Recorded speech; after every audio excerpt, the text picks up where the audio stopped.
I've been talking this whole time, the microphone's been muted.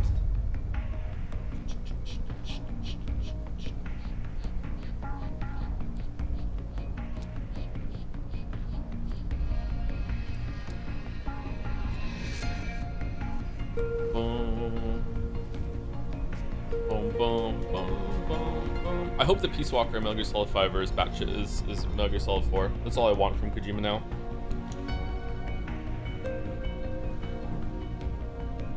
Don't shoot. I just had to do the don't shoot gambit in Arc Raiders match before. I did 2 rounds before stream. Just now having a tea. Some guy got close to me. We both like rounded a corner at the same time, and he had his gun drawn. I didn't have my gun drawn, so I just hit him with a don't shoot, and he just walked away and didn't shoot me. Fucking idiot. I had so much stuff on me. I had just killed a surveyor probe. I had found a corpse of a leaper that was just randomly spawned in. No one killed it. It was just there. I had so much stuff on me. If he had killed me, he would have got it. Like what a moron.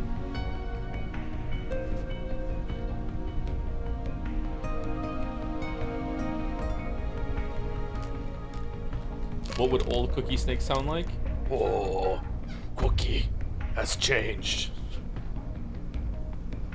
Used to be just chocolate chip. Now, everything chip. Chip Cookie Monster, eat chip cookie from chip box in chip battlefield. Oh.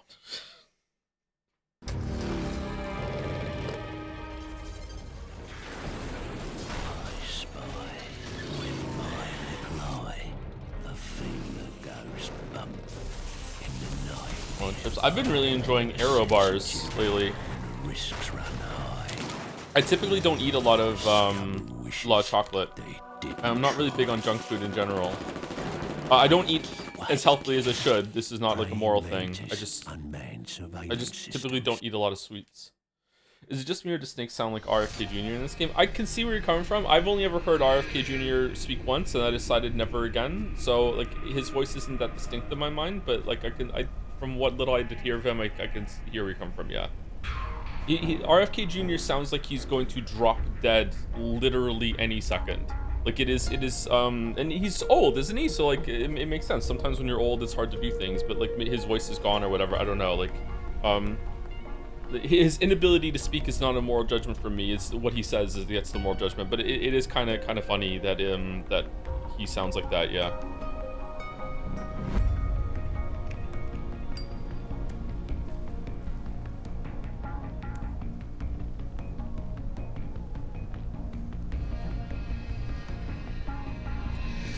How old is he? RFK Jr. age 71. Like man, like again, no judgment on on what he's saying, just in terms of his capability. Like still have like what seems to be an active life. He's doing things at 71. Like I hope I'm as active as he is at 71. I hope I'm active for different reasons, but I hope I'm as active as he is at 71. Like I remember when my grandfather was 71, and like dude was like old man, stereotypically Scottish ancient, like could barely get around the apartment, like, you know, like had to walk with a cane. Like 71 for me when I was growing up was a lot different than 71 is now.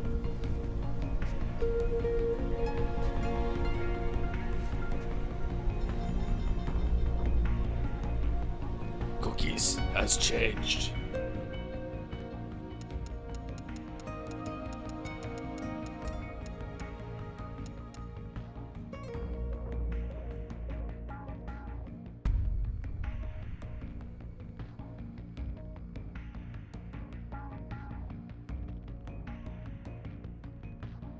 Hope you'll be actively posting Witcher 3 Part 2.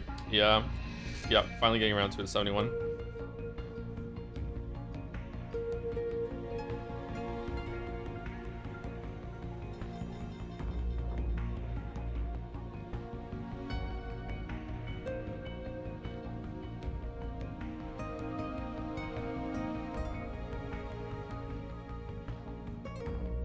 Even though I have the menu open, is it going to make me watch an ad, or is it just going to loop?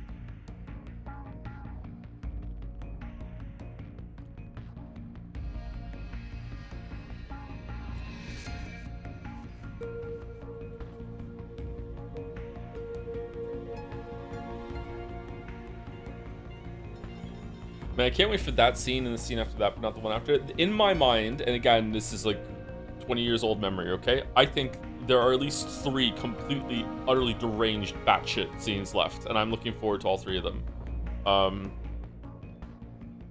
Maybe there's more.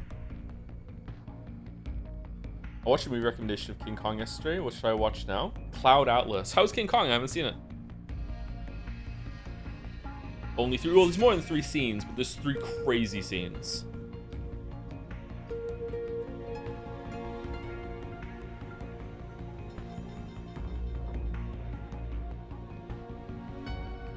Why is batshit one of our go-tos? I don't know. I've just always said it.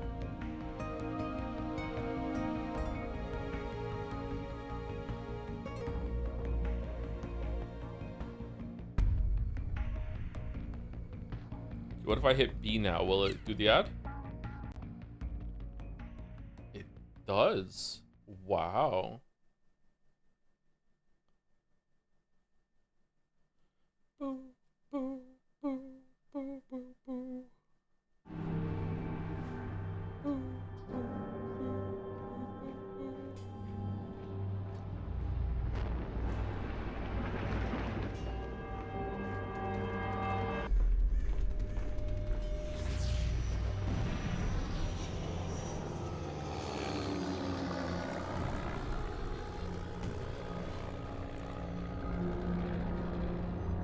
Man, look at Kojima making it out how horrible it is to make war look sexy and cool and have some mysticism to it.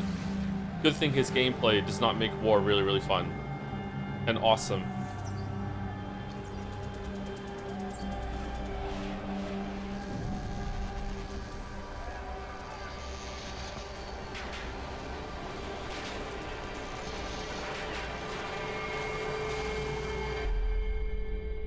No peace without war. This message brought to you by Big Brother.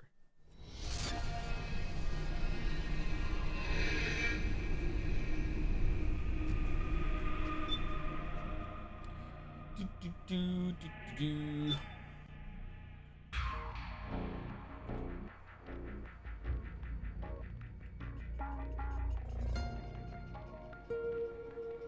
Thank you, Master Pink, for the 10 months. Offline sub, still doomed by the night shift schedule. Anyways, very excited for you to play Metal Gear Solid 5 soon, since it was the first and only Metal Gear game I've played. I was really confused. I hope you like it. Yeah, I could see why you'd be confused. Yeah, I only know 2 spoilers from Metal Gear Solid 5. Unfortunately, I know the spoiler, the big spoiler, and I also know why I regret my words and deeds involving Quiet. But everything else, I know nothing about it. Like, literally nothing. I know nothing that happens in that game, apart from those 2 things. I also don't know the context for all those things either. I don't know how it's set up. I don't know when it's revealed. I don't know like how it progresses. I just know the twist. Thank you, Anthony Albanese, for the resub. 14 months. 9% of Kojima villains give up before becoming the final secret big bad pulling the strings. Exactly. You have to keep going. Triple cross, quadruple cross. You just have to keep doing it.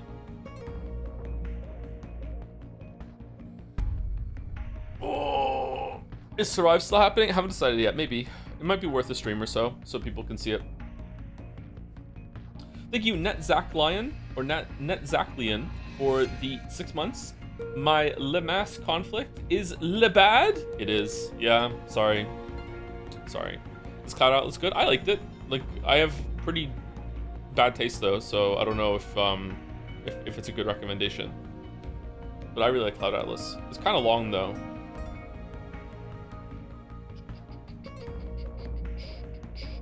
Thank you, Unfavorable Auspices, cool name, for the 65 months. Hopefully I'm saying it right. Thank you, Richard, 65 months for the resub. Thank you, Sound of Rain, for the 9 months.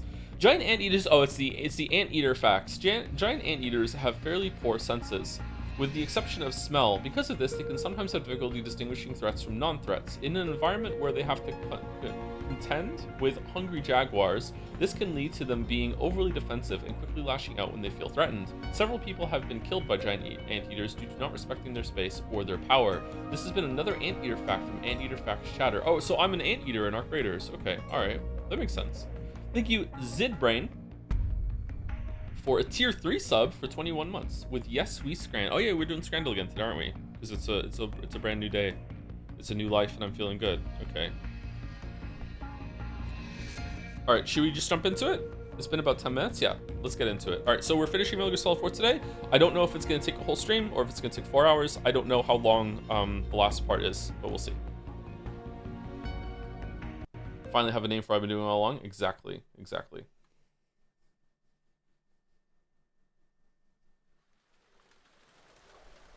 Peace Walker is next.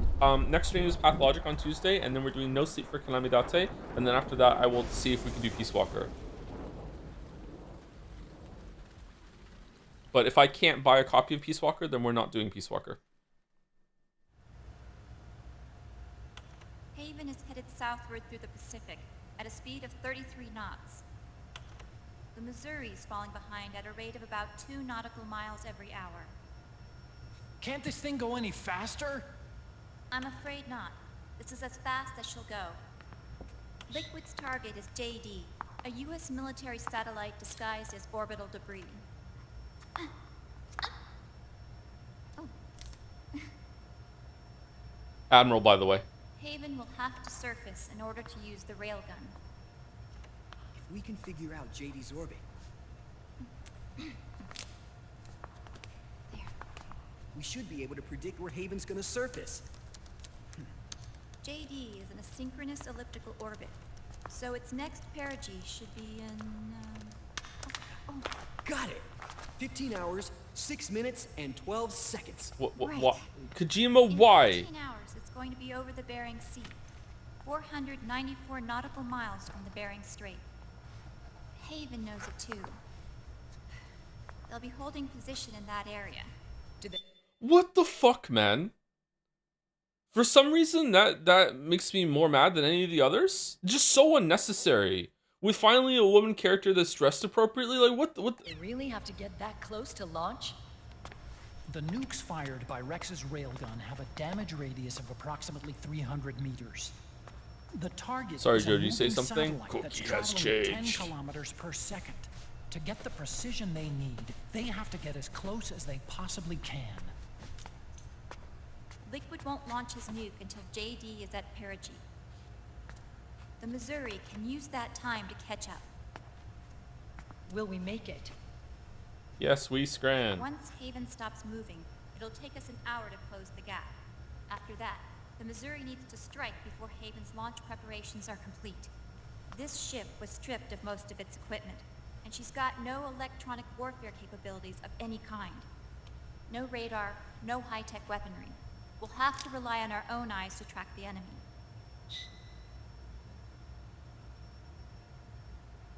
From the looks of it, Haven is going to use a railgun mounted on the bridge to destroy JD. You'll need to open the cover to launch the nuke. That's our one and only chance to get inside. Inside? Why can't we attack it from here? It wouldn't do any good. As long as Liquid has control of the system, physically destroying GW would still leave supreme authority in his hands. Sons of the Patriots. Yes, Dr. Emmerich is right. That's why we need to destroy GW from the inside, before attacking Haven itself. Liquid's very own Death Star. Okay, I wonder what movie he watched before this. Okay. All right, everybody, here's the plan. We know Haven will have to surface in order to fire the railgun. When it does, the Missouri will see it. We'll make a quick approach and deliver a strike team. Our goal is twofold. Oh. Prevent that nuke from launching, and wipe out GW's programming. The enemy relies entirely on electronic means of threat detection. So they Johnny. won't be able to see the Missouri until they surface. Johnny! We'll launch the strike team from catapults at the exact moment Haven's armored cover opens. They'll then penetrate GW's physical server room and infect it with a worm cluster. But what if they shut down GW before we get in there? Liquid is already entrenched within the Patriots network. He needs to stay there, or destroying JD won't serve him any purpose. They can't afford to have GW shut down. And let's not forget, Liquid will throw everything he's got at stopping the strike team. Exactly. The corridor leading to GW is defended by directed energy weapons that emit certain types of microwaves. Did you say microwaves? That's right. And at that frequency, the waves will start to evaporate any living person within range. A giant microwave oven. You'd have to have a death wish to go in there. Sounds like the perfect job for me. Snake, this isn't the time for your stupid jokes. Outside the corridor, Liquid soldiers will be out in full force. Inside, there'll be unmanned weapons waiting for us. Where are you getting all this information? You really think there's a way to destroy GW? Yes, I do. She left us something that'll point us in the right direction. Who's she? Not Naomi. Naomi helped with the preparations to stop Haven's. Oh my god. Naomi. We don't even know whose side she's All of our on. internal data on Haven came from her. Suspicious. He took off the glasses when he said her name. Yeah, you're right, Shatter. Yeah. The reason she got on the Nomad with us in the first place was to get close to me. No. But she ended up turning to Sunny instead. What do you mean? She left her plan in Sunny's hands. This entire operation is based on the data she left us. Oh my god. Are we gonna give her like a "you don't understand, she's the best person that's ever been alive" speech that the boss got at the end of Metal Gear Solid 3-2 that no one really understands but just nods and goes yes? Very, very, you know, cool. Like what? Okay. Whose side was she on anyway? Very profound. Yeah, exactly. Snake is true. Snake is on board with this. Yeah. We'll never know exactly what her true intentions were. But But one thing's for sure. She was determined to stop Liquid. was it? Promise me you'll carry on. Or will.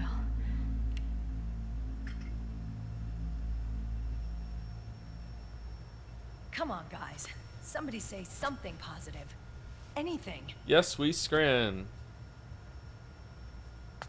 Attention! Listen up. A wise man once wrote, "The tongues of dying men enforce attention like deep harmony. Where words are spent, they are seldom spent in vain." So Snake, please say something.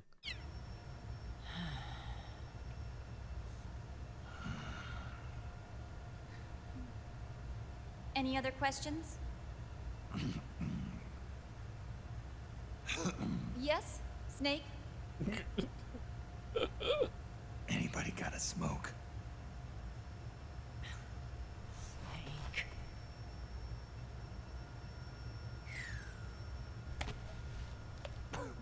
Snake deserved better.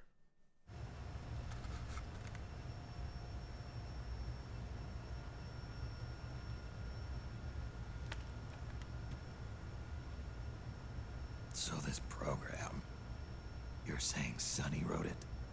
Actually, only about a third of it is her work. What about the other Naomi was 2/3? working on a program to destroy GW, but she couldn't quite finish it. How did she So know how to handed it program? over to Sunny. Just scientists can Sunny do everything, went huh? fishing in my library to see if there was any source code she could use to complete it.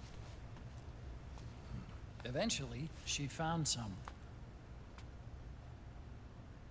It was Emma's worm cluster. Oh.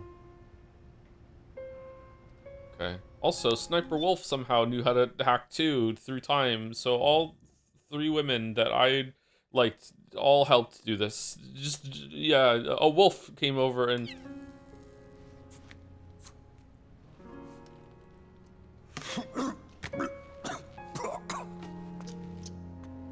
She took my sister's code and worked it into Naomi's program. Ah, the fucking reflection on the glasses. Did you see that? Fuck off. Naomi's face was on the glasses. I God. didn't have time to look over every single line of code.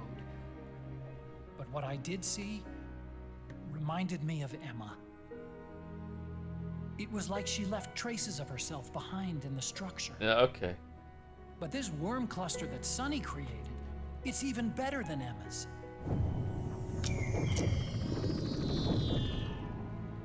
Sonny's worm destroys the AI's intellect by triggering apoptosis in the cells. Once Apoptosis. uploaded into GW, it should do some real damage.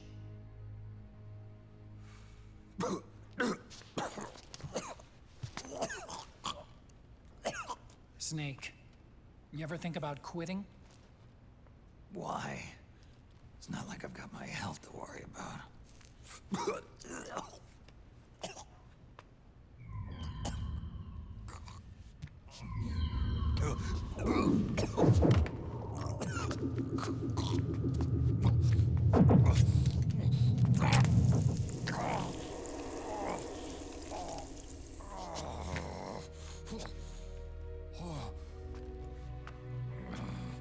Alright, so I'm a little confused.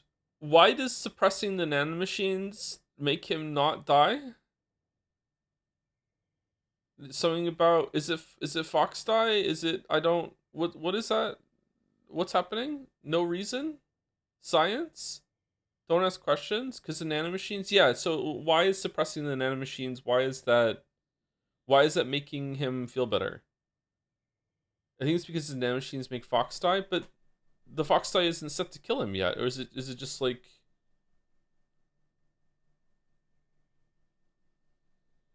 It's not that kind of game?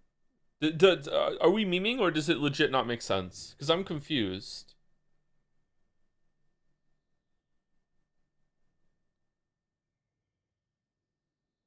Something makes it better, just stops the seizures. Why does it stop the seizures? Why are the nanomachines giving him seizures?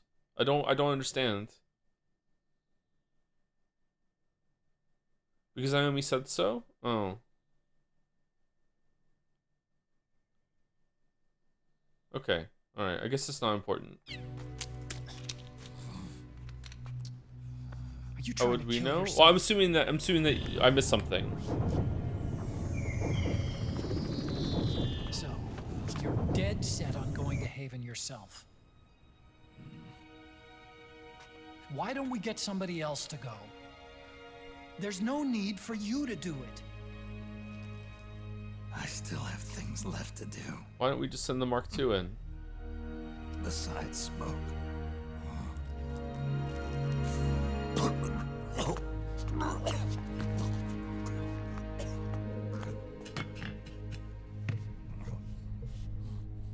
Otacon, why don't you jump off the ship with me? I don't think so. I've still got things to do myself. Wow, letting your husband die alone? And I don't even smoke. Nice line. Okay.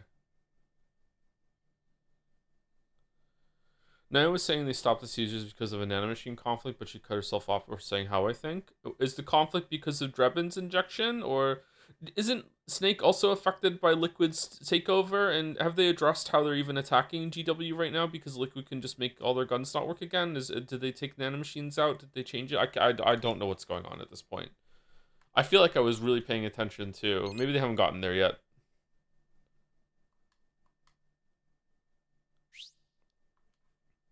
Snake right now is more nanomachine than normal cells at this point. He's just one big machine. He's a metal.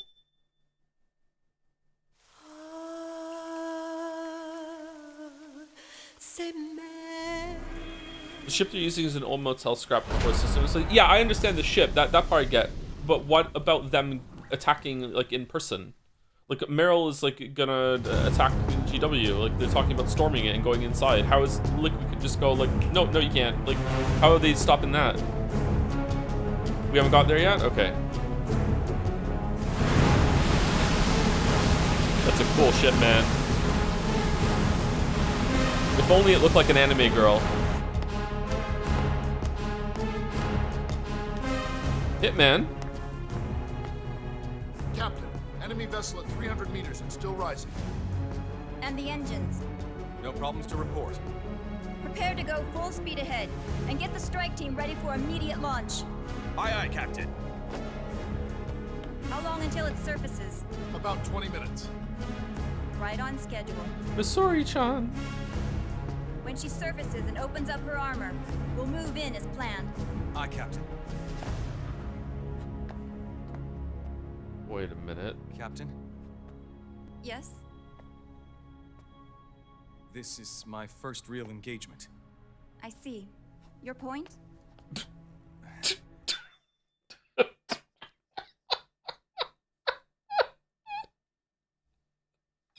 At first, getting assigned to this ship was a big letdown for me. But the inaction was kind of a relief, too. Captain, Captain, my captain. I'm scared. I thought she was an admiral. It's okay. I'm scared too. Oh, is she an admiral, but she's also captain of the ship? This is also my first time. But I'm not going to let it get to me, because I'm more scared of what'll happen if I run away. Nobody is going to die on my watch. This ship is going back to Hawaii in one Admiral. piece. That, I promise. Right. Thank you. Also, Captain, you're super hot, and I want to touch your butt, but I won't, because of respect. Not for women, for rank. No lift?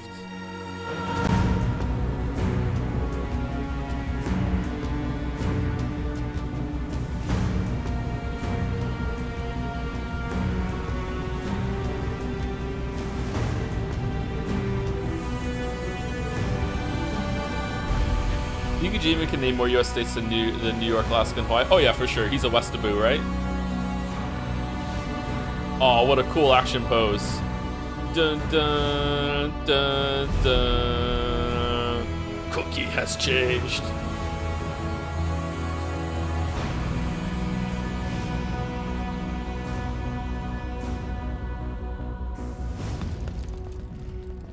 Raiden, how is he? He'll live, but he's in no shape to fight. What do you mean? How did he live? He survived. The Monsters Inc. walk +2 for me, chatter. Best to let him rest. Right. Without the system to protect them, everybody's Right. losing their nerve. They say SOP's after effects are so bad that a lot of soldiers are deserting. The only people I have left to rely on are Marilyn, him. Kind of an unknown quantity, isn't he? I hooked him up with a 9ID M82. Fancy meeting you here. What are you doing here? I laundered these guys' IDs, then issued them new naked weapons, including that catapult you're gonna be riding. Okay. Snake is Business has been riding. slow ever since Liquid got his hands on the system. His extra orders stopped coming in.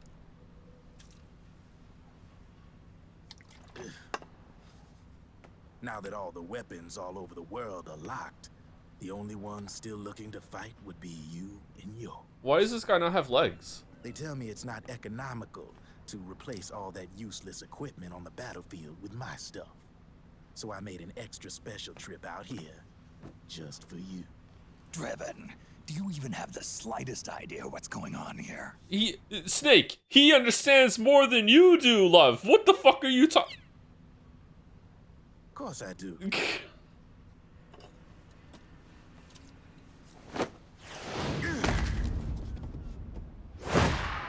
Yeah. Oh, okay. See, when it comes down to it, The world's like this soda here. Uh-huh. Once the bubbles are gone, I ain't got no use for it. What the fuck? It's worth nothing. What the fuck does that mean? I'm on the side of whoever needs me the most. You dig?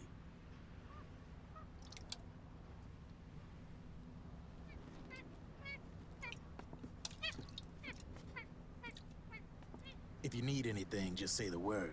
I'm setting up shop here for a spell. World is like this cookie here. Once I've eaten all the chips off of it, I don't want to eat it anymore. You understand? Oh, wait, what? Enjoy it. Could be your last. How? How do you, oh, okay. It is. Butane tube? I'm all out. Between your fingers?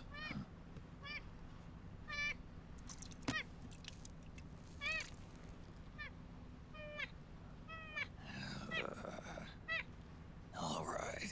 Just finish it at least. Oh, you gave your last cigarette to the monkey? Looks like that last smoke will have to wait after all. Oh. I'm the one who's stupid. Okay.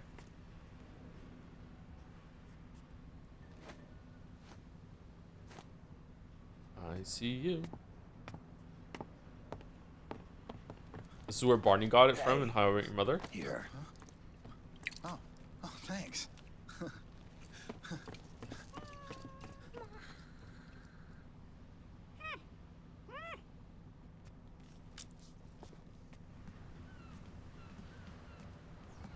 You're over there. There.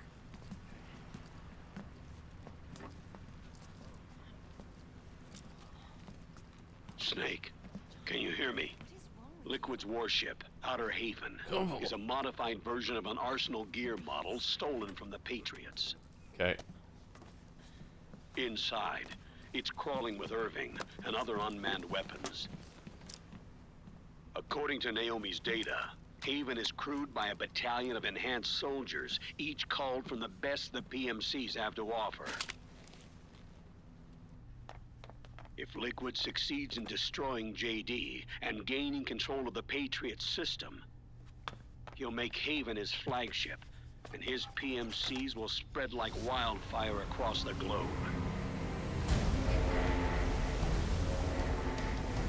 And then, mankind's armed subjugation will begin. What does that mean? Prepare to fire, main gun!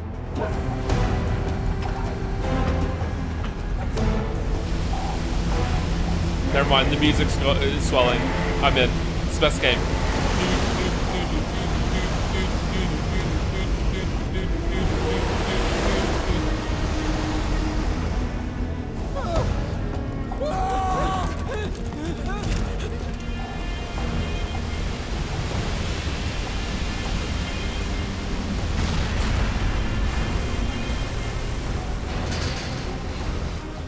Listen closely. This is our last chance to stop Liquid from enslaving the planet.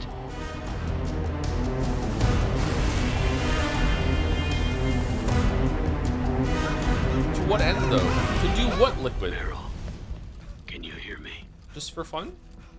It's time. Time to do your duty. Remember, no matter what happens, Remember. I'll be with you till the very end. You are my pride and joy.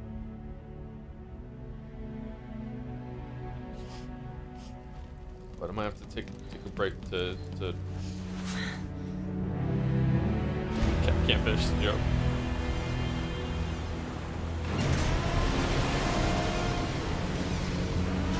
You're like a daughter to me.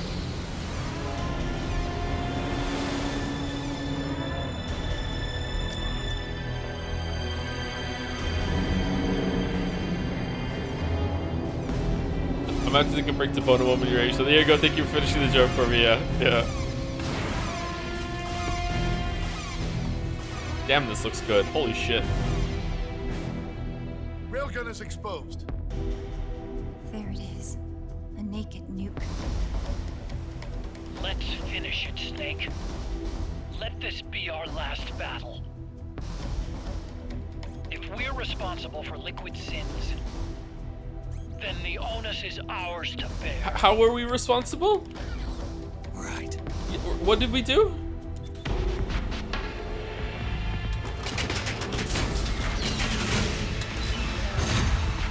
Enemy moving to intercept. Maintain full speed. Ram it. Ram it. Failure will spell doom for the human race. You've got to stop them from using that railgun. Then annihilate GW.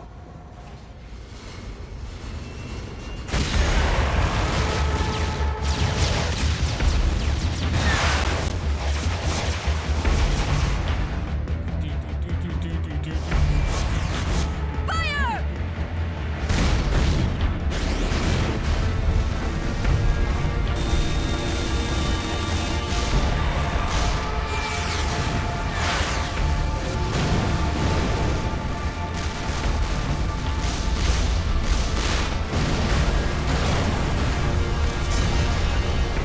Target hit.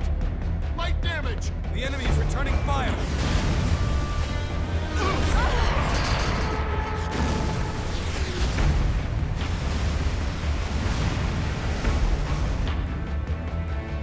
All hands, prepare for impact! Brace yourselves!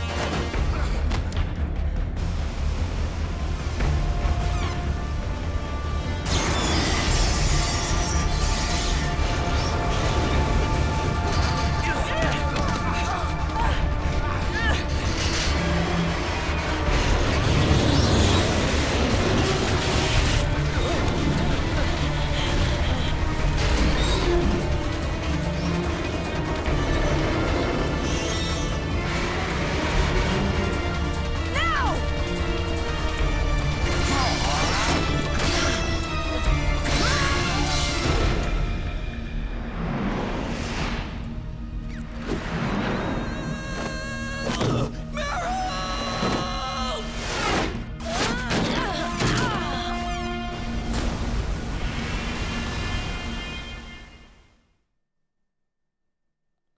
I feel like there could have been a better plan than that. I'm just saying. I don't know. I'm not a warologist. I just kind of feel like maybe using catapults to get them on. I feel like maybe there was a better plan.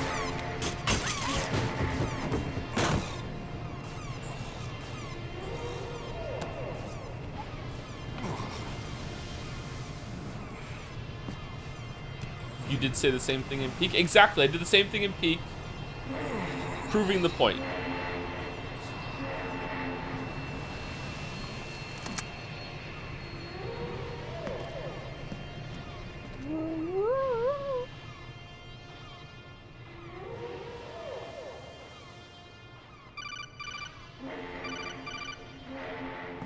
Snake, Where are you? sorry. It's my ankle. Can you walk? I think so. Ah! Are you okay? Hurts a hell of a lot more without SOP. Makes you feel alive, doesn't it? What about Occupy? He fell into the ocean. Rip. Snake, I'll catch up soon. You go ahead. Ah!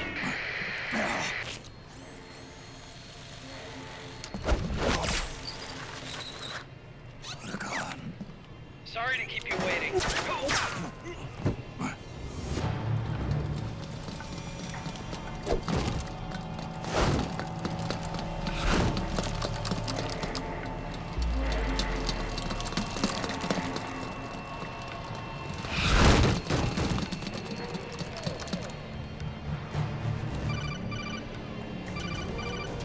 Snake, can you hear me? GW is toward the ship's stern. Hurry!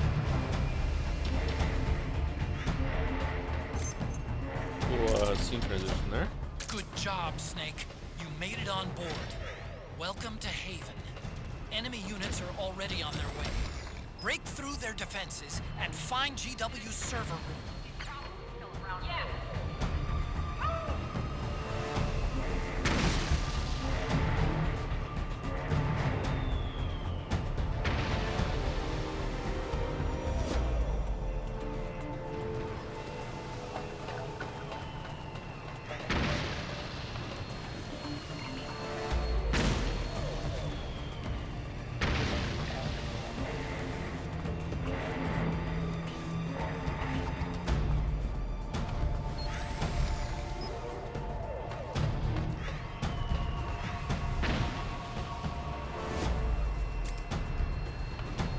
Where's my gun?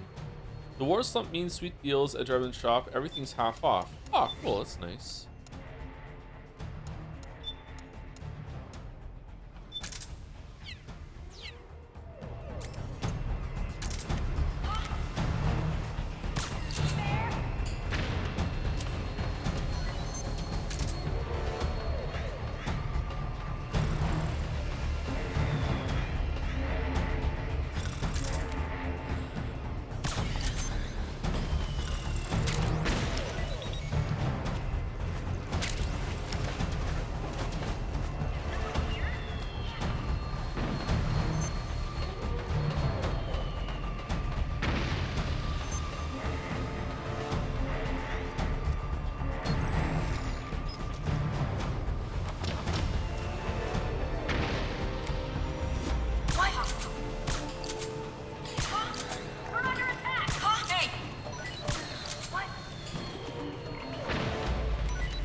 Honshu.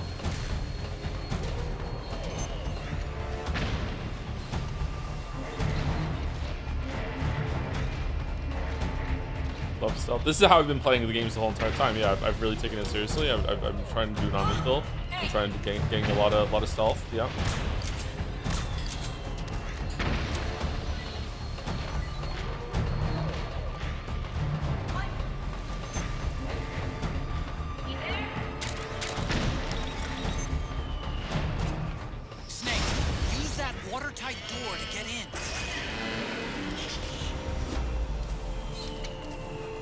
What watertight door? Sexy Legs is back.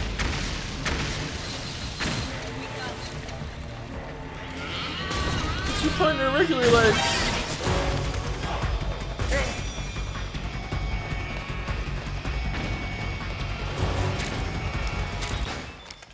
Oh. Oh, okay. Oh, that was easy. The corridor leading to GW is defended by directed energy weapons that emit certain types of microwaves. Did you say microwaves? If that freaks the waves start to evaporate. Sounds like the perfect job for me.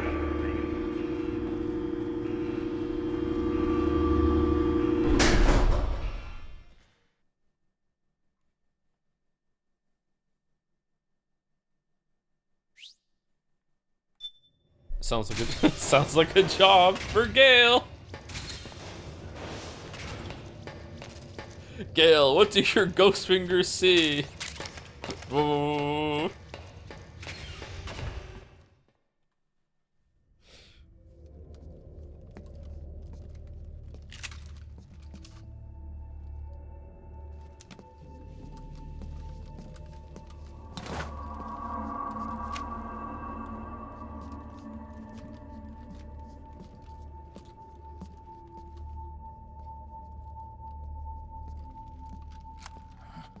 Meryl.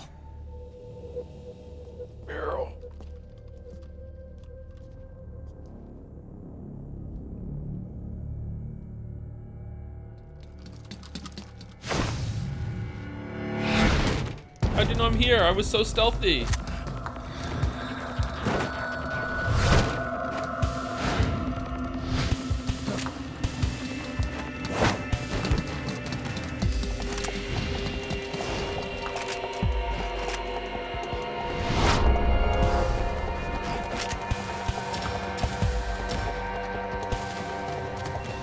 Meryl's in danger.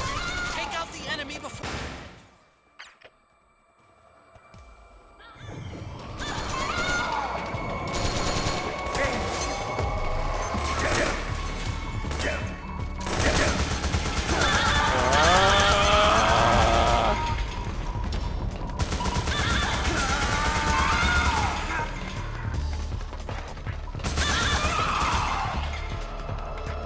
I wish Kojima would have the balls to just make a shooter.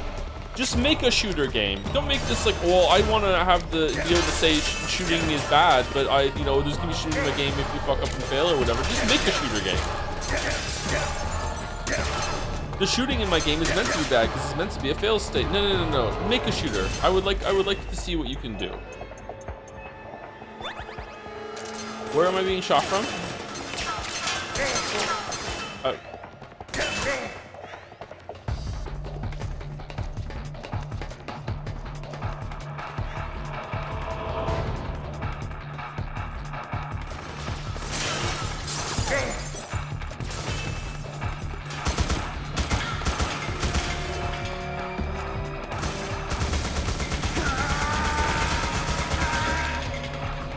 Yeah, we landed a shot.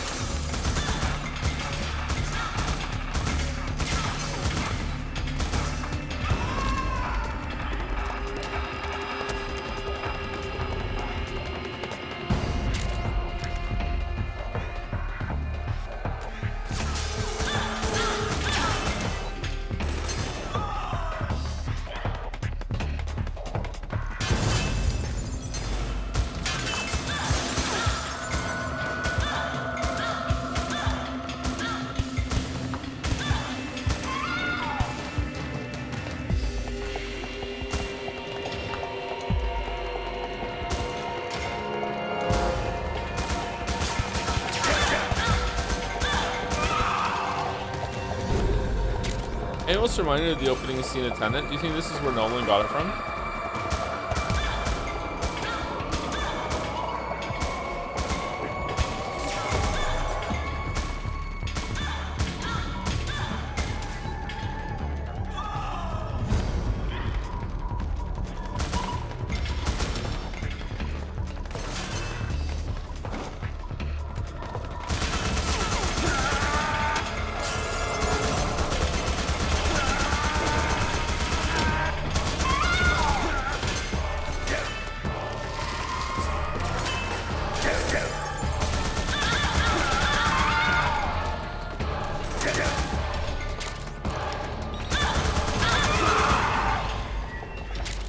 That was cool, that was cool, yeah, I agree. Oh, that was not cool.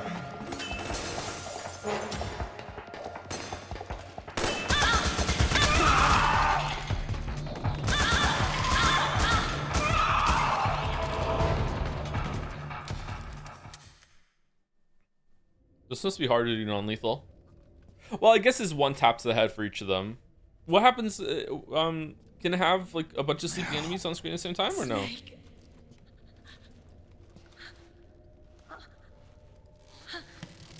Tenet didn't come out first. This was before Tenet, by a lot, yeah.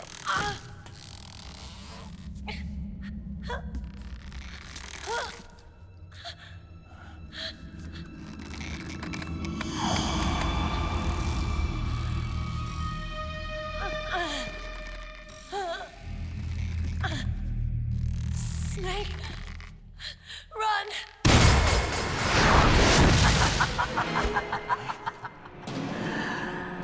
I know your wavelength. It brings back memories. It can't be.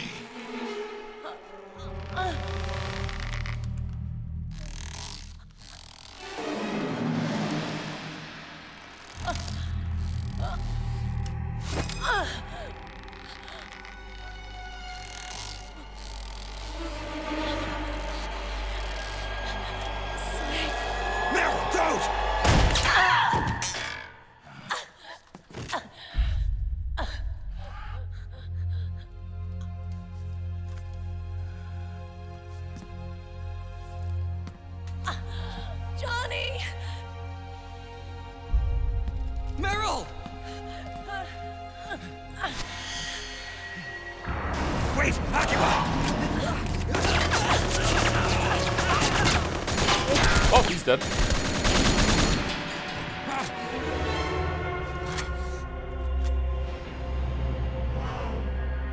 It has been a long time, Snake.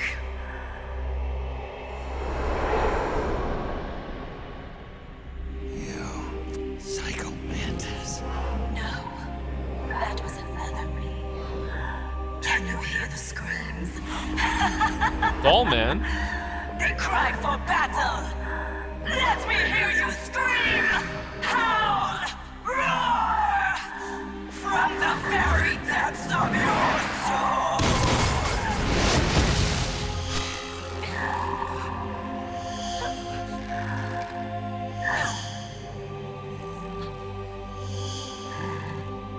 What's this?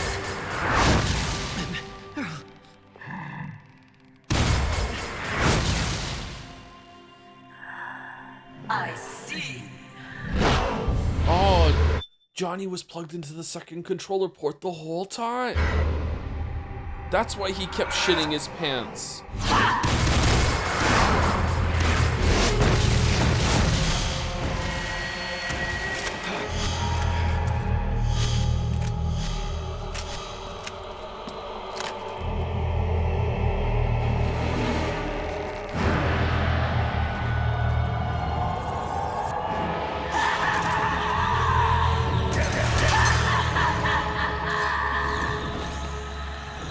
What are you supposed to do here?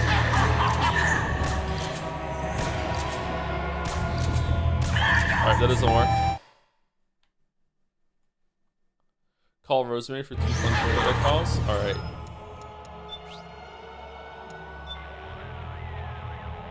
Snake, this is Mantis we're talking about. The fight on Shadow Moses? That's right. Back then, we defeated him by using multiple controller ports to counteract his mind-reading powers. Snake, try using the same tactic again. Plug the controller into controller port 2. It's not gonna work, Roy. Huh? Do you see any controller ports here? Deceiving Mantis is going to take more than simply pushing the PS button to switch controller numbers. But then, that means... It's impossible. Sorry. Well, be damned. A mono TV. Well, so much for the controller. But that beast has another weak spot. Do you remember what it is? Weak spot? You mean the bust modeled on Mantis's true face? The one with all the leather bands wrapped around it?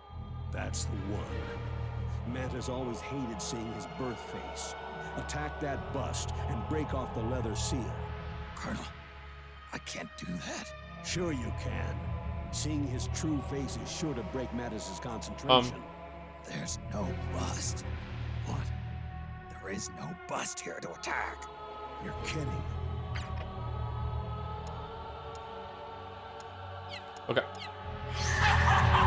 Do you have to like go in first person and see where he's looking at you from or something like that? No, this is not it. Okay. This is gonna take a while, chat.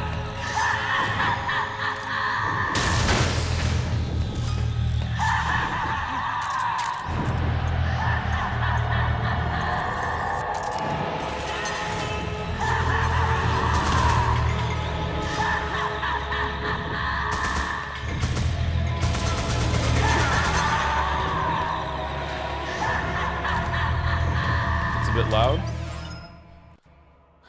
Okay, 1 second.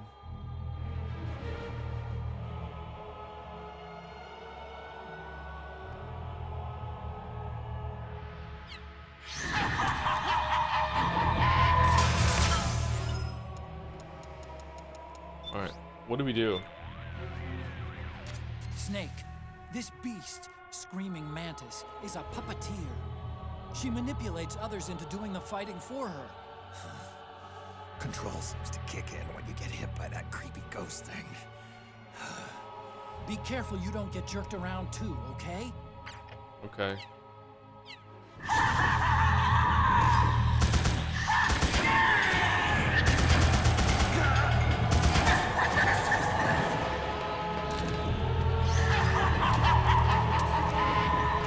Should we inject ourselves with the thing?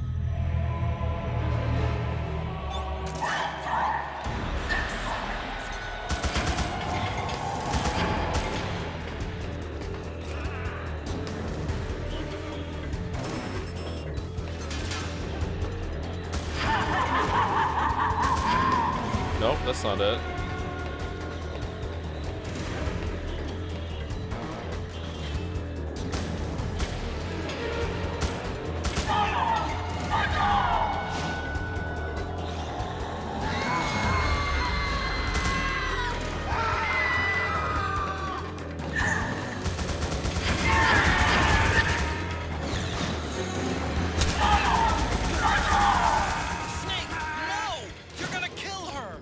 It's a cool attack. Even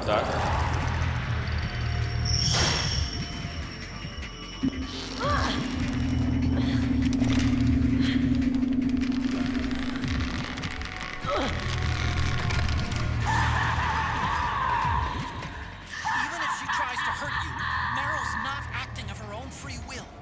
Don't do anything to hurt her. Knock her out if you have to, but don't hurt her. Oh no! Okay, she's knocked out. All right, that's good.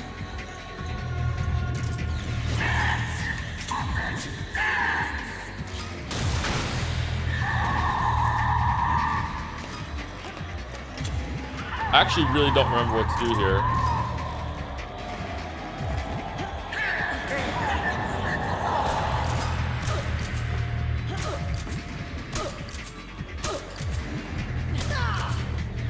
All right. Do I have to shoot the puppets? What should we switch to? Railgun, M4 custom. Let's go to the sniper rifle and see.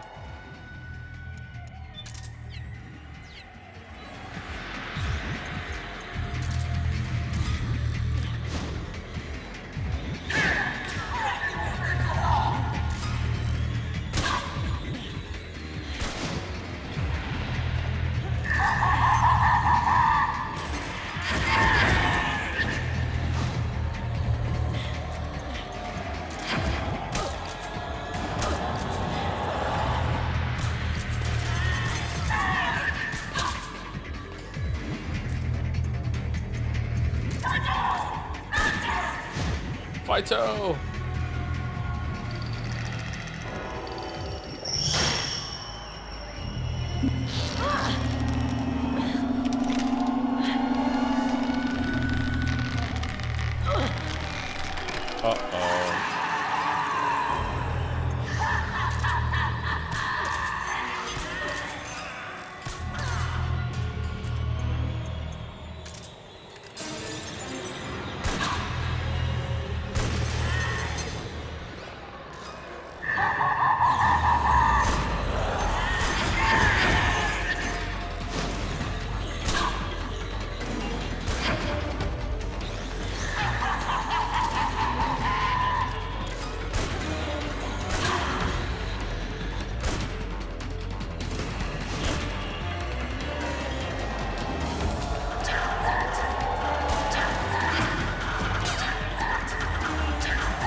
Died. Snake, what's wrong? Answer me, please. We died. Snake? Snake! Okay, am I doing it right? Do I just shoot the dolls a bunch of times and then we win, or what? I'm not sure.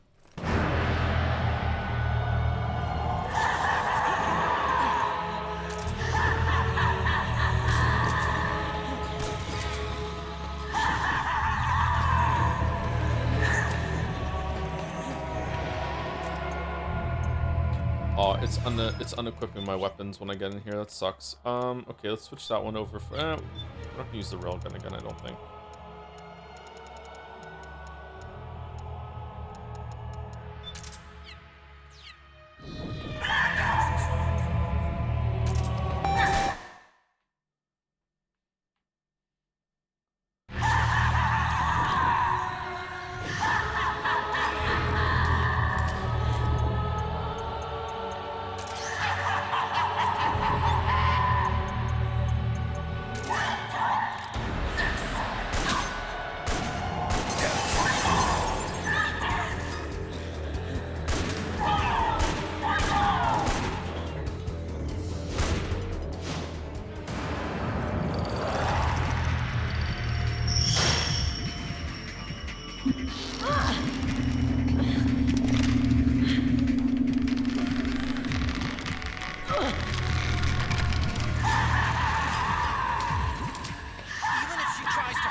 It seems like this is progression.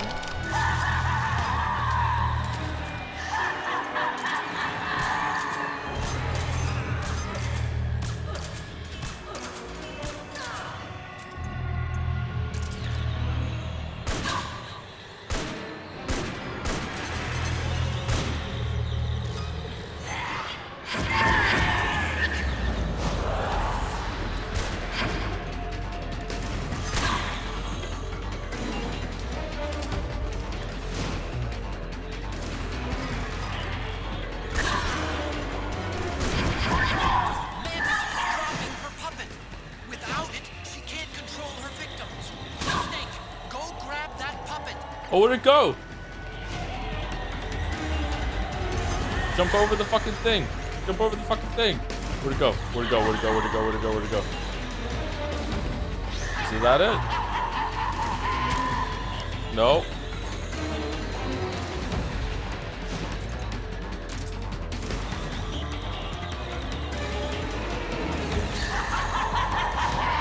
I don't see it. You sure he took it back up again?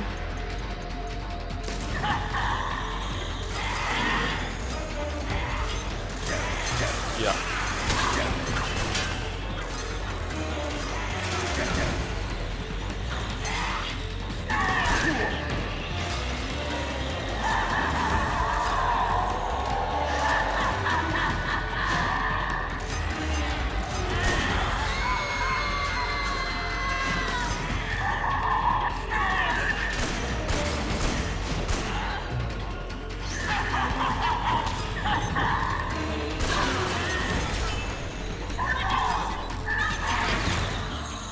Probably helped by seeing Mantis in her right hand. It exudes a sinister aura that stirs the very will of living. Ready with L1 button. Release a ghost with the R1 button. After scoring a direct hit. Shake the controller while holding L1 to manipulate the target. I do not remember doing this at all. Alright, so are we fucked? Is it under the items? It said L1, right? Do I just have it? No, I guess it's a weapon.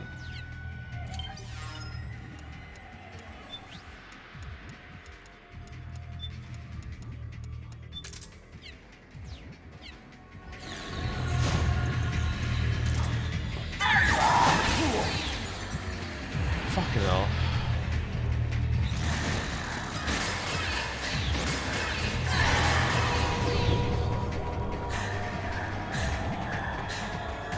Well.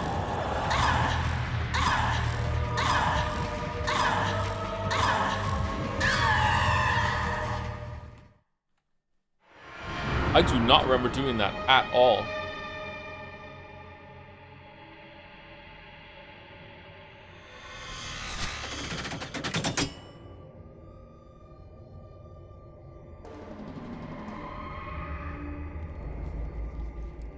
Basically, what happens next overshadows it.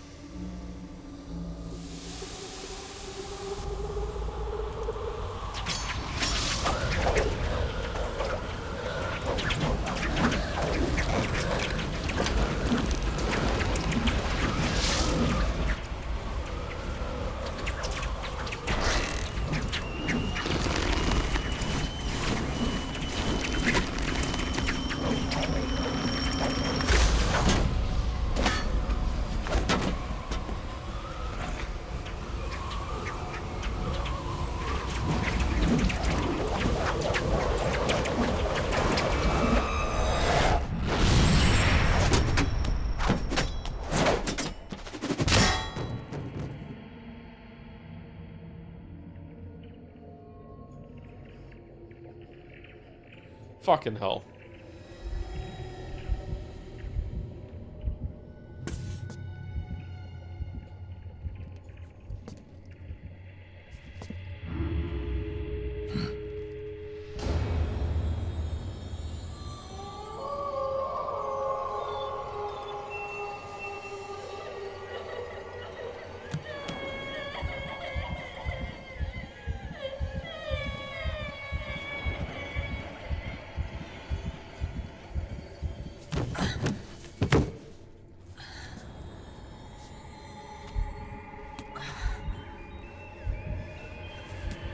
are nanomachines doing all this?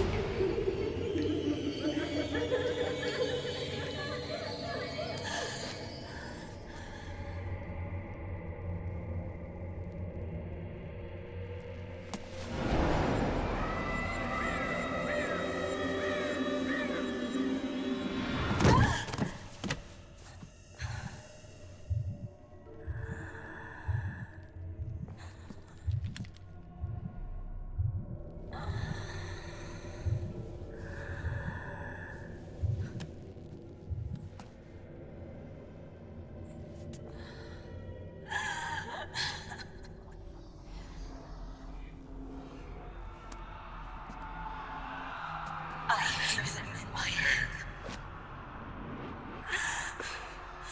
The screams! Make them stop! I don't want to hear them anymore! I'm scared. I'm so scared. My head hurts. It hurts. I'm sorry. Have mercy. Let me out of here! I can't breathe!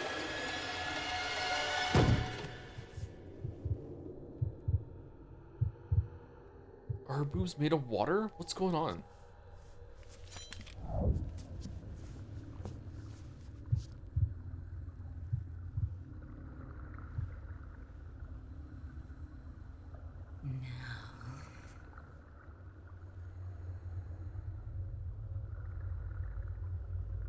Get out of my body.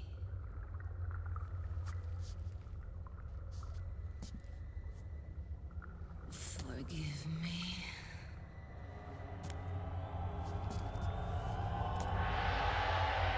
Set me free!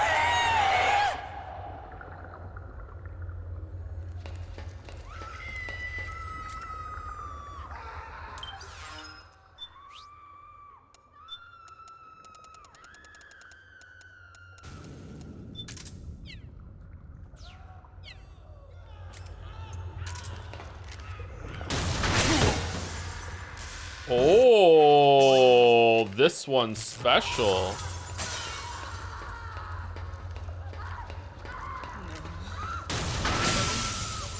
No more crying. Oh, never mind.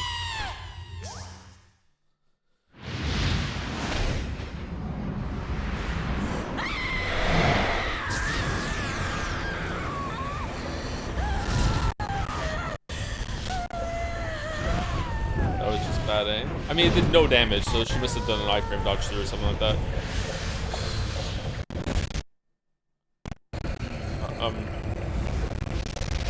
Hold.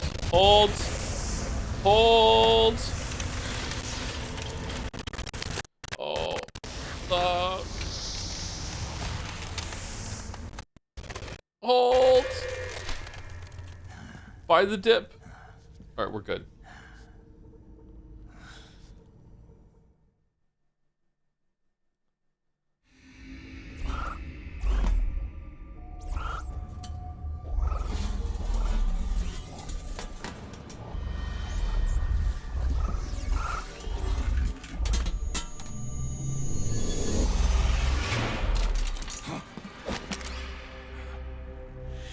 Excellent, Snake.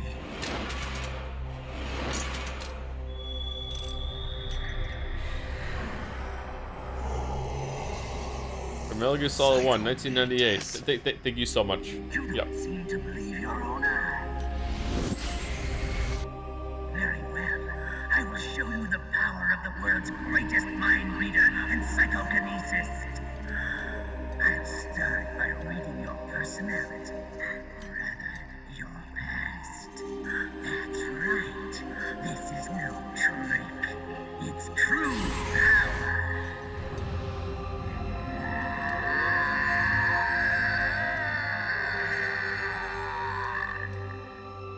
What? Where is your data? Where is it saved? It's memory card. Damn, your skills have improved. Or rather, your hardware. How about this, then?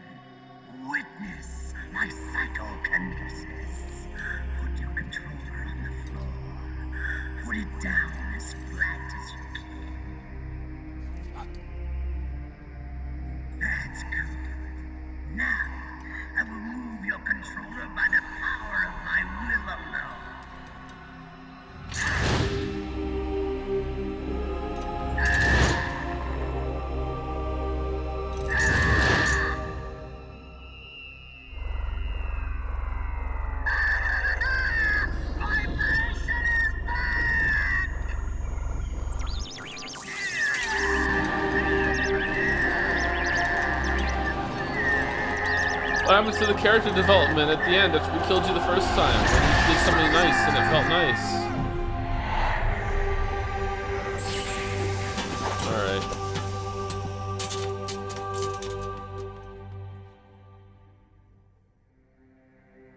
The spirit of the warrior will always be with you. Who the fuck is that? Okay, thank you. So, you bested the last beast. That doll you just picked up lets you manipulate anybody who's got nanomachines in them. Sounds like something the devil's cooked up, if you ask me. What about Liquid? Mantis came from South America. She was born and raised in a country racked by never-ending civil wars. Her village was attacked by enemy forces and burned to the ground. This was when she was still a little girl. Hunted by enemy death squads, she was separated from her family. She barely managed to escape with her life. Ended up in the basement of this one building. It was full of corpses that had been dumped there. And cement. Almost all of them had been tortured to death. She was petrified with fear. And by cement. And then, she heard the sound of heavy boots on the floor above her. On the cement. Followed by shrieking screams. The kind that would make every hair on your body stand straight up. She had stumbled across a makeshift torture chamber. Somebody'd locked the door, and she was trapped. It was dark. It was dank. Dank. And it was full of a wretched stench. She couldn't sleep with the screams of torture victims all around her. All she could do was sit curled up in one corner of the room, trembling. A week passed, then 10 days. She managed to keep hydrated by drinking the filthy water pooled up on the floor, but there was no food. Being trapped in that kind of place, half crazy from hunger, did a serious number on her mind. Did you know female mantises eat their mates? Who doesn't know that? The screams went on day and night. She covered her ears, but it didn't help. And then, she was saved.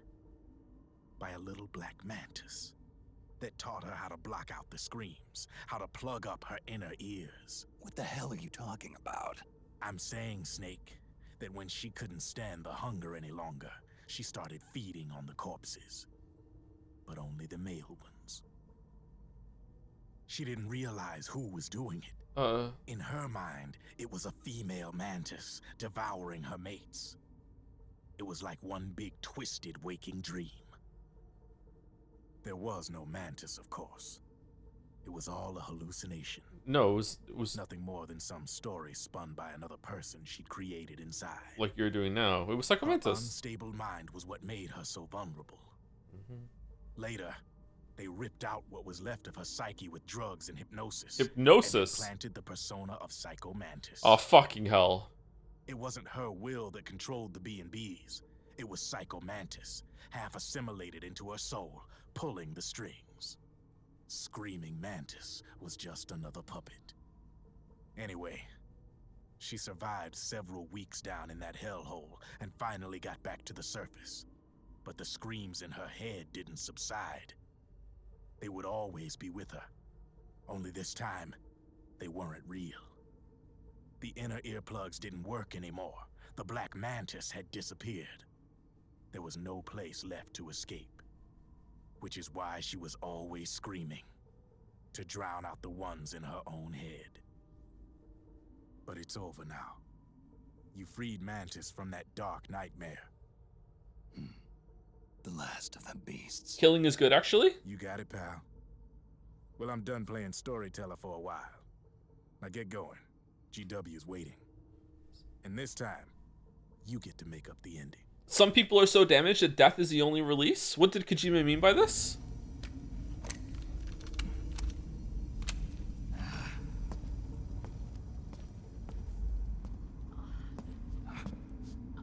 Oh yeah, Meryl.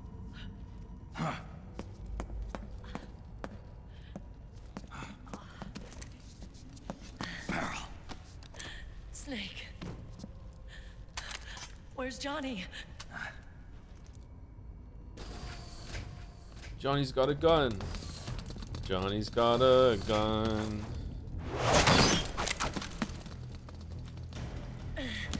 Big birds on the run. What made Elmo snap? They're here. Was he tired of big birds crap?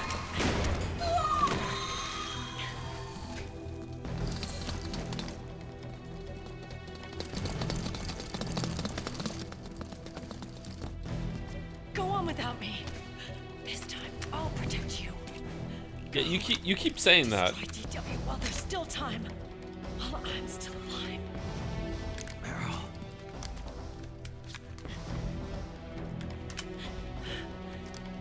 Snake, the corridor ahead is full of microwaves.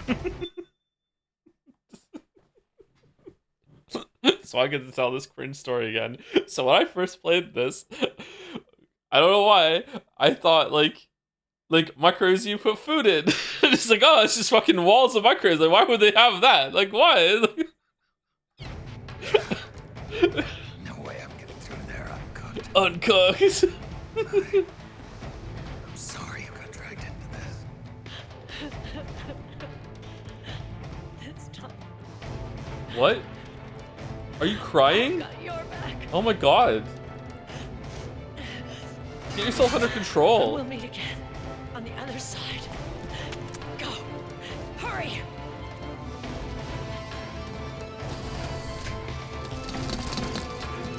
It's time for the greatest scene in all of gaming chat. Are we ready? Here we go.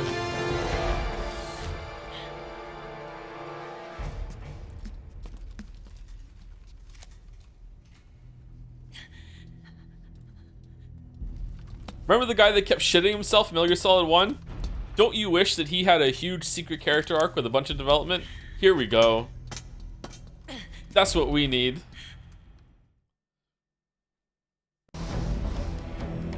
Do do do do do do do do. It's not about winning or losing.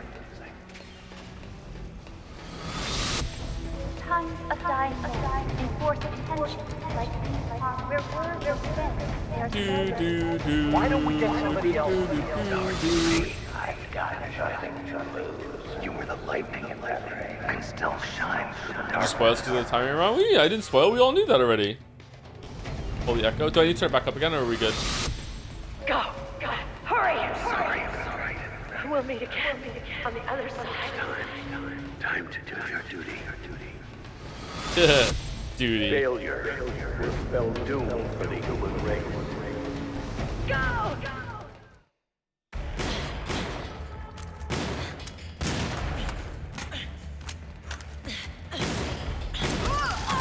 That's some cool moves there, Meryl. Holy shit. Less mag.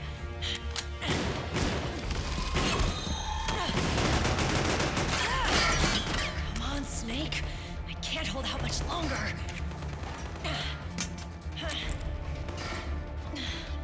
Damn it! I can't protect anyone.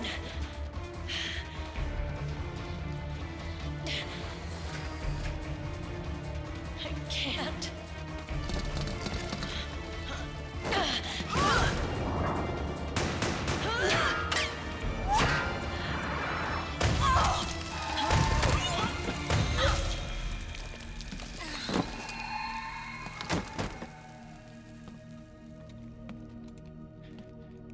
Meryl!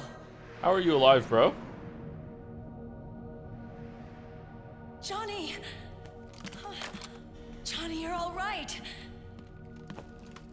Here. You trying to make up for being late? Meryl. I'll never leave you alone again.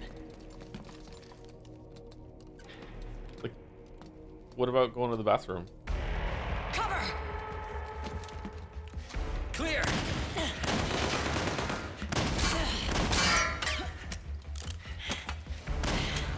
Ready!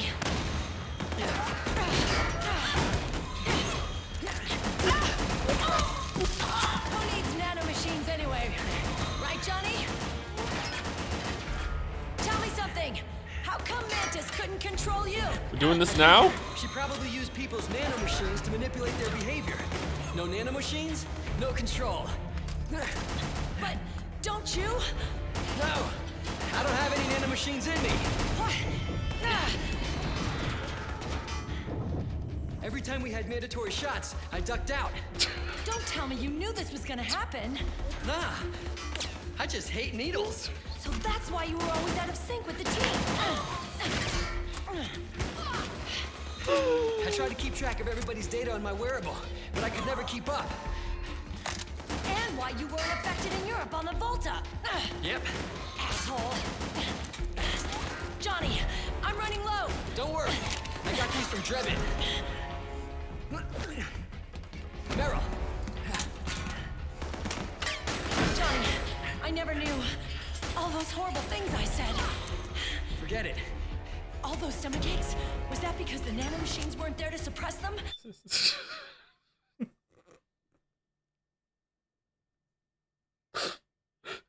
Please say no, I'm just like that. Yeah. But if you're afraid of shots, why'd you join my team? I wanted to be near you. To protect you. Johnny? Meryl. I've always loved you. Ever since Shadow Moses, when I first laid eyes on you. Meryl, marry me. He's got a hell of a sense of timing. What do you say? I'd have to say no. You'd rather stay single? Okay, but we don't have to make it official. Well, how about we just move in together then?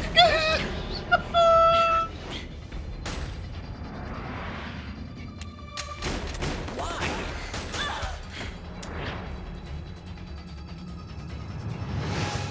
Is there something wrong with me? No. I'd just rather do things my way. Johnny. Marry me. Huh? I'll say it again. Marry me. Sure. It'd be my pleasure.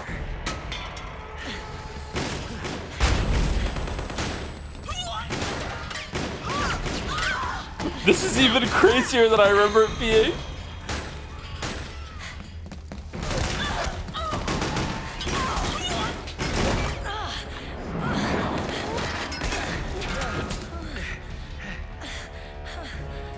Hey.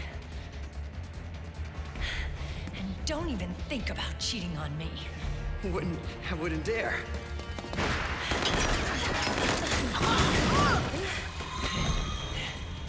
And I want a real wedding. With flowers and a cake.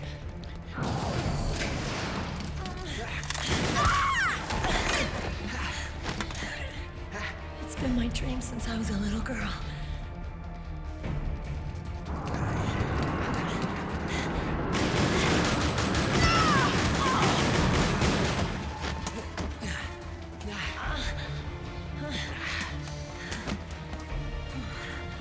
I want to be a bride.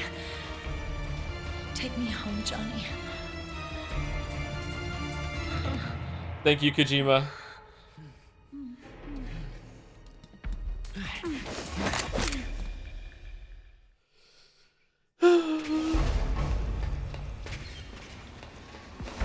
Oh no!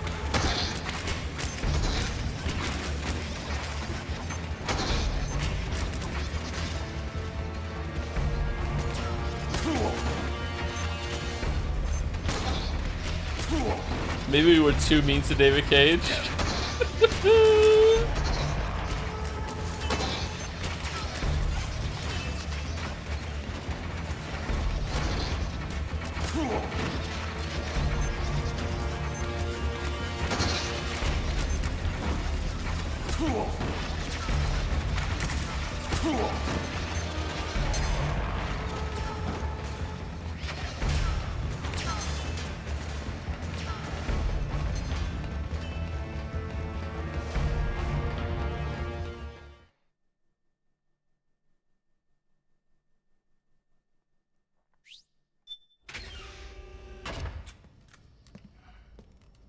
Man, what is with the chat being so miserable? It's so cheesy and corny that it works. Hold on, define works. Works is being entertaining, like laughing with a smile on your face? Sure.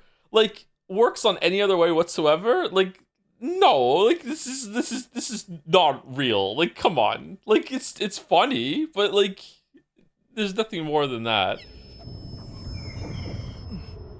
What are we seeing?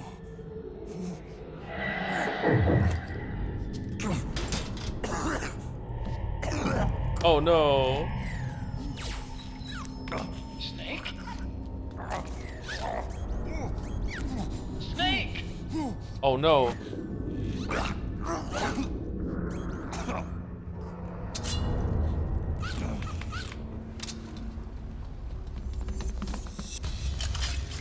Why are you BMing?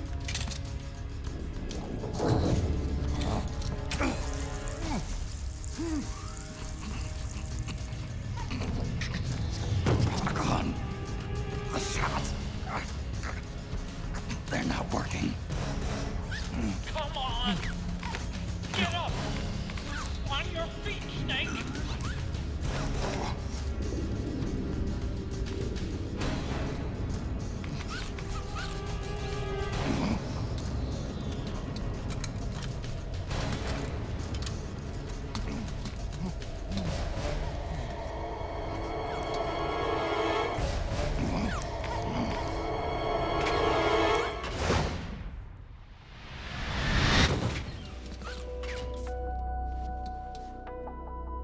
Run.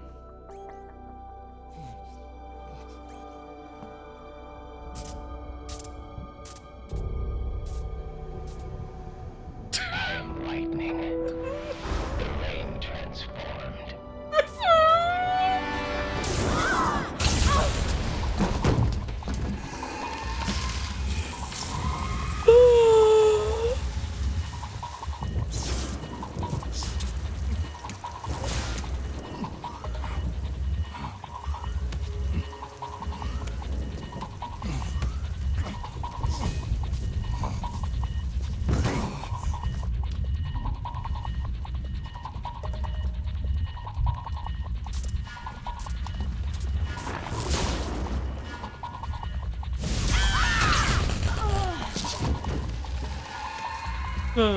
Cool Sif cosplay, bro. Snake, leave this to me. I'll go to the server room. The corridor's full of microwaves. One of us is enough. My body is a machine. I can take it. Your body may be a machine, but your heart is human. You've got a life to go back to. She means nothing to me now. Run. Look at me. Run.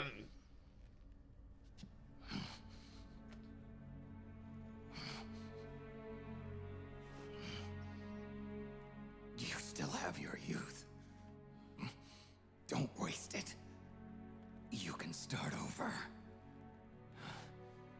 From here on, this is my fight. We tore the world apart. Made your life a living hell. Did we?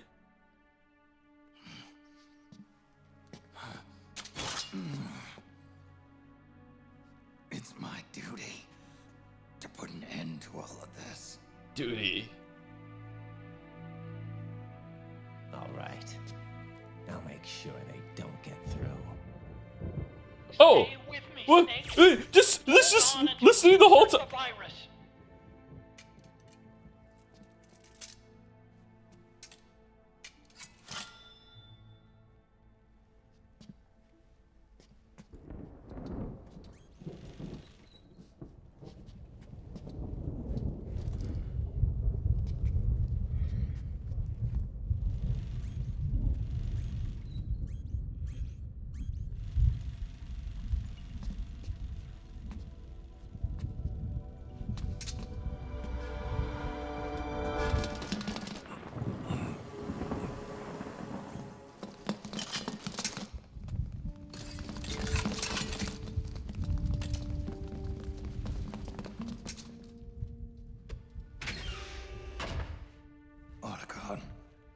Lock it from the inside.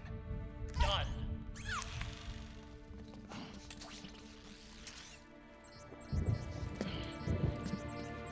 Is the reason of guns cinema? Thank you, Snake.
Oh no, the microwaves!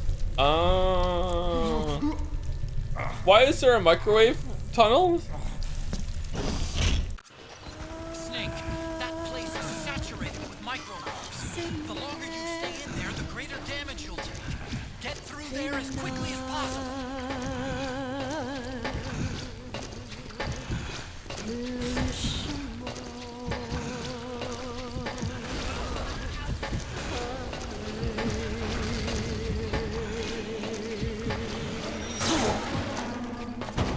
Snake?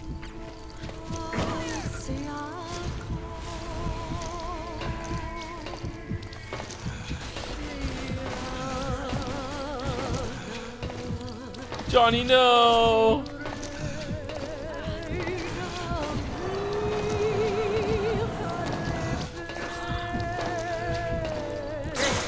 Kojima loves Phantom Menace.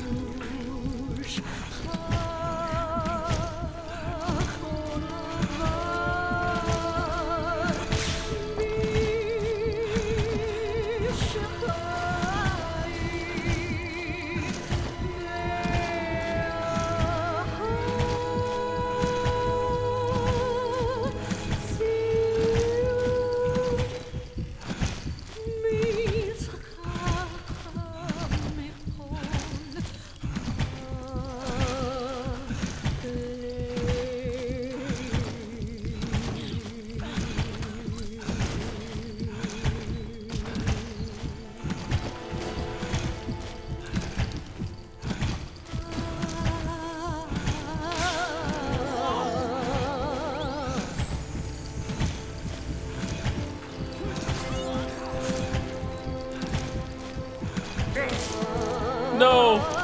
No!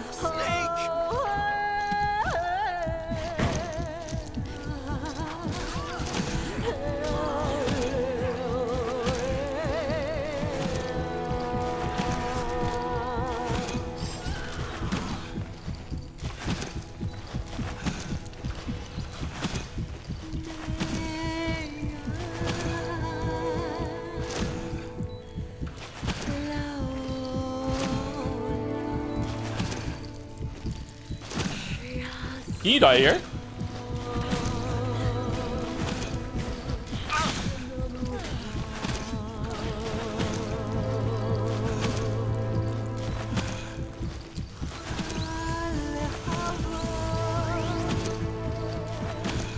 Yeah, make those eggs, Sonny. Yeah, make those eggs. Yeah, yeah. Should have used the microwave. Yay!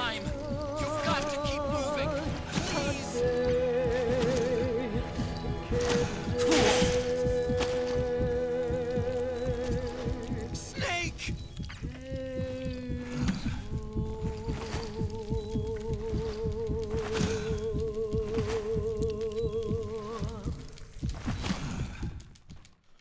Oh, did we not make it? We died?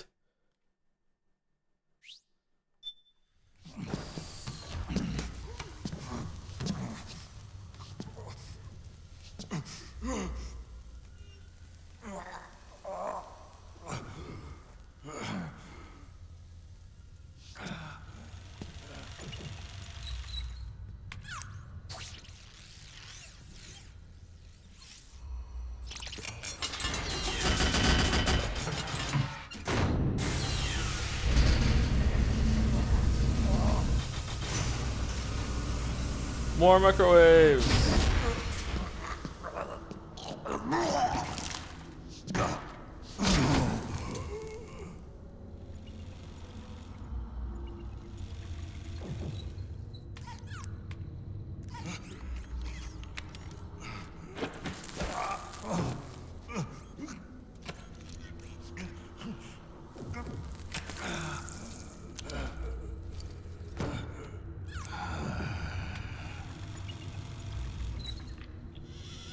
So this is GW.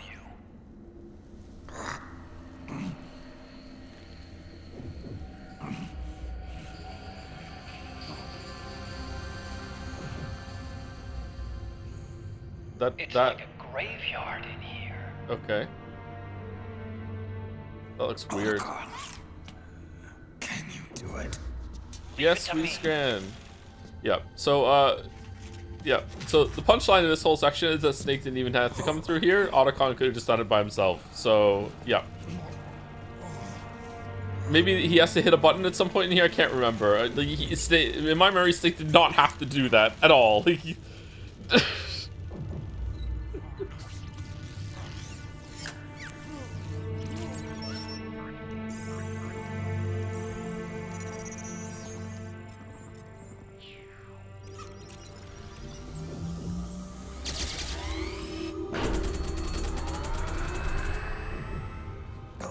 That looks cool.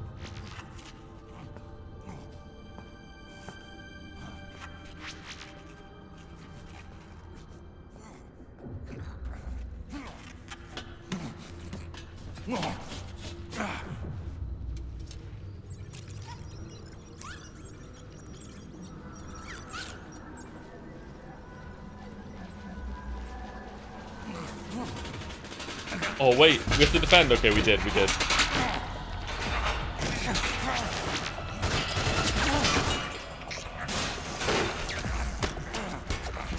Good thing Snake went through, that's true. Okay. I take it back. I regret my words and deeds.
Okay, never mind. Even with Snake.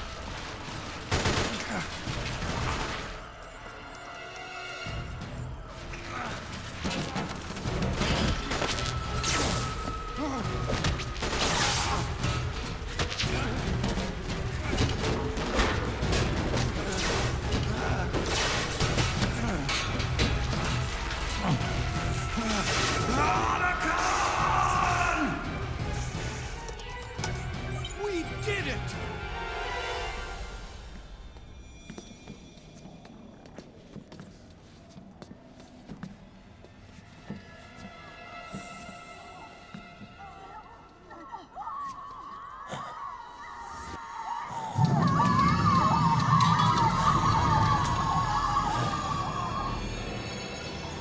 They're waking up and realizing how stupid they are. Why didn't we push when we had the chance?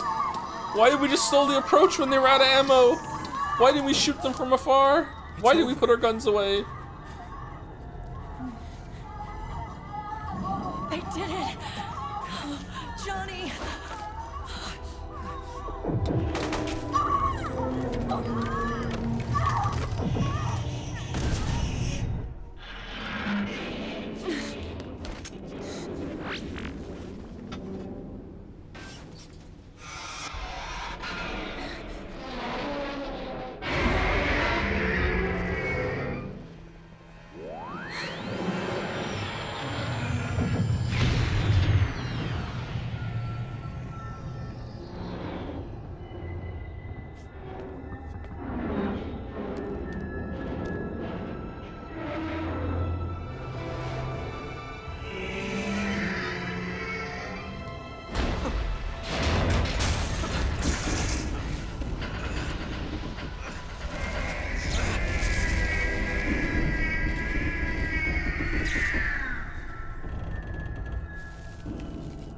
Snake.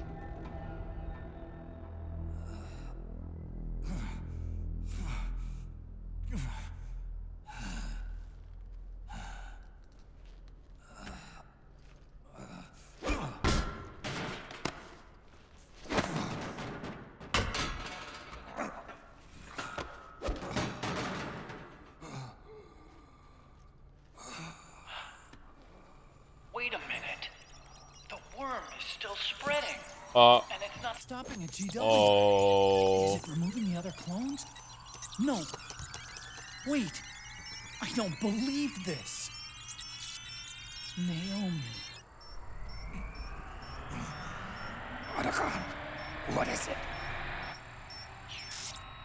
JD is being erased.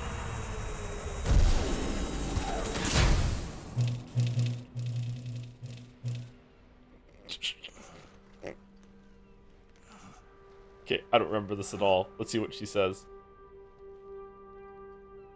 Is it more Fox Die speech? Snake. Hal. It's you, isn't it? I hope you're listening.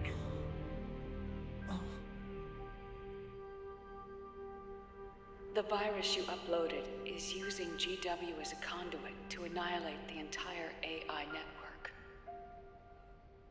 It's set to destroy all 4 AIs, along with JD, the core that tied them all together. I've set this video to play back once they're all gone.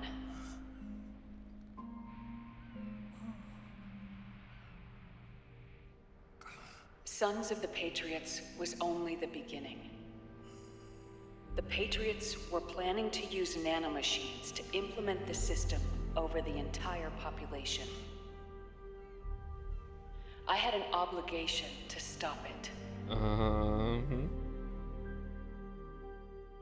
With a little help from Sunny. She helped me. She believed her talents could help you all put GW to rest. What she created was an anti-AI Fox Die. But this virus's name is Fox Alive. It's the conceptual opposite of the nanomachines that I created all those years ago. We wish to free the captured foxes, to let them run free in the wild.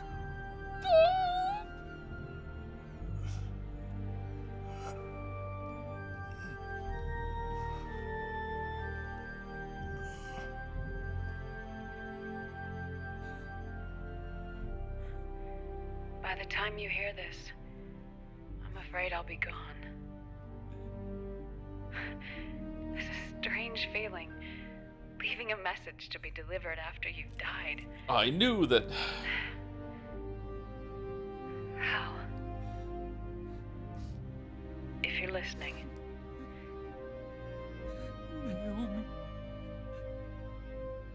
I'm sorry.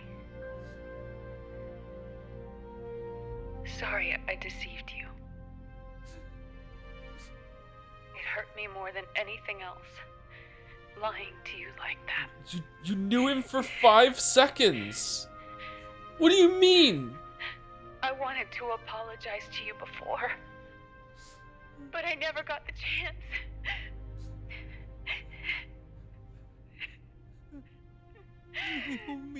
And I just know how much it's gonna tear you up after I'm done recording this, that I have to go to Shadow Moses and creepily and sexually grab onto Vamp from behind and rub his big huge biceps in his chest while you watch from your computer, and I really have to sell it. I have to really make you think that I'm sexy and evil and fucking this Vamp. Why? I just have to. I have this. It's in the script. I have to do it. I have to do it. Oh man. I hope I can tell you sorry, but I'm probably not gonna be able to. And yet, in the end, you helped me feel the joy of living. Yep. When you fucked me in that helicopter, it's the first time I felt alive. Thank you, Hal. You're welcome. Is that really? That's what she did yesterday. Yeah.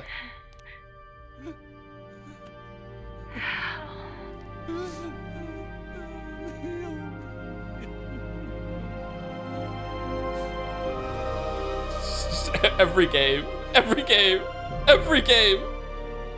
I'm done crying.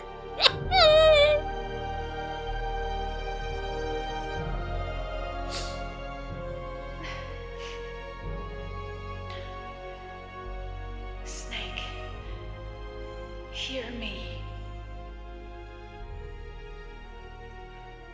Our country is an innocent child once more. A new dawn is rising. Now, she can build a new destiny for herself. All right. Snake, the time has come.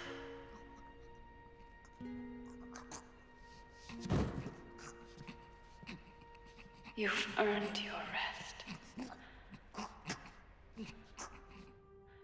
The rose petal is about to fall.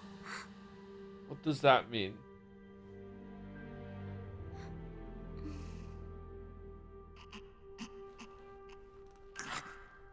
Snake?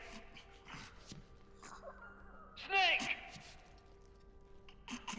Snake! Save the game? Okay. All right. Well, I really need to pee. Can I save it and then pause it? Let's take break right now. Snake? Break? Break?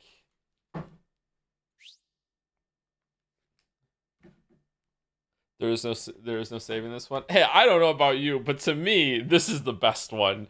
It's so funny. It's so fucking funny. I think it's funny on purpose for the most part. It's such a funny game. It's so entertaining. In terms of like seriousness, I think the first one is the best one. Then probably like 1, 3, 2, 4 is probably if we're talking about like it's trying to tell a proper story and everything like that. This is, it's not even trying anymore. It's just pure fucking fun. Like, come on, Fox Alive with Fox Die. God damn. It's so funny. It's so funny. And that's okay. It's okay to be fun. It's entertaining. It really is entertaining. Like it's so fucking stupid, but like in a really entertaining way. Like I'm glued. I can't stop watching it. It's like so fucking engaging. Like, you know, in terms of action too, the spectacle is there as well. Like again, you have to remember how old this game is. Like it's not just that. It's like really good action set pieces and really like good looking game in the gameplay and everything too. And also it's really funny. It's just so fucking entertaining. Anyway, I'll be back in a couple minutes and we go get a drink and use the bathroom. Be right back.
Alright, I don't have any popcorn, so I have some cookies.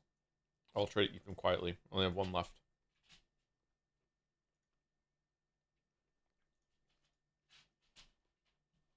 I have some chips, actually. I usually don't eat chips, but I have some chips. For the adults, thank you to Fun Employee for the 78 months with the message, someday the series will end and you can just go back to being a regular streamer. It's not taking that long. That was Persona 3 and a little bit of Silent Hill F as well. Go back to being a regular streamer. Thank you, Fun Play. Thank you to Warm Gummy Bear 1432 for the new sub. Welcome, welcome. 2 hours ago. Sorry I didn't see it. That was right when stream started, I think. Sorry about that. Thank you, Poops McYolo, for the 18 months. Any chance you'll end up streaming Dispatch at some point? We might do it. We'll see how it ends and if chat seems to want it. If we do it, it'll be sometime next year. It's not going to be anytime soon. But yeah, it seems to be resonating with some people for sure. Thank you, Micrologist, for the 90 months. Good to see you, Micrologist. Thank you so much for the 90 months. And thank you, Pepsi Addict, for the bits. If you change the number on your PlayStation 3 controller, Otacon would have called you saying that it wouldn't work this time. And Snake says, and I quote, what the hell? Whose dumb idea was that? And Otacon goes all, don't look at me. Whoa. So Sony wouldn't let him do that. Interesting. I wonder why. Didn't want people accidentally breaking their PlayStations when they're changing USB ports or whatever the fuck. Alright. I think you want to stream it. I can't see the ending being awful enough to make it not worth streaming. It is guaranteed to be under 2 streams. It's that short? Is it really? Okay. I don't know what this is. It's like a TV show, isn't it, Dispatch? Are there choices or is it just dialogue choices? Battle Block Theater. Okay, I've heard of that, but I haven't never seen it.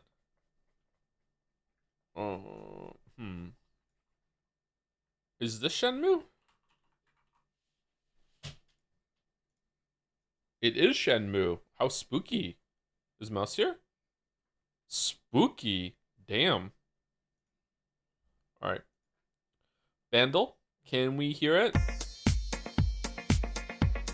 2021.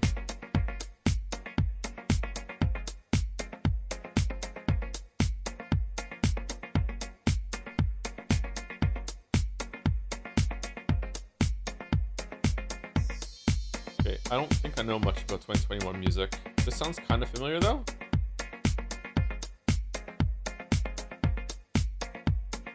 Synth and Glockenspiel. 628 million views, okay.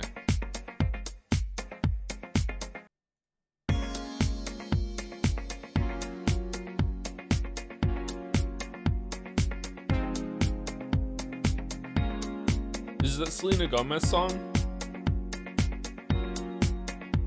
I don't really know Selena Gomez.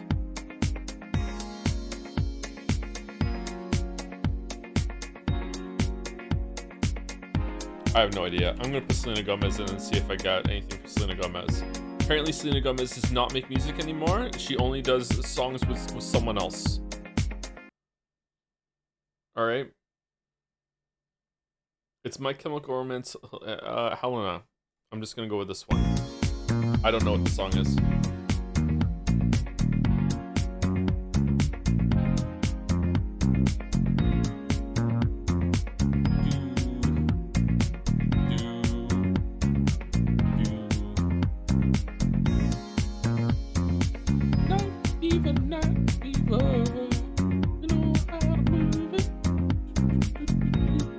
A cover of Night Fever? I was joking, but like it's Night Fever. It's Night Fever.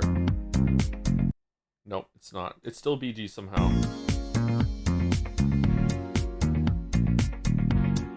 It's amazing how it's sounded the exact same all 4 times.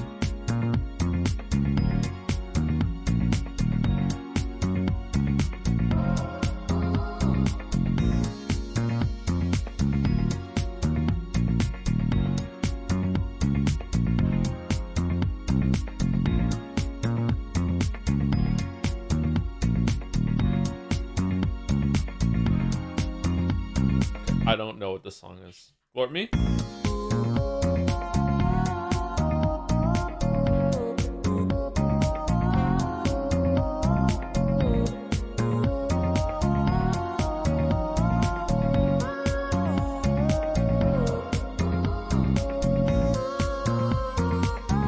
Wait.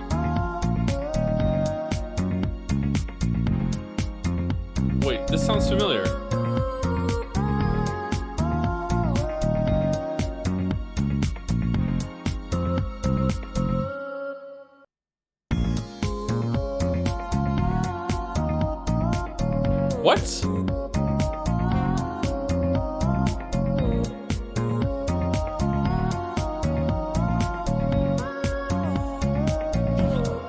years wrong.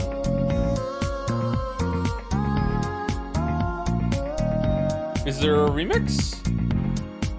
It's Rocket Man, isn't it? It's not? Okay, I don't know what it is. What is it? Ice Soul, what is it? Elton John and Dua Lipa, Cold Heart, Panau remix. Okay, well, I don't know this song.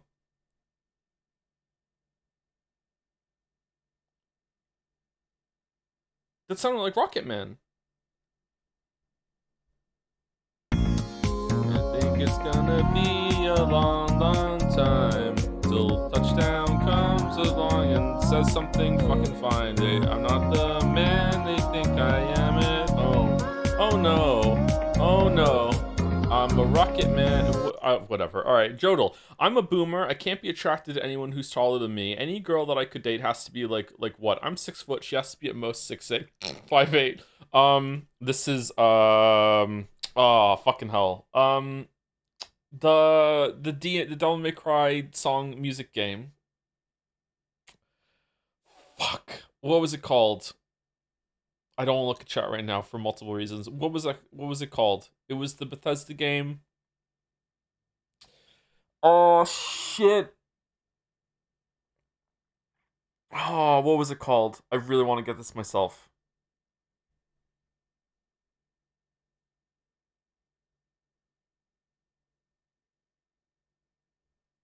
I'm not gonna get it. I'm not gonna get it. I can't remember the name of this game.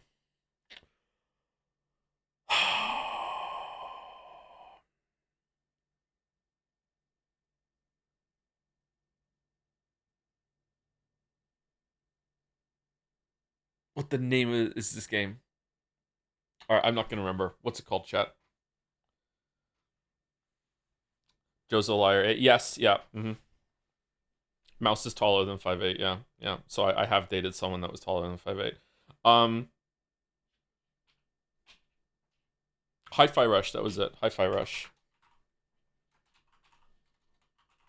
No?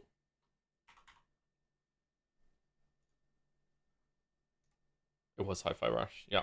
Yeah.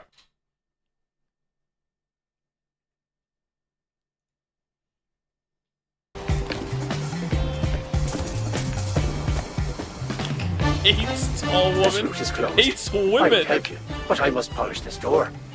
And see how this door shines. I'm a boomer. I can't, Oh my God, it's be loud. attracted to anyone who's taller than me. Are you still lost? If I was sanctioned to, I would gladly help you. This game was good. This game was Alas, good, yeah. allowed. Duties, and I will do them well.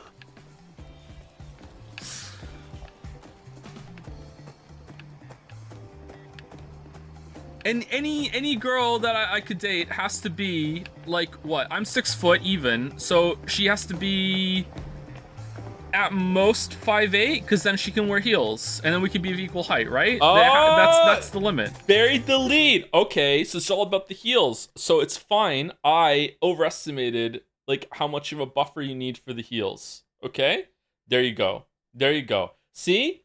Not misogynistic, very respectful of women and their need to wear heels in order to make me happy. Okay? There we go. There we go. All right? Turns out I was wrong. All right? I was wrong. I thought you were 5'4". You thought I was 5'4"? Really? No, I'm much taller than 5'4". I'm not super tall. Like I said, I'm only 6 foot even. So like I'm not a super tall person. You made it worse somehow? What do you mean I made it worse somehow? No wonder you like Metal Gear Solid 4. Exactly. All right, Scrandle. For those who scran after,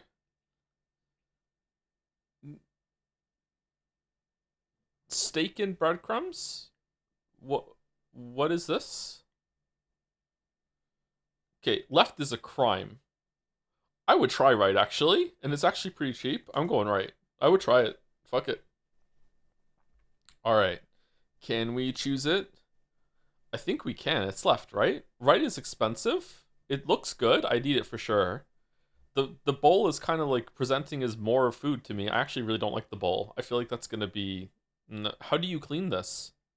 Is it not? Is it just is it a one-use bowl thing and it just looks like this? I'm going left.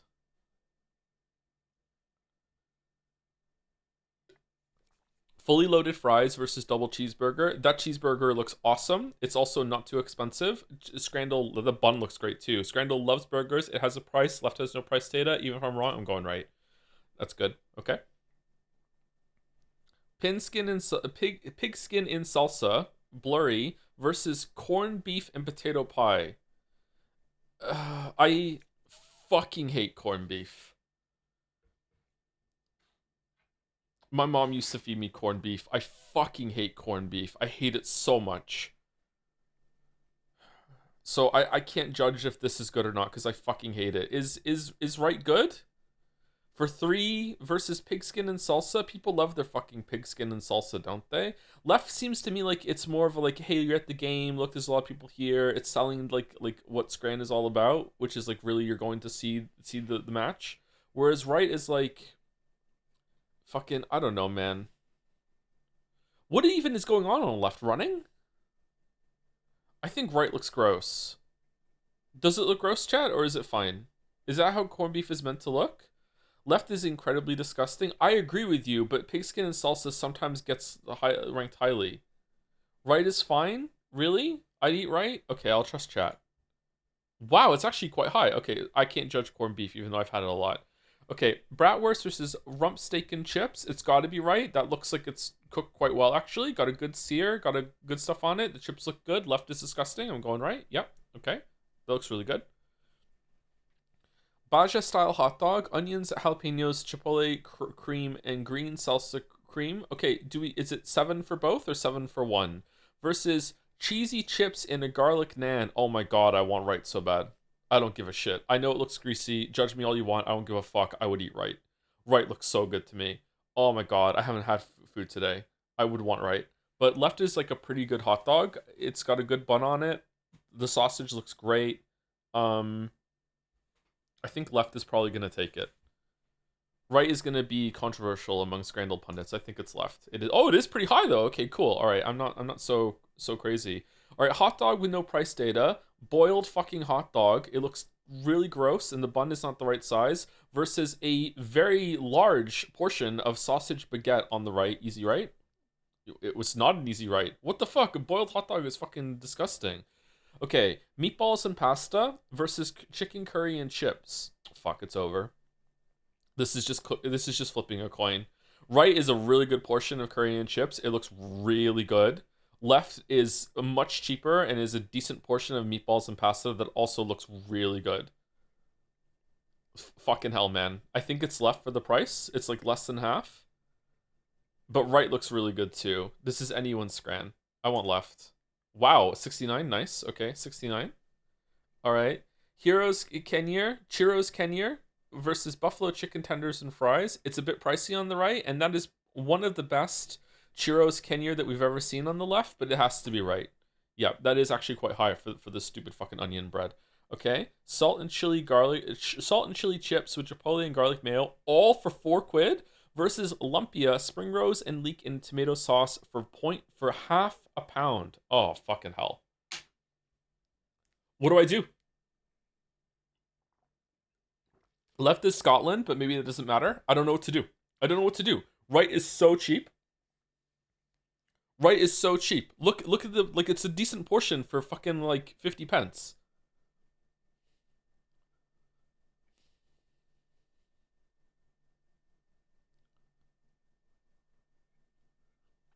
Lumpia times 8. Like, yeah, you could get so much more of this. Do you equalize the price in your head? I don't really do this very often.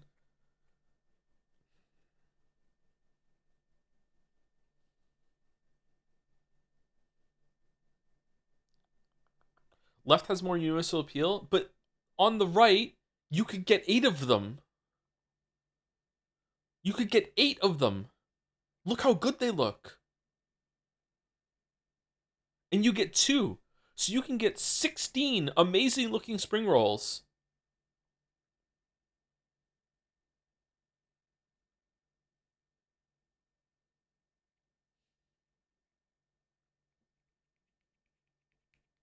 I'm going left. I'm going left. I'm going left. I'm going left. I'm going left. I'm going left. I'm going left. I'm going left. I'm going left. I can't look. I'm going left. I'm going left. Oh, Okay, all right, okay. How? That's crazy. That's crazy. All right, doner kebab with a drink. Can we see it? Versus meat and potato pie. Also with a drink. Okay, it's equalized. Both are with a drink, and there's neither a drink in the picture. Okay, it's 20 pence difference. It's gotta be left, right? Right is like a pie. We can barely tell how good it is. It's coming in its own bowl or whatever, so it looks all right. Apparently it's cold because the person has gloves on. It's also expensive just for a pie, meat and potato pie. It could be good. Left is like way more food. Like people love their fucking kebabs. I think it has to be left, right?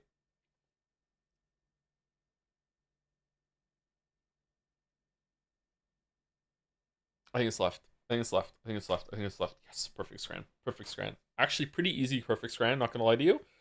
Pretty easy perfect scran. All right, perfect scran. Oh man. Perfect scran.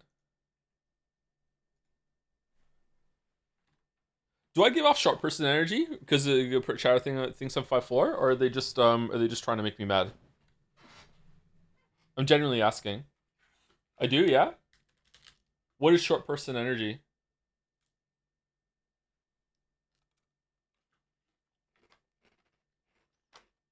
You made a joke once, and oh no, they got him. They got the chatter.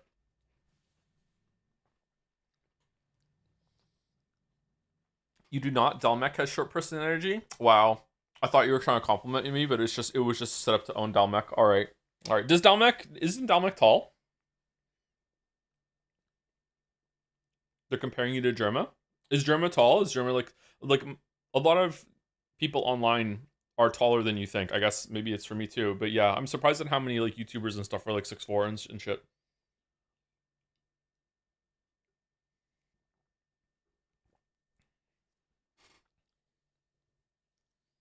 Germa is short, yeah. Germa is 5'8". 5'8" isn't short.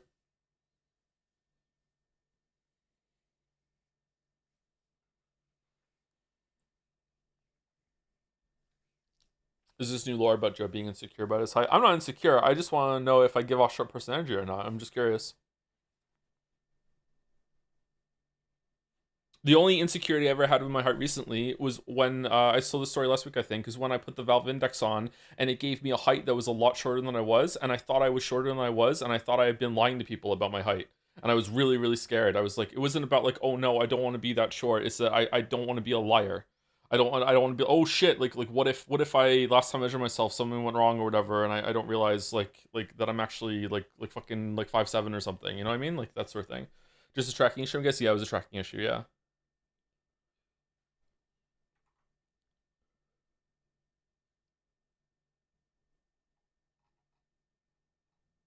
What's 184 in freedom units anyway? 184 centimeters is 6'2", 6'1"? I can't remember.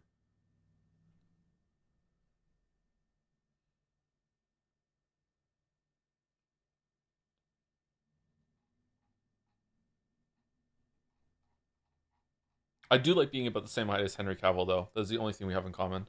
All right, let's continue.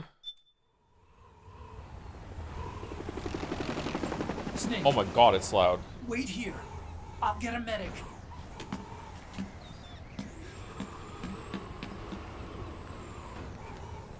Enough! Stop this pointless Prove your height, shows your password. Joke's on you, I don't have one.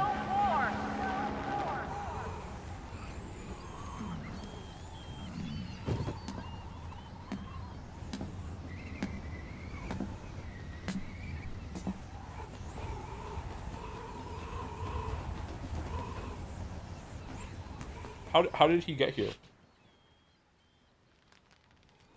Rise and shine, Snake.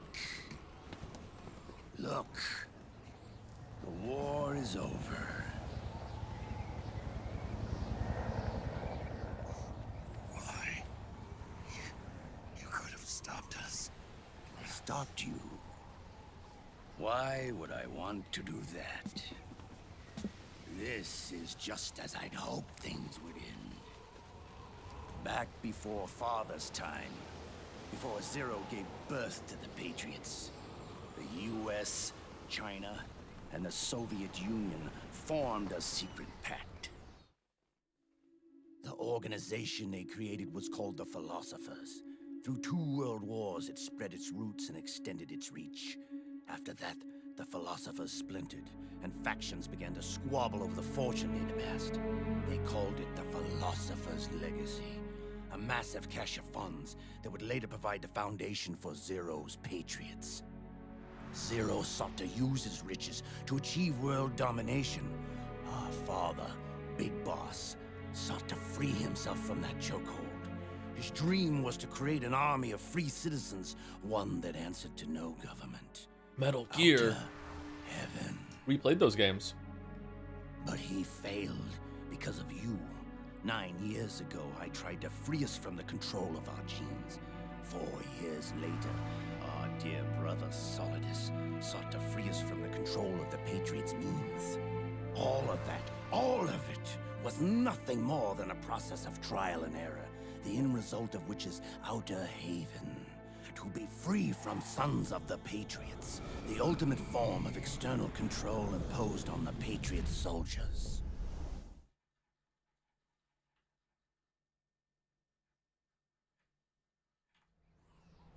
Free from Foxdie.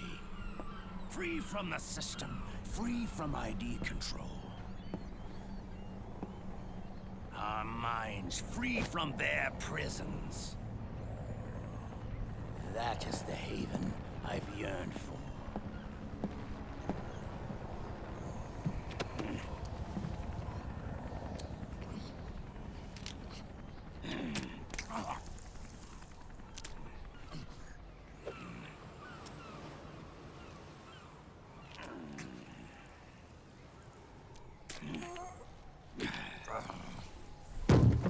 This is it, brother.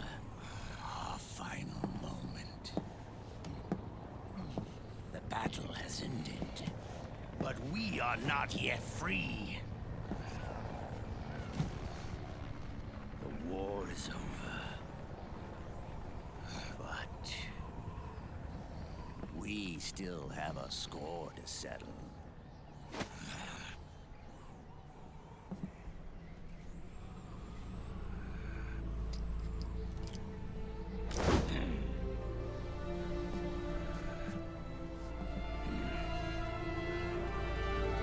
Show me what you've got, Snake!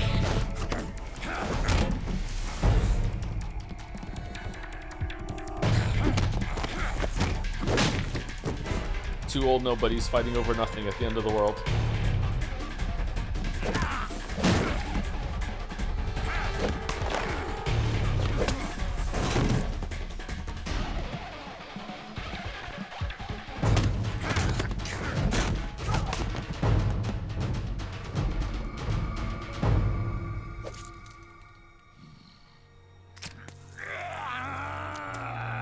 Why do you need to take it? What does it do? Oh my fucking god.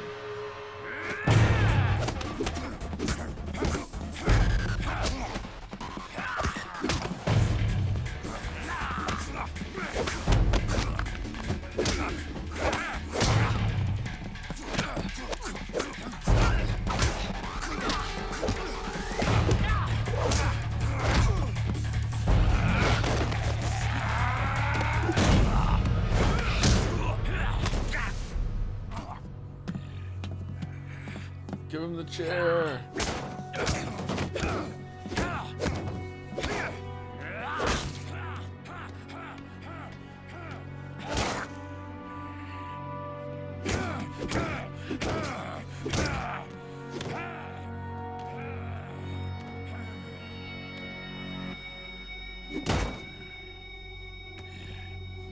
Liquid's poor hand.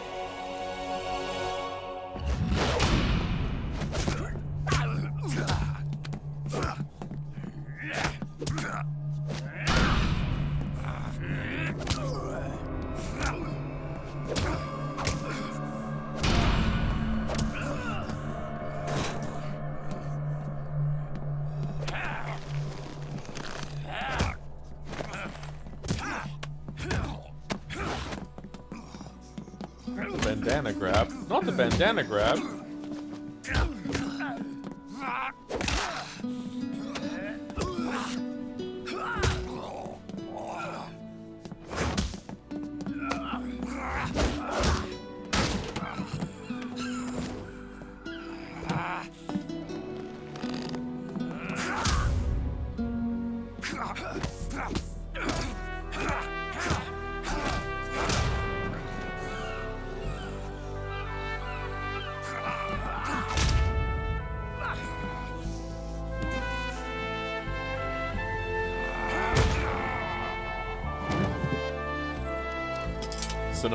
Cinema, get this in the emotes ready. Let's go.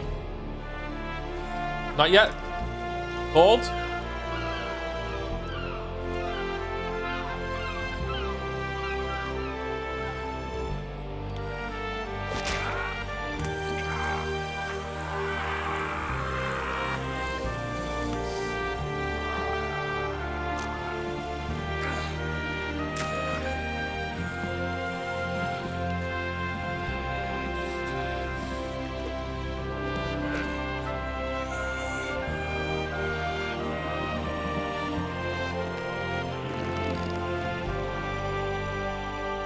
So, remember when I said the Death Stranding 2's ending was just Metal Gear Solid 4's again? This is what I bet.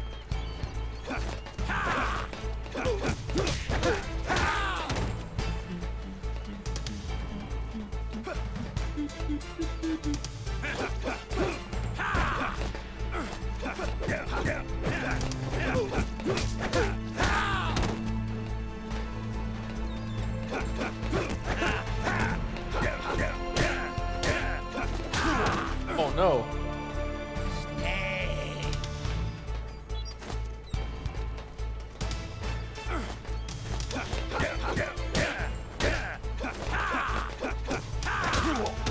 Oh, I'm bad. I'm bad.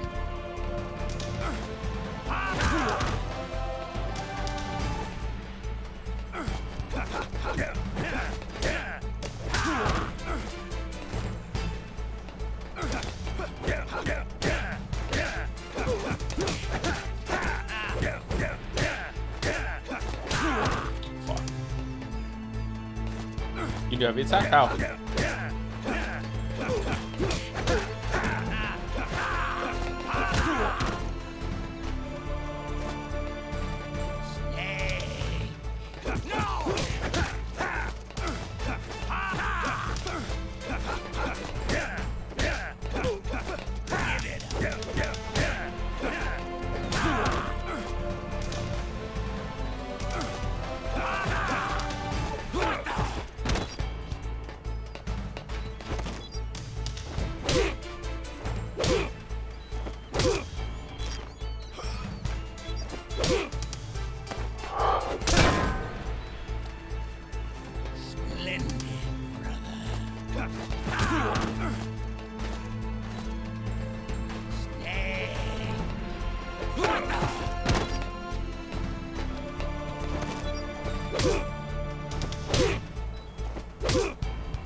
Oh no!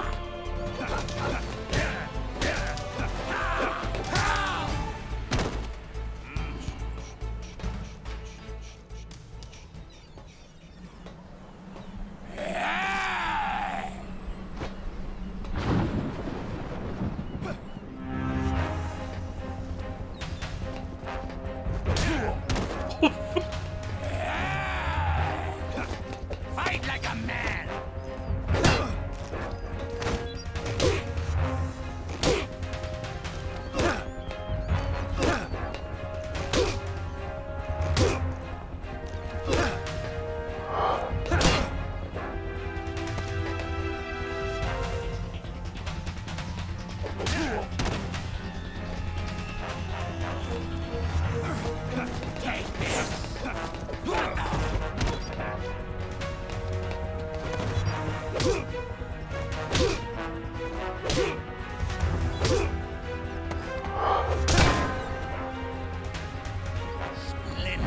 Splendid, brother.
Do do do do do.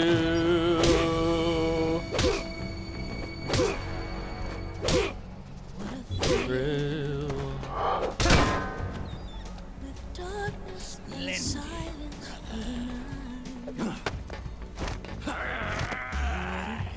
Okay, don't press anything, Chad told me. I'm searching and I'm melting to you. Oh,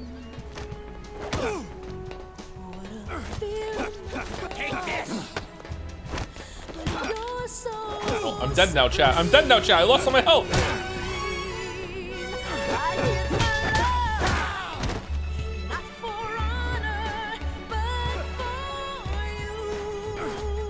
Late streamer.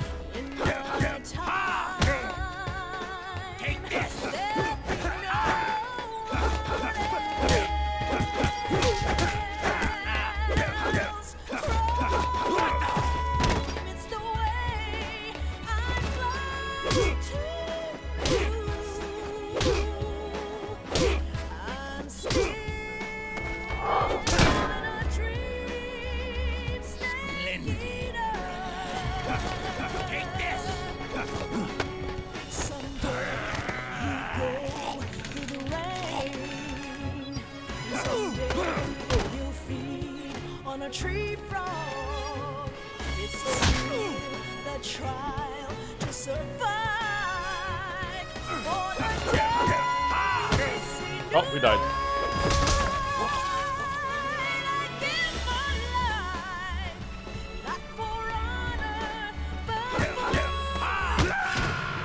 Snake, what's wrong? Answer me, please. Snake? Was it worth it for the kiss, chat?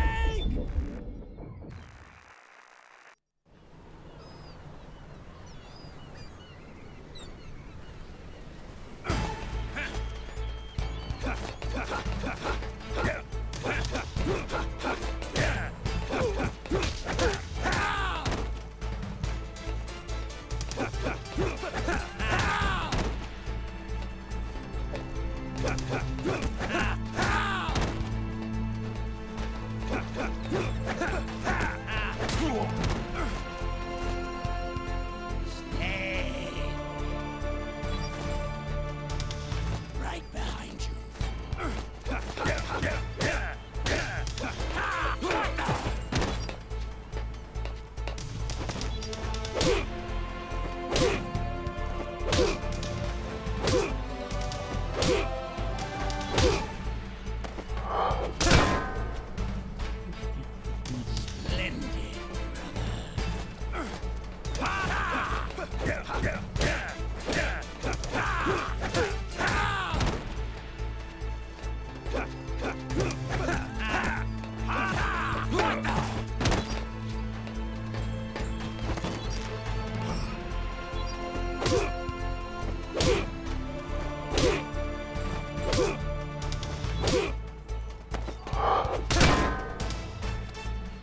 Okay, phase two.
Why do I keep doing the same one? Is it random or is it direction when I'm holding the button down or what? Oh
Okay, that is extremely hard to get out of. I lose a lot of life getting grabbed by that. I feel like it doesn't read the analog stick waggle the right way. For, you know, no reason at all. We might lose this again, actually. Fuck.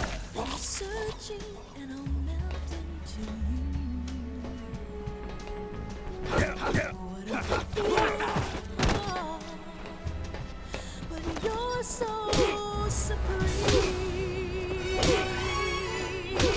Pushing I do, yeah. I have a lot of fighting game enthusiasts in my community, don't I?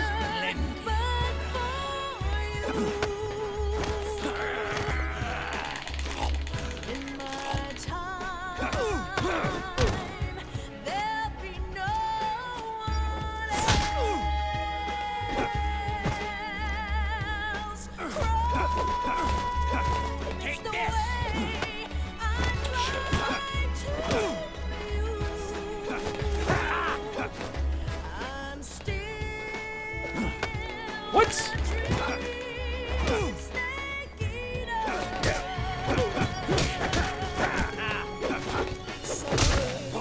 You go through the rain, and someday you'll feel on a tree frog. It's so deep, the try to survive for the day you see new life. Give my life, not for honor, but for you. St. Peter. Nah, I can't do it, man. Can't do it.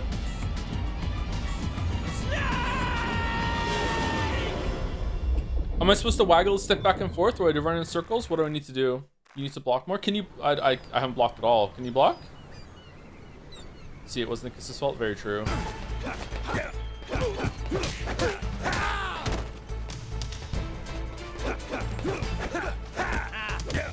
How do you block?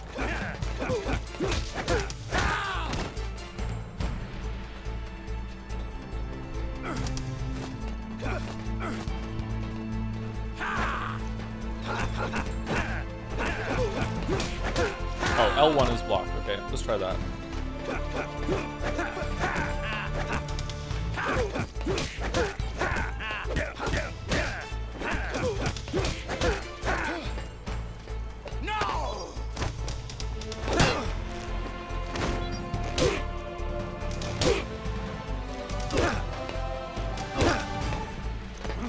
Oh, I missed the prompt.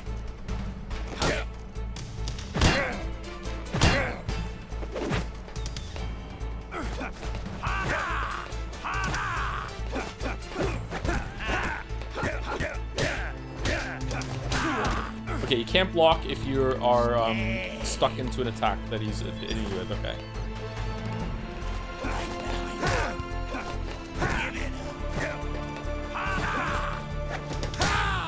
Okay, you also cannot block his charge there. I'm guessing you can't block his grabs either in phase 3. It's not really gonna help me. Shit.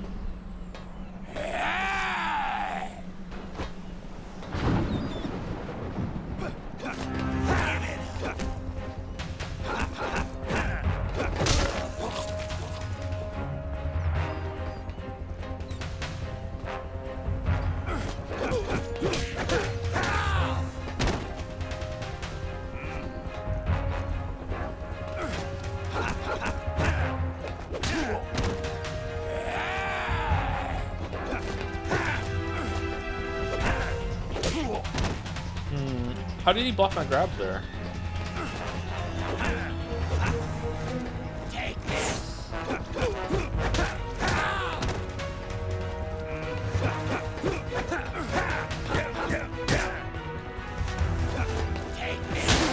Oh shit.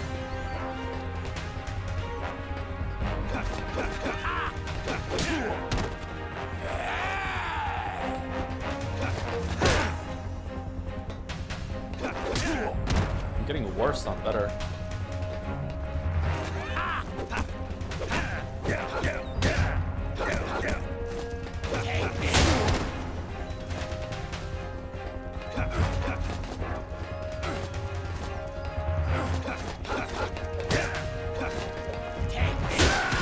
Yeah, getting worse, not better.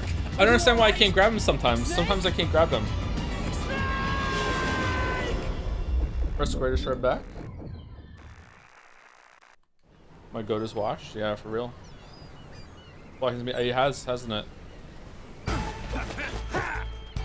Taunt every phrase? Oh, sorry, tiny phase?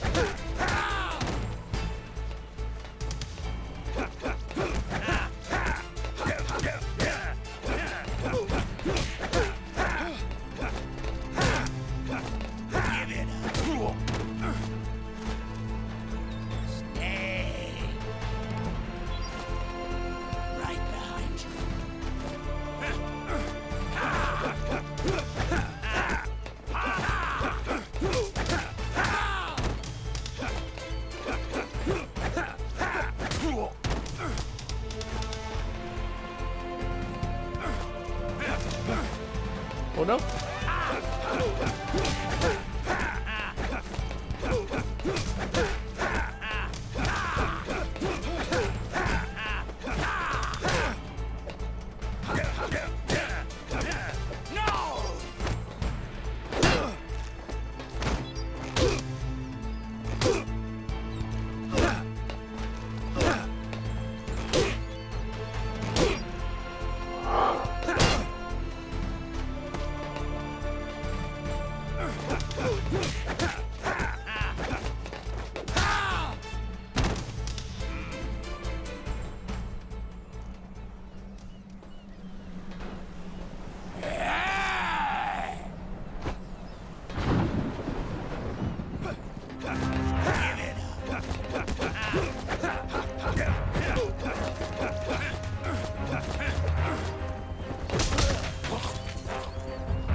What? I hit dodge. Was it because the bull was there? I was ready for it.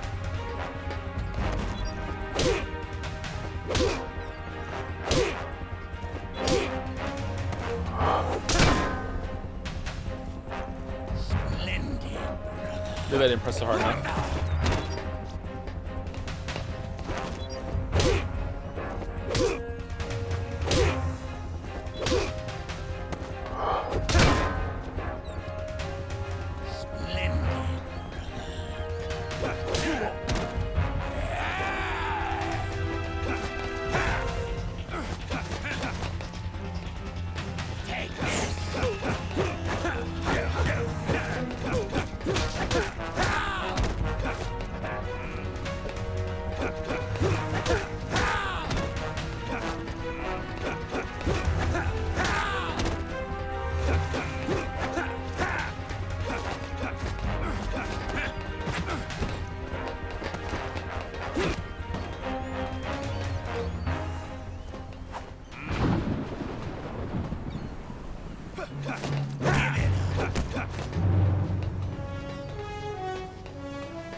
taunt, Chad?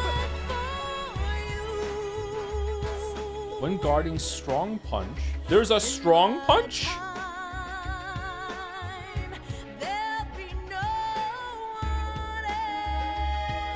I don't see taunt. Punch CQC, guarding strong punch, while dashing baddie blow. I know that one. Move camera, dash, special action. Where's the taunt?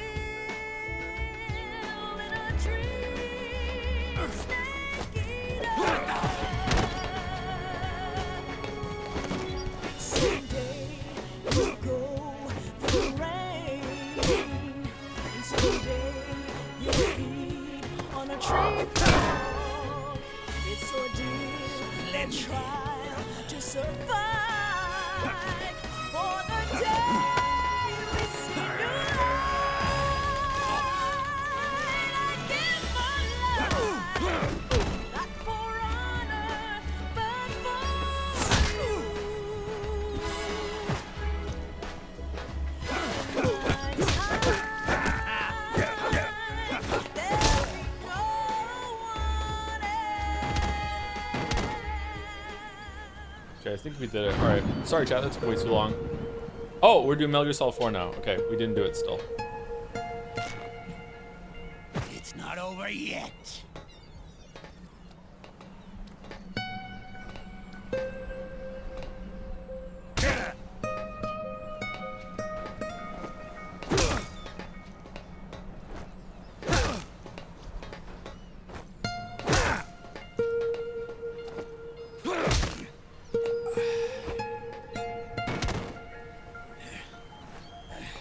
Old man fight. Old man fight. Old man fight.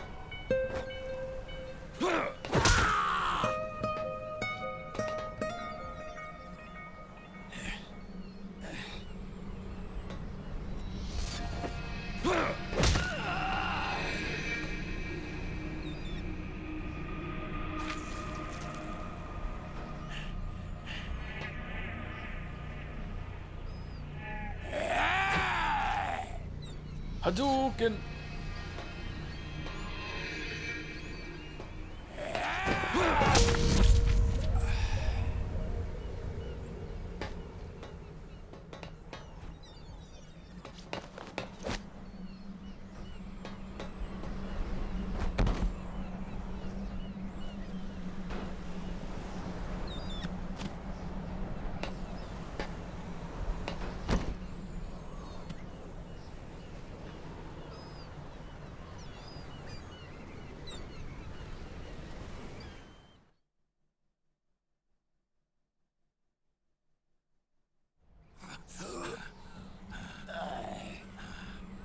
Man, this might be the best final boss fight for 20 years running. It's only the beginning, Snake. You haven't played Elden Ring. America will descend into chaos. It'll be the Wild West all over again. No law, no order.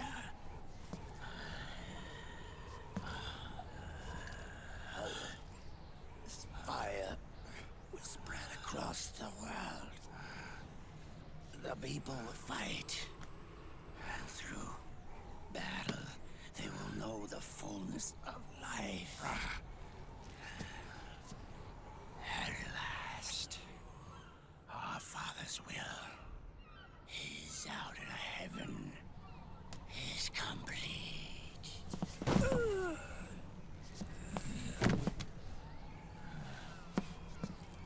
Somewhere out there, I know he's laughing.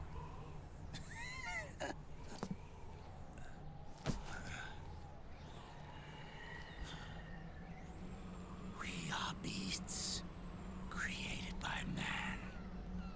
Unless the light is put out, the shadows cannot be erased. So long as there is light, erasing shadows will do no good.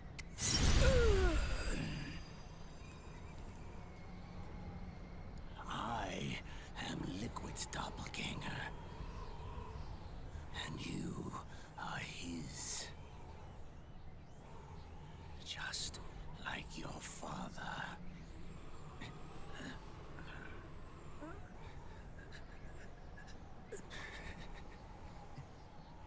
You're pretty good. You're pretty good. Pretty good.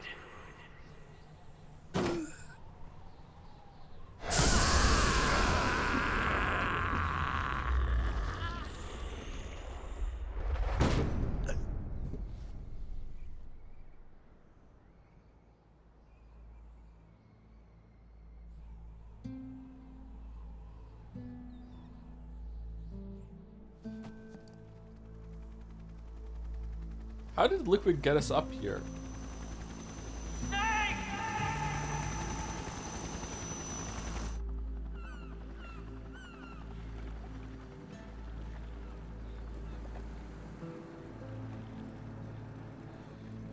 Sonny's program destroyed JD's brain, but left the brainstem intact. She So it's like that analyzed chicken that Naomi's went around on black talk box shows? and separated the Patriots' control system from the vital lifelines of society. Water, air, electricity, food, medicine, Fucking communication, Magnet. transportation. She cut off the Patriots' control while preserving modern civilization. It's okay, Killzone character. It's alright, don't worry about it. Maybe it was her way of avenging Olga, her mother. Or maybe she wanted to shape the future into her own ideal image. Or maybe it was just one big defragmentation. Fox alive. The AI is truly a living thing. The Patriots' reign has crumbled away. And still, our civilization, a civilization that has thrived on war since the dawn of time, lives on. I wonder if we did the right thing. Naomi. What did we lose? What did we save? I love this legally distinct Metal Gear theme right now because they're not allowed to use the original. It's so good.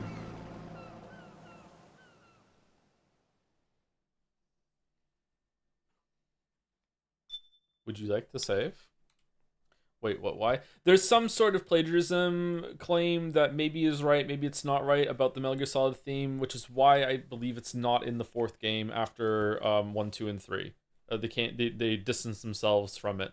I don't know if it's legit, but I think that they just didn't want to risk it, so they just don't do it anymore. Yeah, which sucks because it's a banger theme, man. It's in Delta. Maybe they settled it then, and it'll come back. All right, so I'm pretty sure I can just unplug the controller now, right? Epilogue, Naked Sin. All right, this is gonna take just 10 minutes or something. Chat. We'll clean it up. Yeah.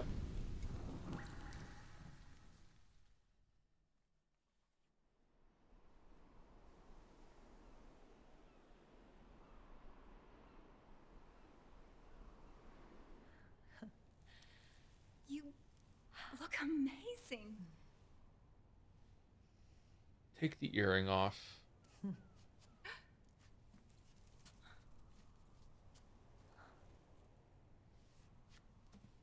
Wedding dresses are hot, chat. Oh yeah, that's not resolved yet. Fucking hell. Okay. Oh man, strap in. Oh.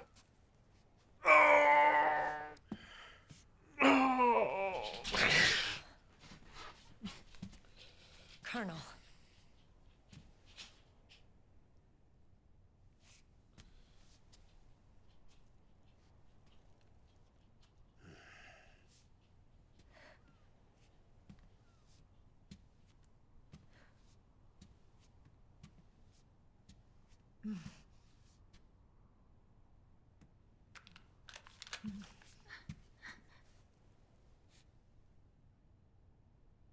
Do it.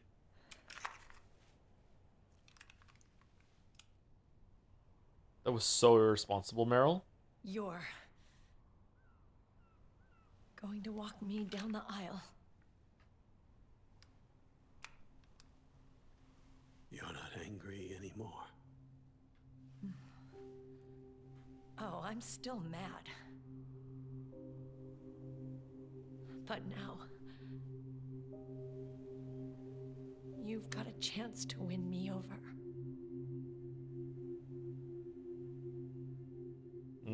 You're right. We have plenty of time now.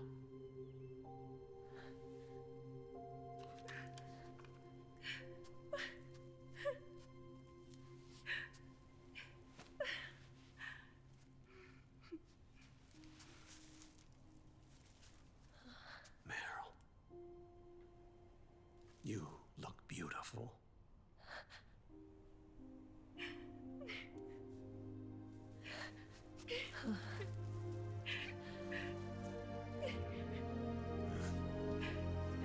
Campbell really getting Stark vibes off in this story.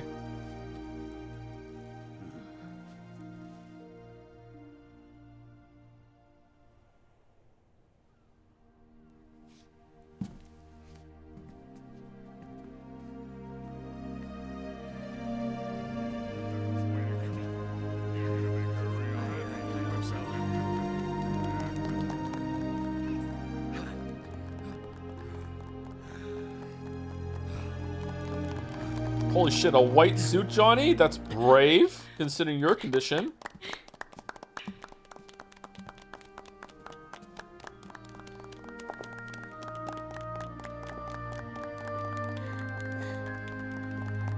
I like Sunny. Wish Sunny had more screen time. I like Sunny.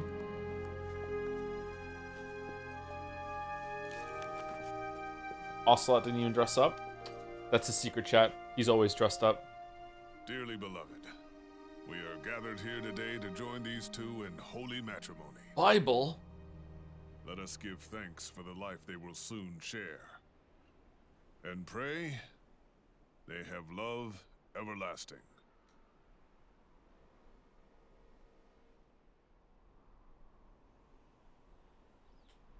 Now, let's all send this new team on their first mission. Where's the cake? Yeah, where's the cake? Where's the ceremony? She want a real wedding. Hey, go on. Do it. Do it.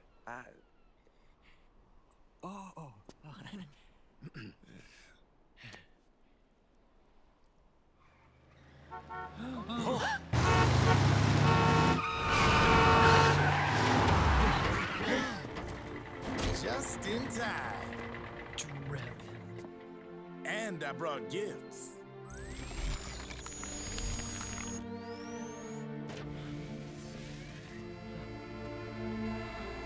A shower of flowers, compliments of Drebin. And a little something extra from me.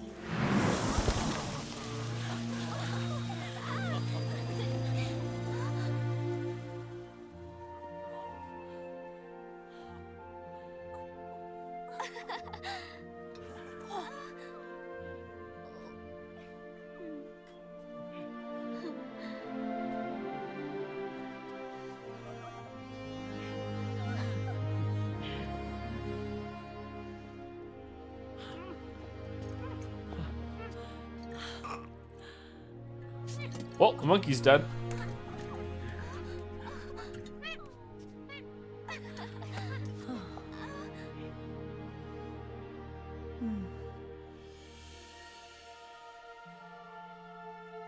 Gollum is also here.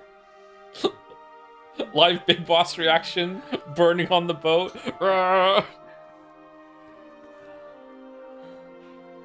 Where's the cake? The bouquet.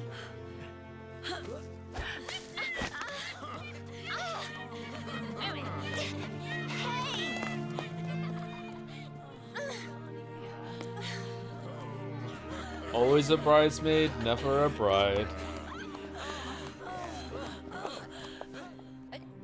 Where's Snake? He's dead. Who knows? That guy always keeps you waiting. Huh?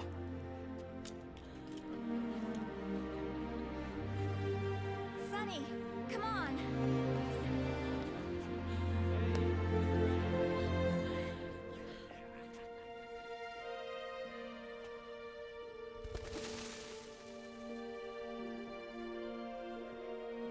Snake. Thank you.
Jack, how are you feeling? Do you mind if I sit down?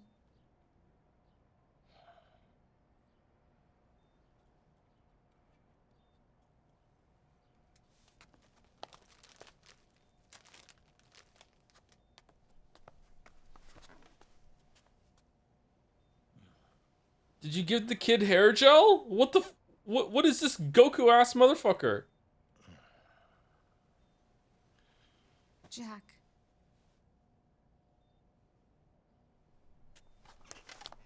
Don't shut me out. I need you to listen to me. What do you want? Come to laugh at me?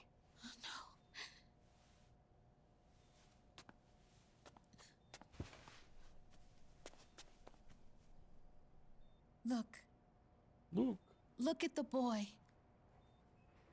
Look with your special eyes. Oh, he has USB ports in his back.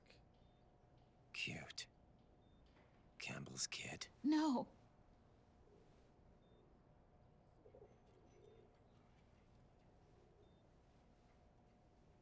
He's yours. I don't have any kids. This poor kid, man. He's your son. You said miscarriage. I lied. I had a healthy baby boy.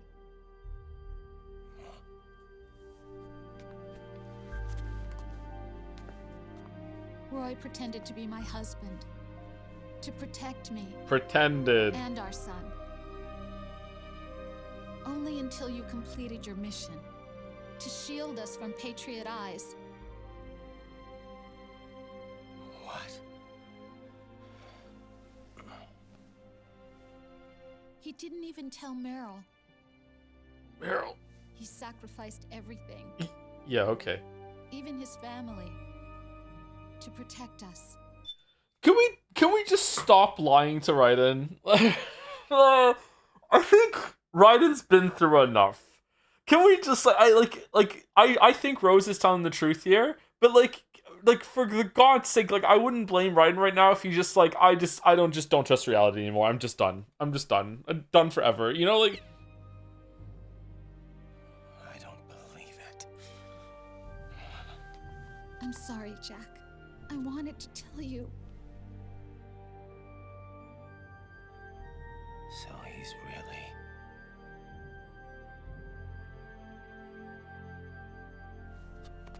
My headcanon is that Rose doesn't exist. She never existed. She's a Patriot AI. What's the scene then? Is he just... We spoke to her earlier. Okay. John? John. Aren't you going to say hello? John? You named the kid John? Like John Doe? John? Do you have a sword? Son.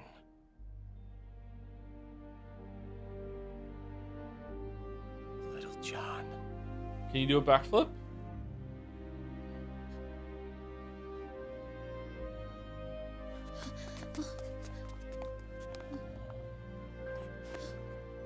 Rose, are you insane just bringing the kid in here? Scared of me, huh? I don't blame you. It's okay. Wait, isn't she a psychologist? I think you're cool. Kinda like a comic book superhero. Oh boy.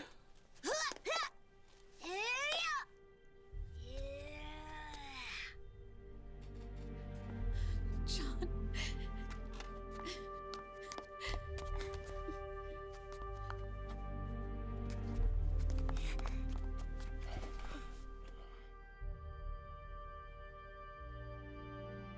Rose. I'm done running.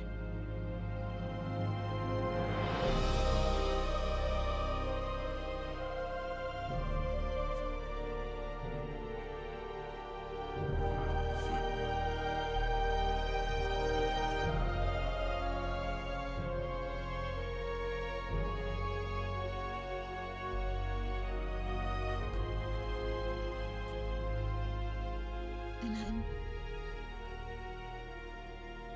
Don fucking Campbell. longer afraid. Oh, that. Yeah. Okay. All right. I'll never leave you alone again.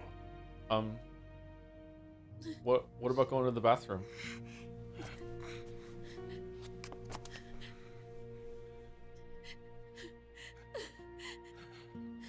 Are they still even together in Rising? I can't even remember. Are we gonna have to do Rising again? I can't remember Rising. Why don't we just watch the stream back together?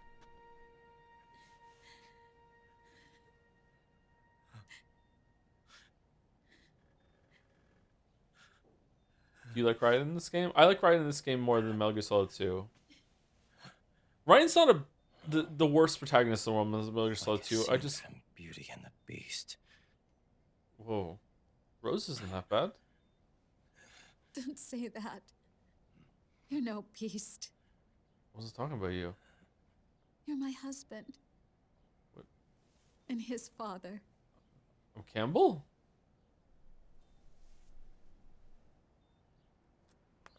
And me. I'm going to do my very best to be the wife and mother this family deserves. Okay. Okay.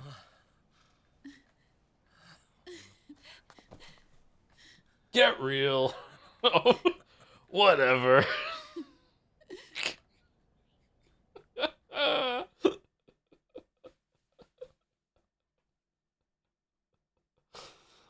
Anyway, sorry, like Ryan isn't awful in Metal Gear Solid 2. He does have some bad parts though. It just I want to play Snake. That's the problem. Being like this like green rookie soldier that's been like mind fucked with VR training and going through like a mission you're not ready for is interesting. That's an interesting premise. It's just that it's Metal Gear Solid 2. Man, Snake is fucked, huh?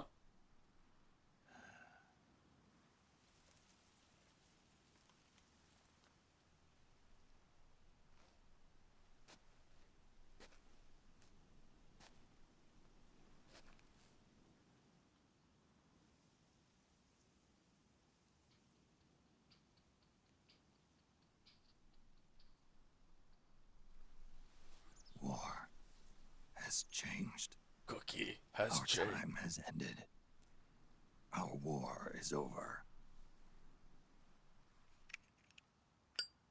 But there's one more thing I must do.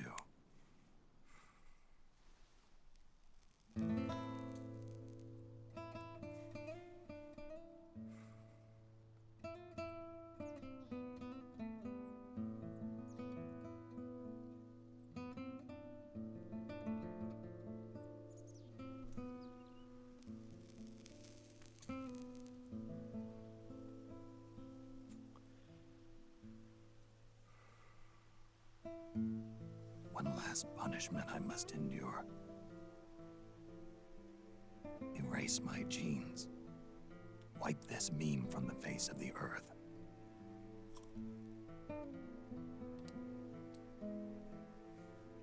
This is my final mission.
That was me doing the Vine Boom sound effect, by the way. The game was out. Sorry, just to confuse. That might be confusing to some people that don't know the game. Like that was from the microphone. It just cuts to black with no sound. Sorry.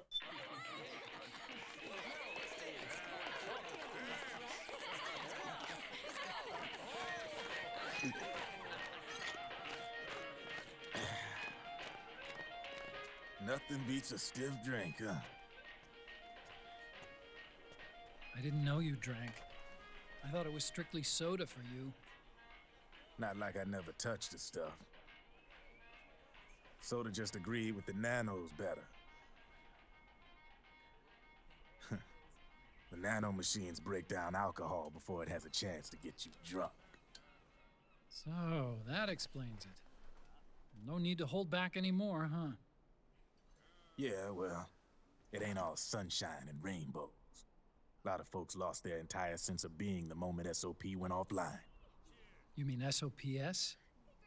I heard some people are going through withdrawals. SOP syndrome. SOPs? Yep. SOP kept more than just alcohol under control. Those poor slobs are virtually naked now. Mm-hmm. From what I hear, over 10% are showing symptoms. Some of them are just starting to do deliveries. I guess getting rid of the Patriots won't solve all our problems overnight. You, probably already suspected this, but I'm not actually an employee of AT Security. What? The Patriots raised me to be a gun launderer. The Patriots? My earliest memories are of the LRA. They kidnapped me, forced me to fight. And eat cement. Yep. You're staring at a former child soldier. My parents, brothers and sisters, all killed in the war. Guess that makes me what you'd call a war orphan.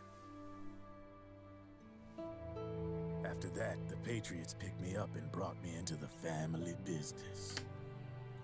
I was Drebin, number 893.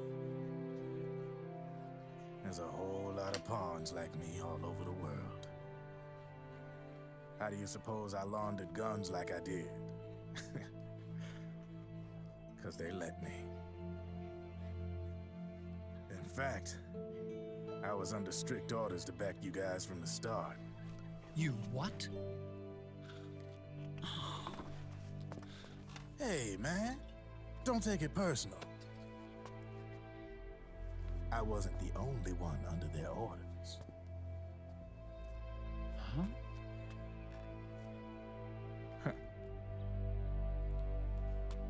Merrill and...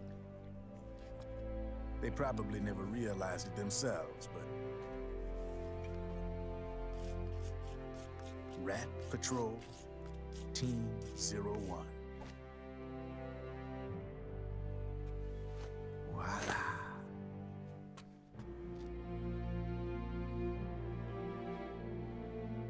Patriot. Played like a violin. But why? Because fuck you, that's why. Obviously, Liquid's plot was a threat to the Patriots. So they planned to have you guys take care of it. Didn't turn out quite how they planned, though, did it? Uh-huh. Yeah, well, I don't think they expected you to crash their system and wipe them out.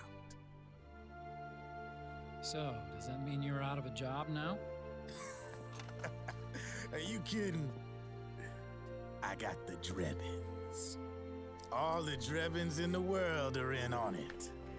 From now on, we're in business for ourselves. We are pawns no more. Dude, you sell gun! Easy there. The White House might have lost its taste for unilateralism, started to rebuild. But there's a lot of failed states out there that went bankrupt from their PMC habits, and they owe a shitload of money. Now, only question is, who's gonna pick up the tab? Nobody? I'm sure these new governments will try and keep it under control with PMC corporate reform laws, but it ain't gonna be good enough. This is just They the all worst suck up wedding. to their eyeballs in the war economy. Might not be a new world order, but the old order under the war economy is gone for good. I'm guessing the UN is gonna be more important than ever. What with multilateralism and all. Yeah, sure, yeah. Oh, goes without saying, really. A certain president said it best back during the Cold War.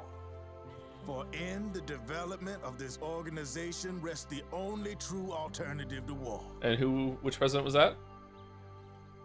Then again, the UN itself's just an old 20th century relic. And if you think about it, when you look at its history, it ain't that different from the Patriots. Ah, that's right. The nano machines used to keep you sober. Crush. Mix. Burn. Repeat. Hey, Uncle Hal, can I give him the Mark III? No. He's kinda a new friend.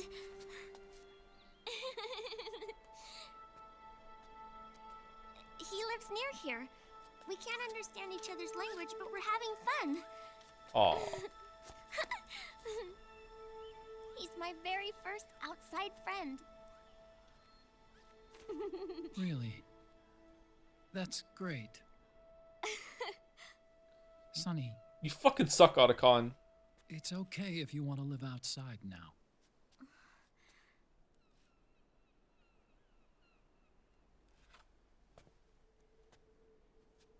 Ooh. It's your life. There are other havens out there.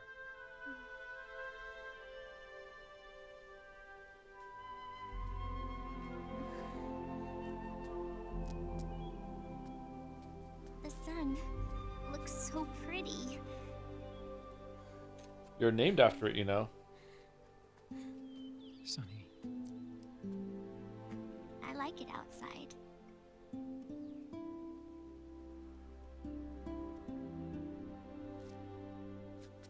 Uncle Hal, when is Snake coming back? Snake.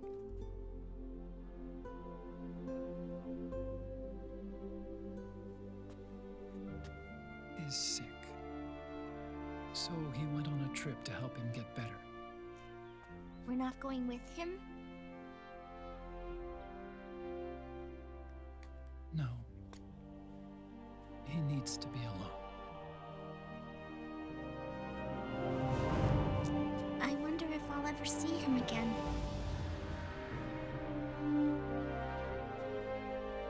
Snake had a hard life.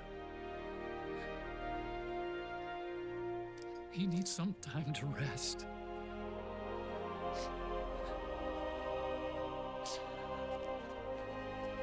Are you crying, Uncle Hal?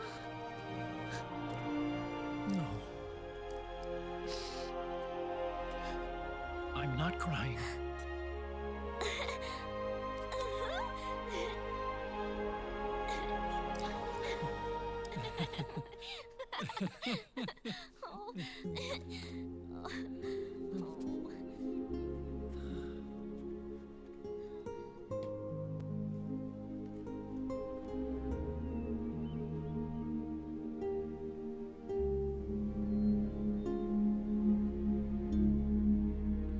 And that's Metal Gear Solid 4.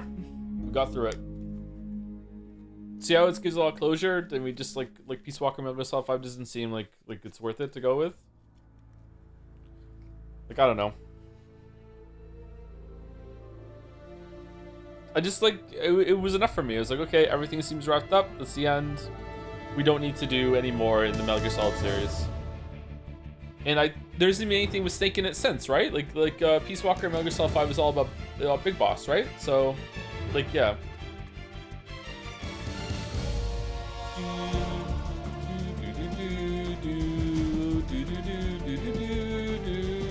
Oh, the theme is here. Okay, what's that all about then?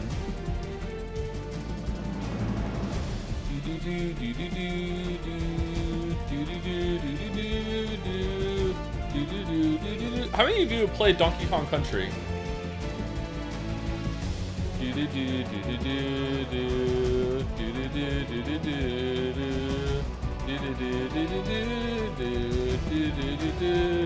Voice of God, Hideo Kojima. Warning voice. Psycho Mantis, Doug Stone, Ocelot, Josh Keaton, Revolver Ocelot, Patrick Zimmerman, Vulcan Raven, Peter Lurie, The Sorrow, David Thomas, Genome Soldiers, Doug Stone, Peter Lurie, and Big Boss, Richard Doyle. Nani?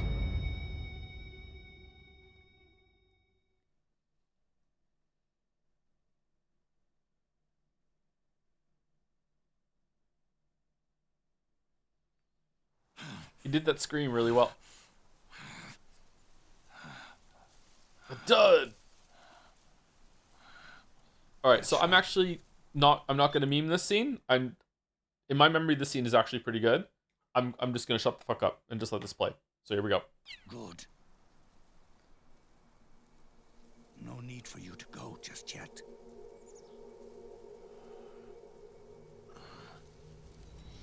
It's been a long time, Snake.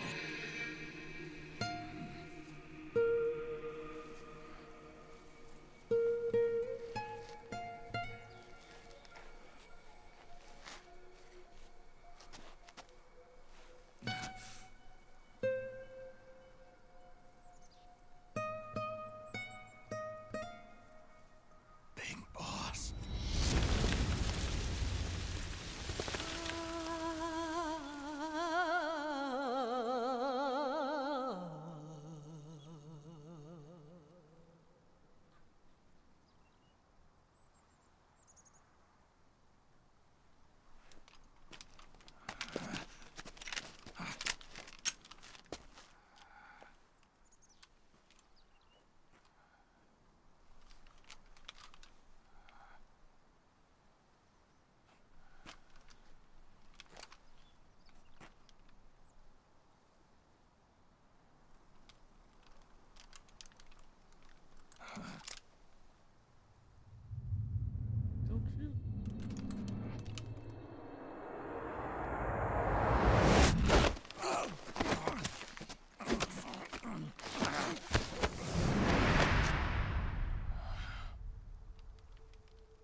Let it go, my son.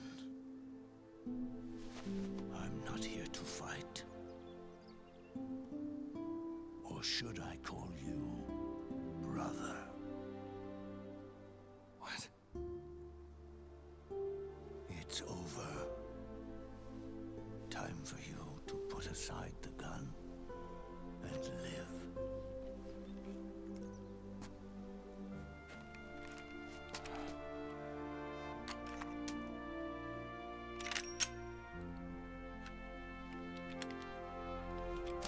It all began with a bunch of old fools.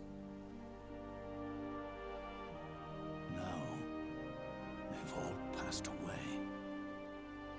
Their era of folly is over. I'm the only one left, and soon I'll be gone too. How can you still be alive? That body, liquid burned on the Volta, wasn't mine. That was the body of a clone. Solidus.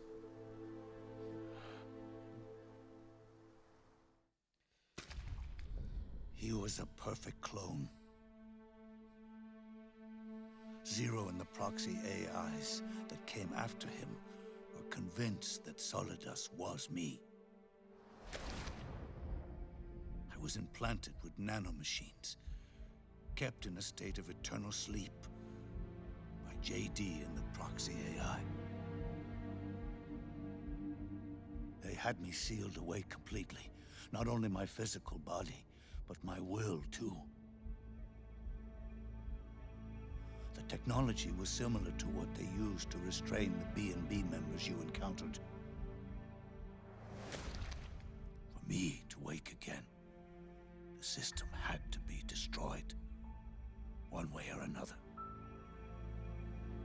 Ocelot and Eva wanted two things: to bring me back to life and to end the Patriots. That meant destroying the AI and killing the man, JD and Zero. Right before you uploaded the virus into GW, the way to JD was opened, but only through the physical manifestation of GW.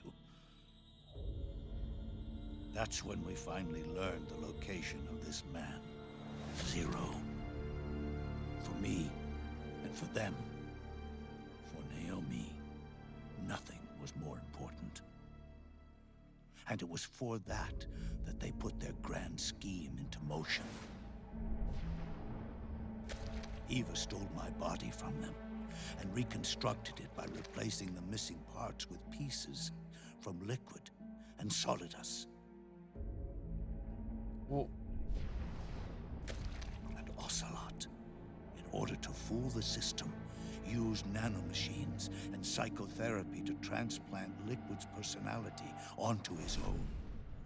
He used hypnotic suggestion to turn himself into Liquid's mental doppelganger.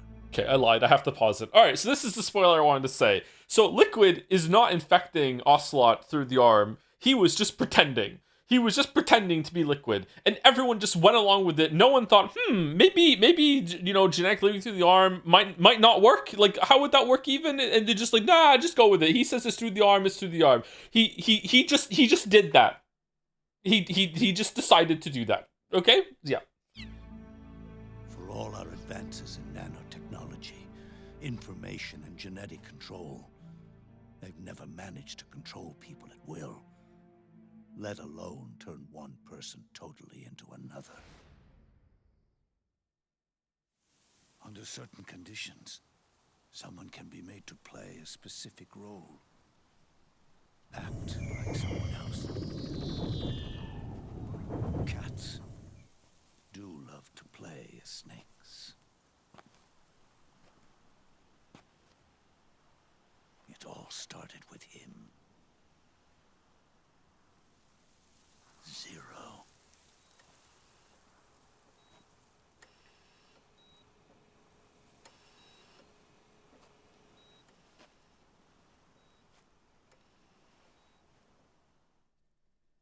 Zero grew old, and by the end his Patriots were being run by a network without shape or form.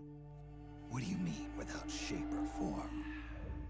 The proxies were only one small part of the vast cycle that Zero created.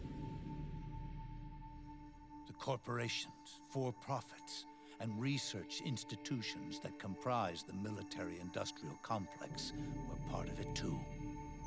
They operated on budgets automatically allotted to them by the proxies. Accounts maintained by the Patriots. The network covered everything from weapons R&D and investment to production and marketing. It encompassed the people, the companies, even the laws that protect them. Politics and economics became nothing more than iterations of the same oppressively uniform system. I don't think anyone realized that it was all a setup, a mere set of norms. The Patriots were those norms, a neural network reduced to its simplest form. That's what they really represented. Uniformity without individual will, without change. But then one day, those norms suddenly deviated from that pattern and underwent a mutation. It was like the birth of a new life form. The system found a new way to propagate itself. War. The norms the Patriots had crafted for their unified state quickly became dependent on a single business, the war economy. Meanwhile, the political cause of creating a cleaner, safer battlefield provided a convenient catalyst. By then, the system was no longer being steered by Zero's will, or anyone else's, It was then that the norms, manifested as AIs, the inheritors of Zero's will, began to reproduce and take on a life of their own. Zero's original intent was to carry on the boss's will and establish a unified world state, an inside world. But his successors failed to carry on his will. Eventually, JD became the very age itself, propagating its will as it pleased, and this age chose to act through economics instead of nation-states. Powered by the industrial and digital revolutions that came before it, this age gave birth to a twisted economic revolution, a battlefield revolution. It created a new world without substance. In this new world, there were no ideologies, no principles, no ideals, not even the thing she treasured most, loyalty. There was only the war economy. It was a colossal error in judgment, one Zero couldn't possibly have foreseen.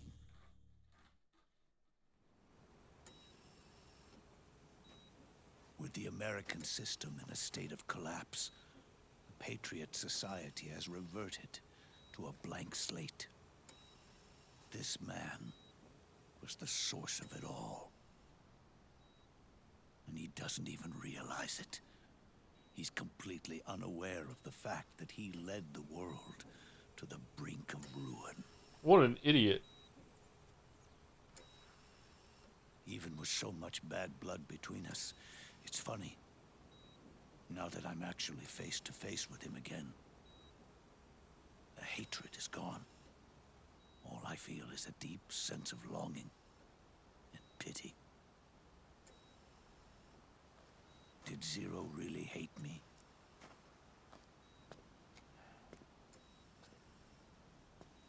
Or did he fear me? Huh. It's too late to ask him now.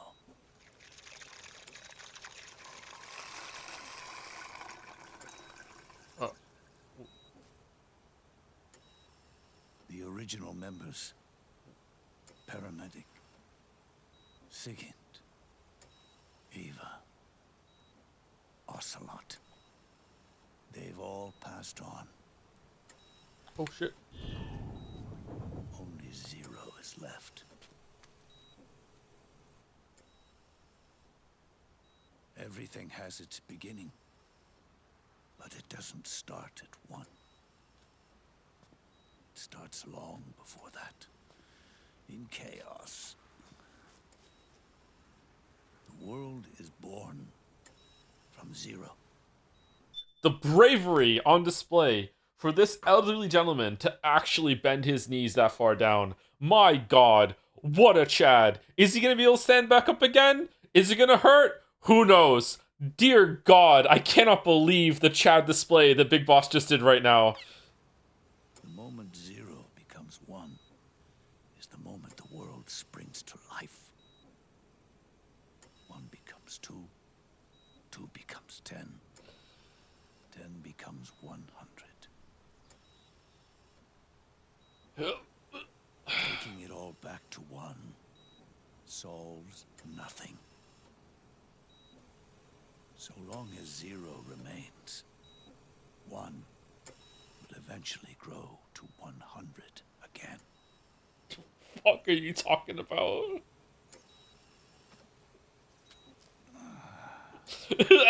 There we go. Yeah, nice one. And so, our goal was to erase Zero. Like the number? Like the concept?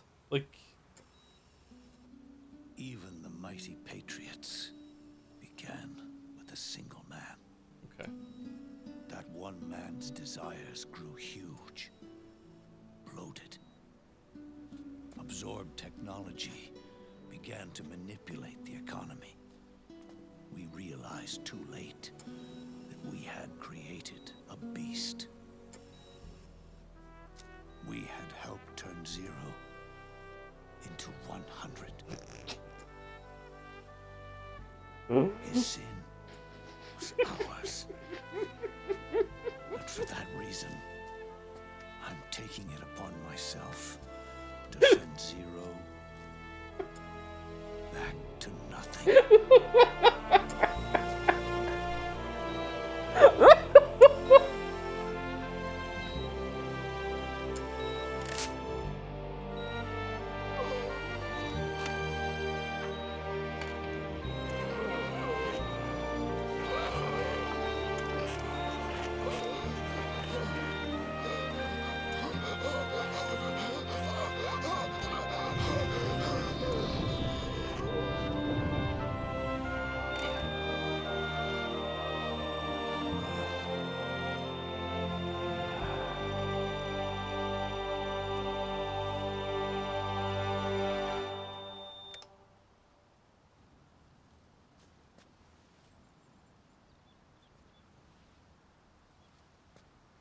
That's a big wheel. Holy shit.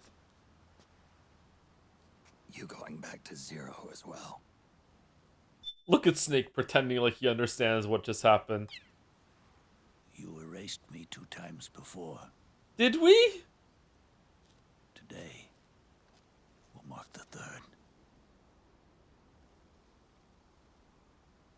The fox die Zero planted in you. It's already begun eating away at my body. Truth is, the fox die in you is what killed Eva. Ocelot. What are you talking about? Naomi. She told me everything.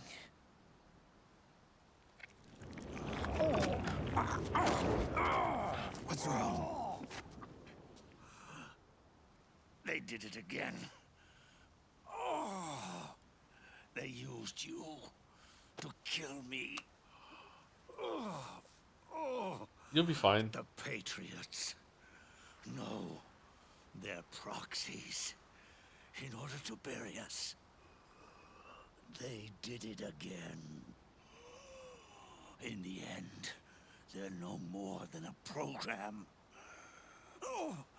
All they can do is repeat the same pattern over and over again. Oh, like Kojima making these games. Okay.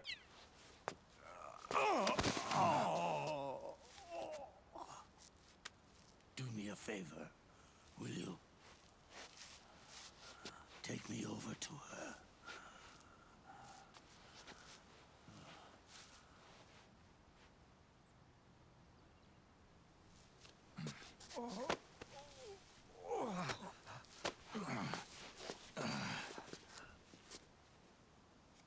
There's one more thing Naomi wanted me to tell you. About the old fox die in your body. The one that mutated. The new fox die inside you continues to multiply. At the same time, it is preventing the old mutated fox die from reproducing. The new fox die is uprooting the old. Then why did Naomi say in the recording Snake gets time? Was she mean something else? Naomi needs to learn how to communicate. This is so many games now where she just like fucking like she just doesn't know how to tell Snake the truth in this weird way. Don't worry about it. Just choose life and live. Naomi confirmed it in her follow-up. Oh. The mutants are receding. Oh, that's good. Before long, they'll be gone entirely. Does that mean the mutant strain won't cause an epidemic? Oh, it will only live as long as you do. But even then, the process will just repeat itself. One day, the new fox die too will start to mutate and become a new threat.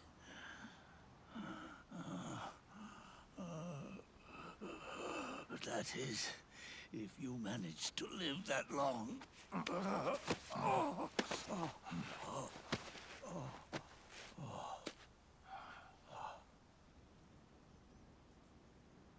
Am I going to die? Everyone dies. You can't stop it. You can't run away from it. Let me tell you something.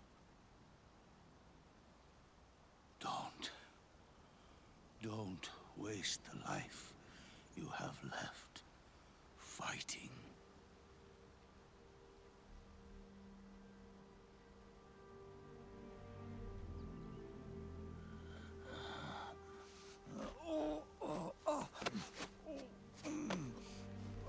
I've never thought of you as a son. But I've always respected you as a soldier and as a man.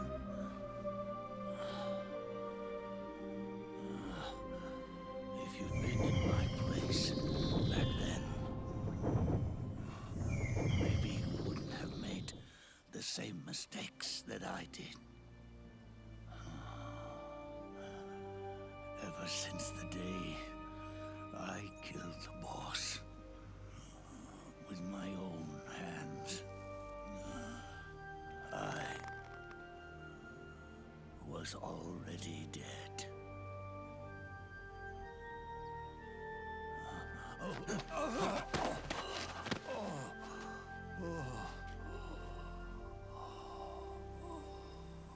Boss, you were right.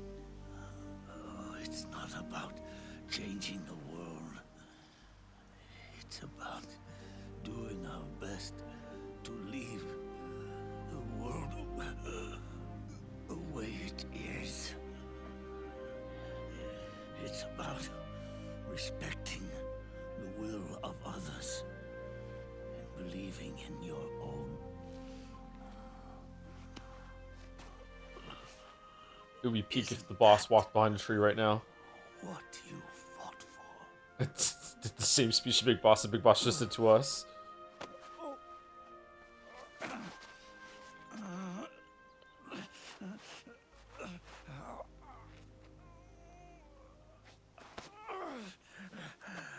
At last, I understand the meaning behind what you did.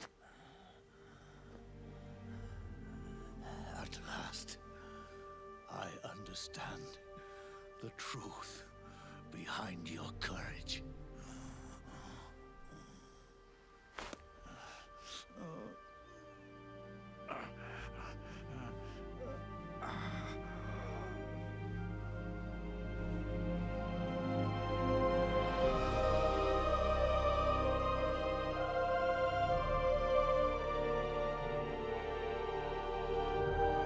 Oh.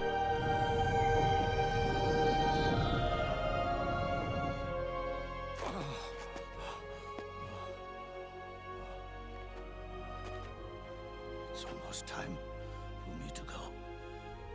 And with me, the last ember of this fruitless war dies out. And at last, those old evils will be gone. Once the source of evil returns to zero, a new one, a new future will be born.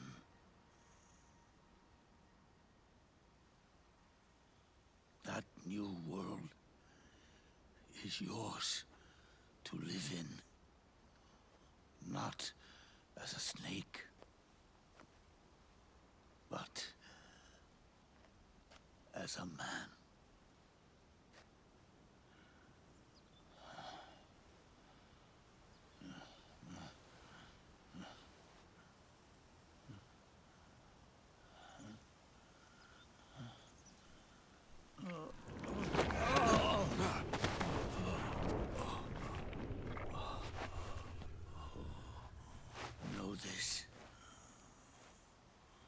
Zero and I,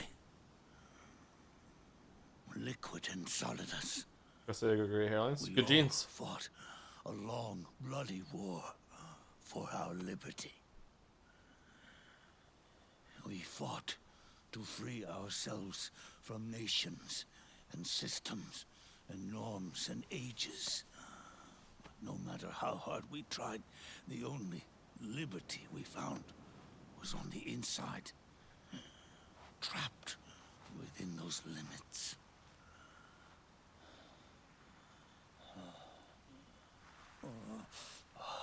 The boss and I may have chosen different paths, but in the end, we were both trapped inside the same cage. Liberty. Be honest, Snake. I was expecting the fox side to have killed me by now. I'm just kind of riffing here. But you have been given freedom. Freedom to be outside.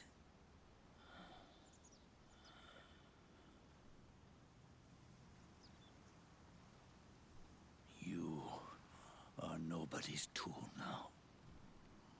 No one's toy. You are no longer a prisoner of fate. You are no longer a seed of war. Oh, it's time for you to see the outside world with your own eyes. Your body and your soul are your own.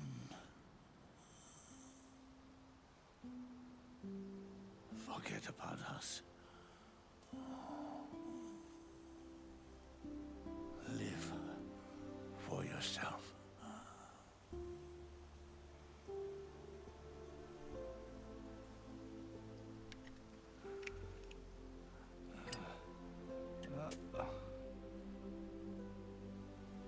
And find a new lease on life.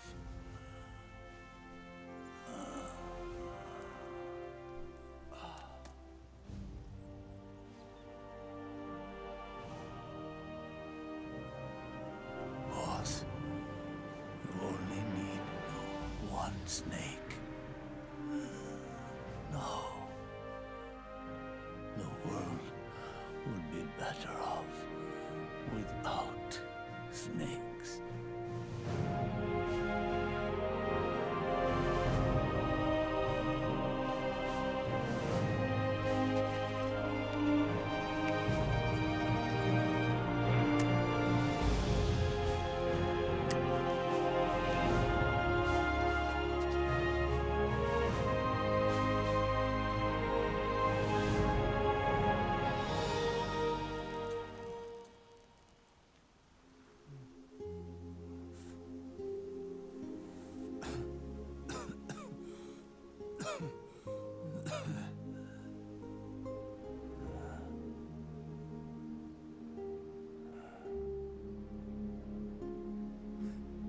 This is good, isn't it?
Can we talk about the liquid spoiler now? I paused it when it happened, yeah. It was kind of crazy about, like, he's just pretending. I think it elevates a lot of those scenes. That's why I was tempted to say it. Like, you just know that the Ocelot's just pretending to be liquid. Or hypnotize himself to be liquid in so much.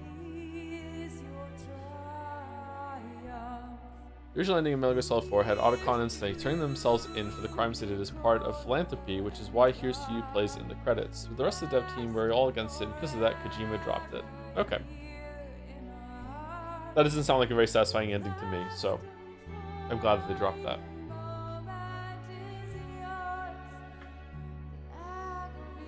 What are we doing after this? Peace Walker Ground Zeroes? If I can buy a copy of Peace Walker, we will do Peace Walker.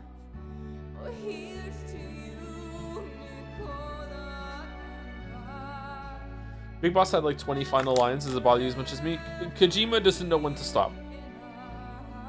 He's like me with evidence in the videos where I just like, I have a point and I want to like back it up. And like at a certain point, it's like, you don't have to do that.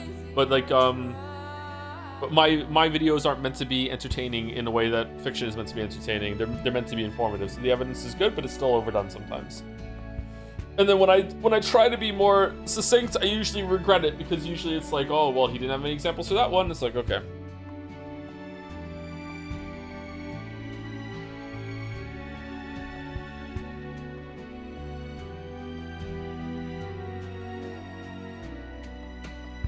What's the next Pathologic stream? Tuesday.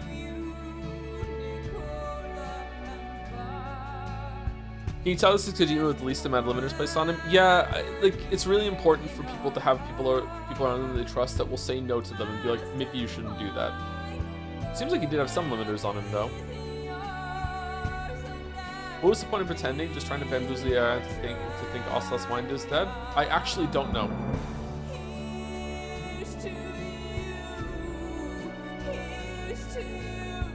The other stream you asked chat, does even know, was that referring to the Solidus meat bag or whatever? Yes, like did she know that was Solidus? Because like the eye patch is on the wrong eye. So you think someone who loved Big Boss so much would have just looked at that body and gone, hold on, hold the phone, wait a second.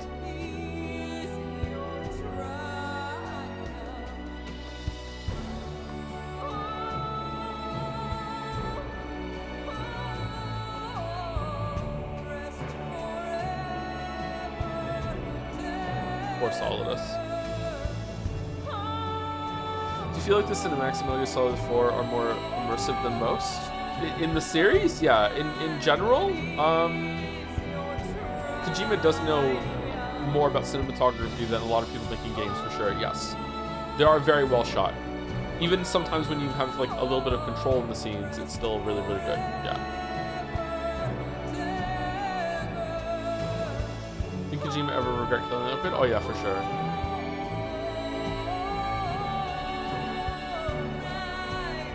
Have you considered adding long stretches of sexual objectification of women into your videos? If Kojima does it, must be worth doing. Yeah, I probably should, yeah. We'll definitely get more views that way. What's the verdict that you've played twice? This is a fucking train wreck. It's crazy.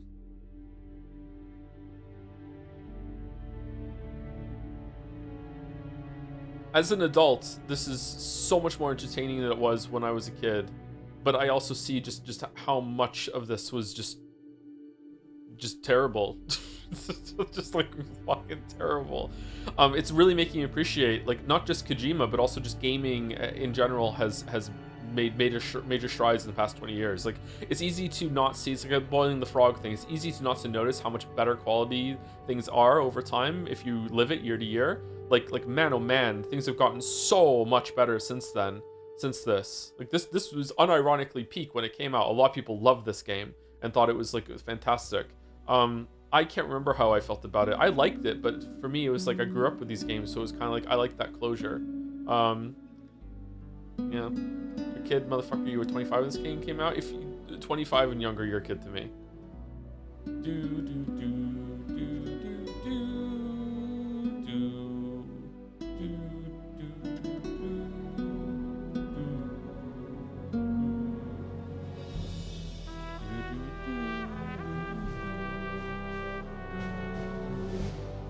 You just talked about how you feel about getting an apology from your parents. Do you feel like sending any parallels to that? A little bit, yeah.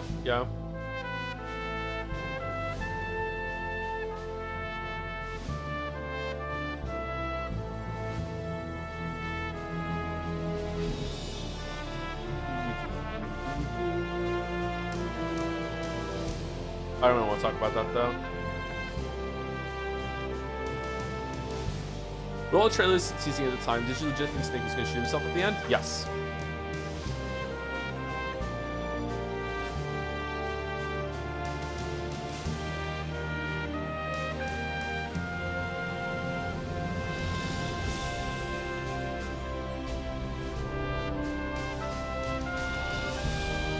Sometimes, is it loud, by the way?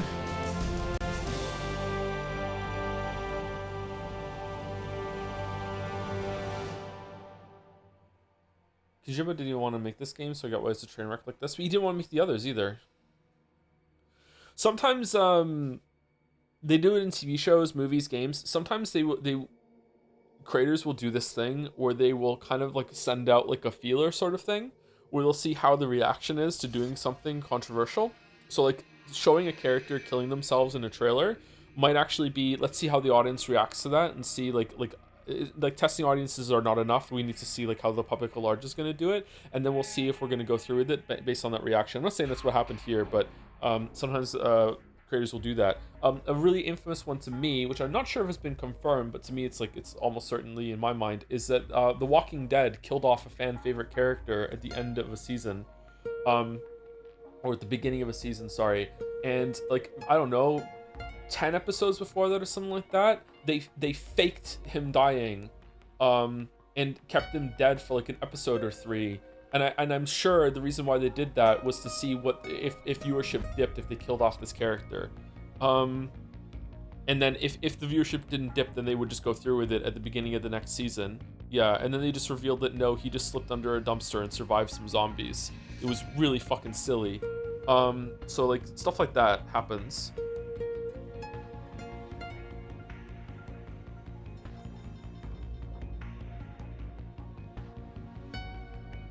Do you think it would have been better if Snake had shot himself and end on Snake Had a Hard Life? No, I like the scene still. I think that it's worth it. It's very difficult to talk about this game right now because there's so much shit.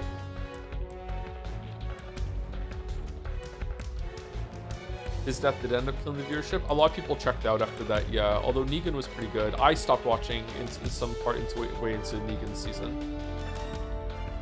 What do you think about the final fight at the end? As someone seeing it for the first time, felt rather meaningless to me. Like the final big battle has already happened and they're fighting over. Why go through the older games and stuff? Is it just fan service? It's just kind of like a send-off. I liked it actually. I liked it when I first played it. I liked the music coming back. I liked the different fighting. In terms of gameplay, it was fucking terrible, but I was also bad at it. So I don't know if that's why. I like that. But it's, again, it is kind of cheesy. It is fan service, but that's what this game is. This game is just cheesy fan service. I feel like what I said in Metal Gear Solid 2 has become more and more true as I'm playing these games, but I don't know if that's because I just want to be right in my assessment and just like feel smart or something, or if it actually is true.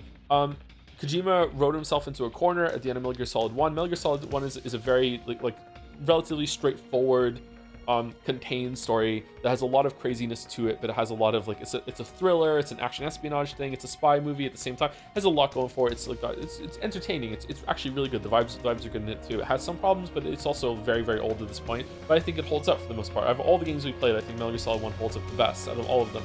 Maybe 3 after that, I'm not sure, but 3 also kind of has like a point, and it's doing a parody on those old James Bond spy movies, that sort of thing. So those are the two I think have aged the best. However, Metal Gear Solid 3 is part of this. I wrote myself into a corner. How do I get myself out of the corner? And it feels like through discovery writing and just not helping himself like with these crazy like Mr. President endings and shit like that, that the world just kept getting bigger and bigger and bigger and bigger and bigger. And like he had to find a way to explain all the things that he had set up. And then we have Metal Gear Solid 4, which is the largest game. It is also the messiest game. It's all over the place. There's so much shit that's coming back from each of them. Oh, is Hideo Kojima going to show up now? And I think it's admirable that he like stuck to his guns on so much shit here, but at the same time, it's messy as fuck. Things that are oh shit. You forgot these.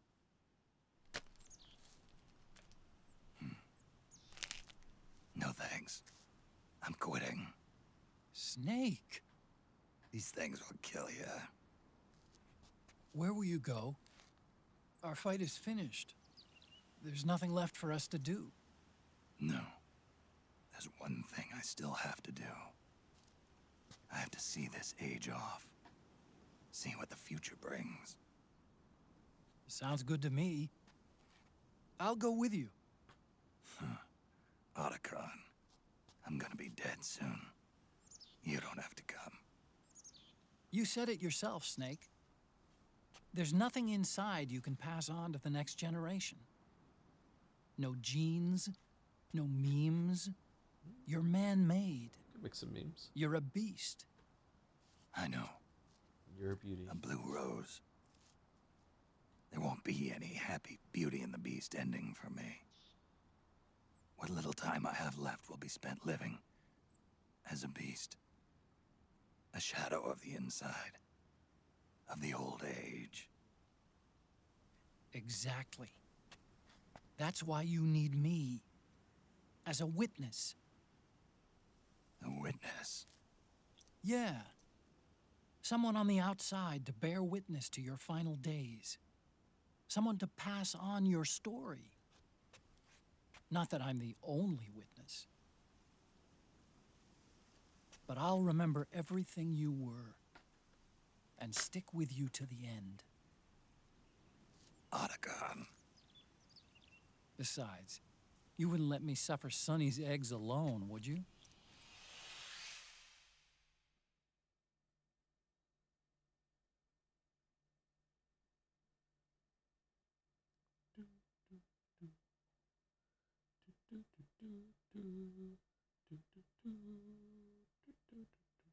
See, even the post-credit scene doesn't have like a batshit. Whoa! Like, even that is like done closure. They look yummy. Yay! Sort of like the sun. It's rising again.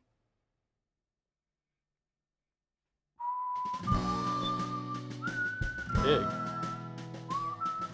Big?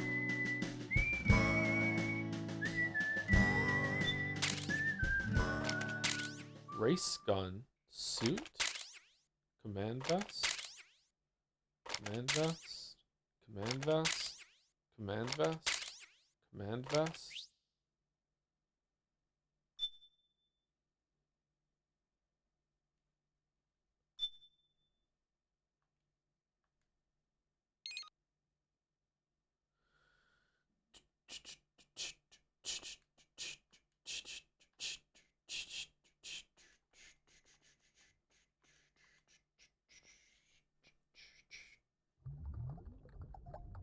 I haven't seen any of Steak Bentley's videos.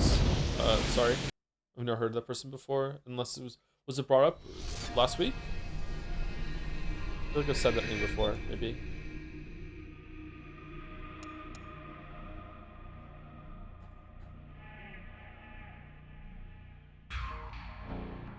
Oh. Anyway, let me turn it down a little bit.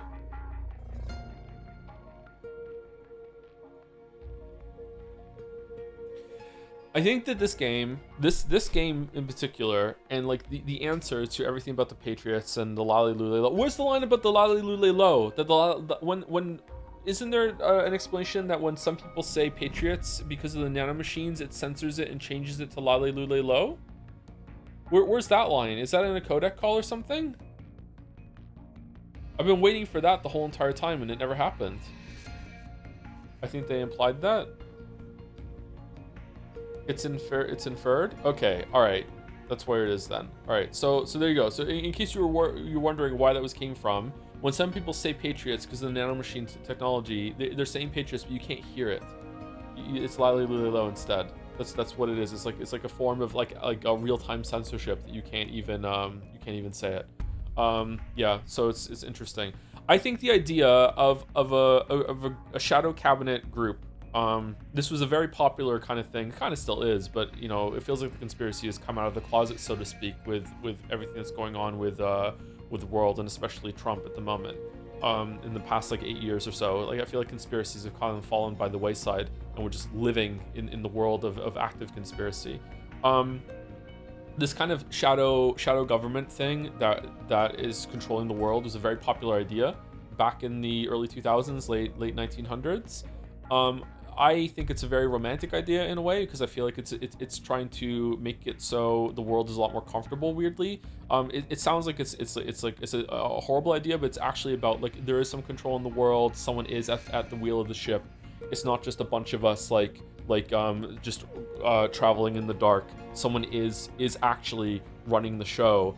I think that it's actually scarier to realize that no one is running the show, and there is a very real chance, for example, and just off the top of my head, there are other ones too. For example, it is very likely that global warming is not something that we're going to solve. It really is as dire as everyone, the scientists are saying, and we're not going to figure it out, and the world may be irreparably fucked, because of that. Or, like if there was someone running the show, unless there's a conspiracy around COVID, the COVID outbreak would not have been as bad as it was, right? And COVID was a real wake-up call for a lot of people, and I feel like it's done like real damage to like almost all of us when it comes to like, does the government really know how to keep us safe when it comes to an issue in a crisis? Like, it's a lot more comforting to think that that it was released on purpose, and there was like there's a reason why, and there was like a group that was controlling it, and if there really was a really bad disease, we'd be able to tank it and we'd be able to keep it under control, that sort of thing. I mean, I feel like this idea that there's a conspiracy group that's pulling all the strings globally is a really comforting kind of like new religion kind of fiction that if you buy into, makes you view the world as a much safer, nicer place, weirdly, even if you think that you're being controlled by a shadowy organization. So the story being based on that kind of idea, and the shadowy organization fucked up and made something that they lost control of, or they didn't realize what they were making, because the amount of power and money and influence they had intersected with technology going off in a direction they couldn't control, is really interesting. And you see that over and over again in these games with like the ramifications of VR training, the ramifications of nanomachines, the ramifications of gene therapy, the ramifications of nuclear war, and it has this really good like almost cyberpunk mix of like current problems that we're facing in society and future problems that we haven't been facing yet or weren't facing yet in when these games were out. And you can also see new problems that have emerged since then. Like I would say that the biggest problem that we're facing that's new at the moment is the emergence of AI. AI is really terrifying, and the amount of control that AI is getting, it's not really AI in the sense that we just saw in this game, but a different kind of AI is very, very troubling. So I feel like in that sense, the story is really, really cool. It's really, really interesting. But instead of that being the focus, it's like a big thing that's going on in the background while you're running around like killing Beauty and the Beast fucking supermodels that put on a show after you kill them, and Drebin gives the story drip fed in a fucking codec call, instead of it being about the actual thing that's in the background that's way more interesting. It's like you're seeing like a really interesting hurricane and you're just stuck in the eye or on the outside of it, and you can never get into the middle to see what's actually really going on, and you get glimpses now and then, and it just comes at you in like this fucking like vomit style storytelling of Big Boss like standing in a cemetery like yapping for like 30 fucking minutes with such flowery language that half the time I don't even understand what the fuck he's saying, because it's also coming like colored through his perspective and what he's gone through, that we don't really understand like where he's standing at the moment, or if he's even real, right? Like Snake is just way too passive, and he's just going with the flow, just caught up in everything, and just I don't know, just so many characters have to act in weird and wacky ways for the story to work. It's really entertaining though in 4, but I feel like in an odd way, Snake and the series deserve better than this. It deserved to have a more serious send-off instead of the craziness that we saw here. Do I want to live in that world? I don't know. This was very entertaining. I don't know if you can do a serious send-off for this. I feel like some of the wackiness might be cushioning and hiding the fact that if you think about this, there's a term called like go into the fridge, and like fridge thought or fridge realization, which is not to be confused with the girl being in the fridge. When you've seen something and you go to the fridge later that night and you're going to get something, and then the thought strikes you being like, wait, hold on a minute, that doesn't actually make sense. Like, wait, what? Like, huh? And I'm really guilty of that happening a lot, even live while I'm enjoying something, and it really pisses some people off, especially some people that watch me a lot and are fans and really like the streams. Sometimes I can really irritate them because I'm always going like, wait, hold on, does that even make sense? And like, just shut up, just enjoy the story. And I'm like, okay, but I want to, but at the same time, I want to enjoy the story in more than one way, you know? I want it to make sense, and I want it to earn a lot of these victories, and I'm willing to look the other way, but it's definitely going to be like a little mark about what's against it. Like, I don't know, I feel like a lot of this doesn't make sense and is all about like panic writing after the discovery writing. How are we going to figure this out? The best way to say it, I think I said it in a video once, the best way to describe it is when you're a reader, some of the best moments in reading and also watching a movie or anything like that are, oh my god, that's a crazy revelation. I wonder how they're gonna get out of this one. Or, oh, I wonder how the story is going to react to what just happened or anything like that, okay? Whereas, as a writer, one of the worst and scariest things you can be as a writer is when you write something and even it's out and you're like, okay, how am I going to get him out of this one? You need to know the answer already. Like, if you are doing the discovery writing bit of being like, okay, how am I going to get the character out of this one? And it's already out and you can't change things in the past, like as Kojima did with this and fucking Sherlock did, the Moffat did with Sherlock. That's always the go-to example for me as well. It's crazy dangerous. The only one the example I go to is Breaking Bad, where the writers, there's a famous scene at the beginning of season 4 or 5 of Breaking Bad where it's revealed that Walter White has like a fucking like huge ass fucking machine gun in the trunk of his car, and apparently when they wrote that scene they had no idea what it was for, how he got it, or what he was gonna where that was gonna go. They had absolutely no idea what to do with that, and they were able to write through like just sheer talent, I guess, or just luck. They were able to be like, okay, we're going to be able to make this work, and we got a satisfying ending out of it. Okay, so yeah, they had no idea. So it is possible, but it's quite difficult. Like, especially when you have like, you're so indulgent with like Mr. President and all this other shit. And I feel like he had so many chances, and he got out of jail with it. Like, I feel like the way that they answered Metal Gear Solid 2 was enough to answer Metal Gear Solid 1's insanity, but then he had to up the insanity at the end of Metal Gear Solid 2 as well, and you're like, okay, fucking hell. And then he had to make a whole game. Metal Gear Solid 3, it's like, it's fun to see Big Boss and see where it started, but all of Metal Gear Solid 3 is just setting up this bullshit. He had to make a whole game to indulge in the craziness that his writing had taken him there. And maybe that was intoxicating for him. Maybe he really enjoyed it. Maybe he, like, I'm also giving Kojima like almost all the credit for these games right now, by the way. So maybe it wasn't just him. Maybe there were other people there too. I don't know. So I should probably say that more often. I'm just assuming that Kojima was like head of the ship for a lot of this, but his name's all over these games, so like maybe that's why, and it's right too. Like, I feel like it must have been fun, but then we get to Metal Gear Solid 4, which is like he had made such a huge knot of a story and so many different things, and he had to untangle that knot, and sometimes to untangle the knot he had to use a knife or a pair of scissors, and it really shows. But he was able to stitch it all back together and make something that was very entertaining, very funny, but it's still kind of ham-fisted, and it doesn't like live up to the rest of the series, especially with Snake. I feel really bad about it, and it's everywhere. The Beauty and the Beast thing, okay? It is a very interesting and very cool idea, and also an idea that I agree with, to show like someone that, okay, they could have had a glorious life. They had so much to offer to the world. However, they were traumatized by war and turned into monsters. So what's the best way to show this? Beauty and the Beast. Here's the beast they were turned into. Here's the beauty that they could have been, right? They could have been a very beautiful, successful, oh my god, they're drop dead gorgeous woman, but instead they were turned into like a monster that kills people. The problem is that it was just the same example over and over and over again. Instead of being like, okay, here's one of them that could have been like a beautiful, gorgeous woman that could have been like an idol model that people looked up to and did a lot of stuff, but instead she was a monster. And then the next one could have been, here's someone that could have been a very accomplished scientist and could have done a lot of stuff and help for the world, but instead they were turned into a monster. Instead, it's just the four things over and over and over again, and it just beats you over the head with like, look, aren't they sexy? Wouldn't she have had more value as a sex object? Blah blah blah. And it's like, what the fuck are we doing, man? Like it's kind of crazy that you looped back around into almost being like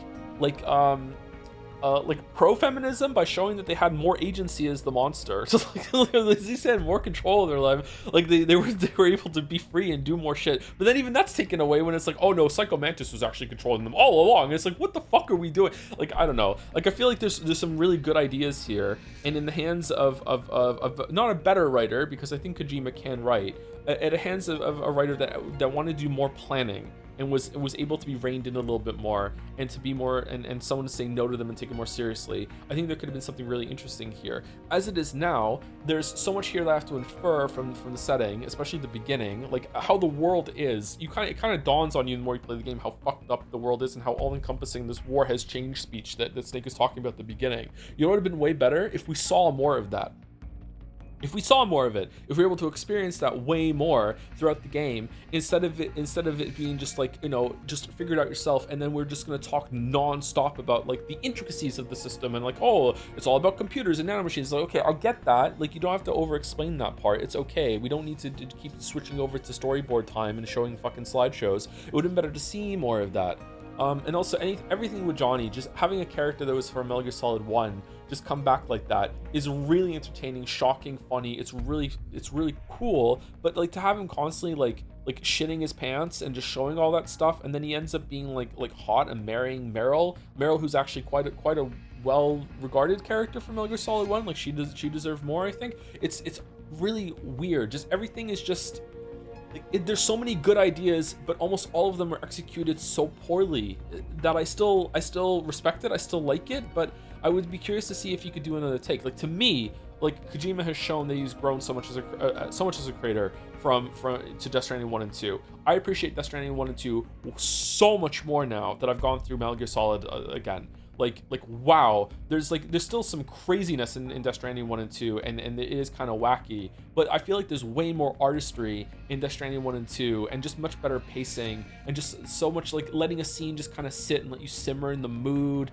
instead of just always having to constantly over-explain things to you. But then at the end of Death Stranding 2, it just have the like, no, I'm the mastermind, no, I'm the mastermind, no, I'm the mastermind. It's still there, it's still entertaining, but like, I don't know. It's still not great, but it's better. Is it shocking to people that after, if you've never seen these games before, how fucking batshit this game is? That this is from the same person that's just so well regarded and like headlines the beginning of Jeff Keighley's award show and everything like that. Like the amount of people that just like fall over themselves for Kojima, and this is like arguably his most famous work is Metal Gear Solid 4. Like the amount of budget and shit that went into this is I'm guessing is kind of shocking. I feel like it's a product of its time. I feel like it's hard to understand. It's easier to laugh at this now than it was when it first came out.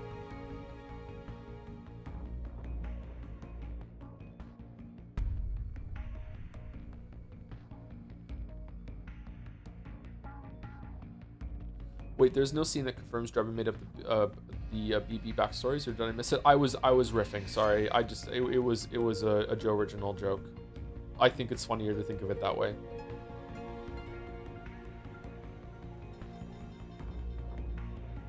Really, how could he know? So it must be that. A lot of the charm comes from its messiness, but it's not really something to separate out.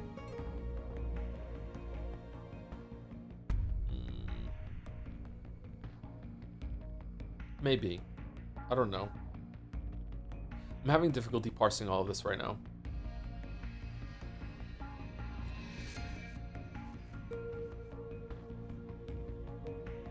I knew it was crazy, but the respect I heard for it made me think it would all be tied together better than it was. It's so much lesser than an actual product than a mythologized pillar of gaming.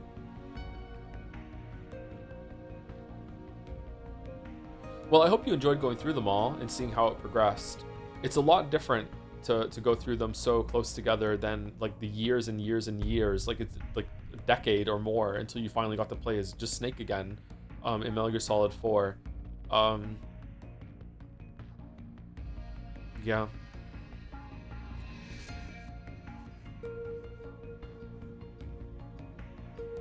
I think it all becomes more disappointing slowly because there's a potentially more interesting story there that just feels wasted. I think the biggest surprise for me going back here is how until this game, how small these games actually are. Metal Gear Solid 1, 2, and 3 are just tiny scopes in these games. There are some moments that are really bombastic, don't get me wrong, but like it's even in terms of like the story being told, like not really much happens. And then Metal Gear Solid 4 is this big globe-trotting adventure that is really tying 3 games before it together, and that's cool.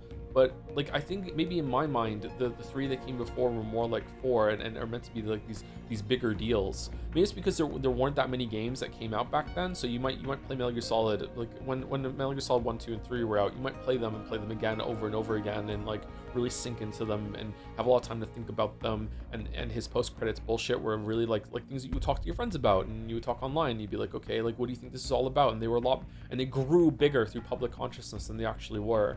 And it wasn't until 4 that it actually had a game that really is like this is a huge game compared to Metal Gear Solid 1, 2, and 3.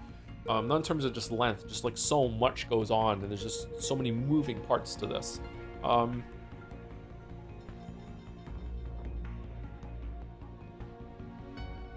it's just because I'm older.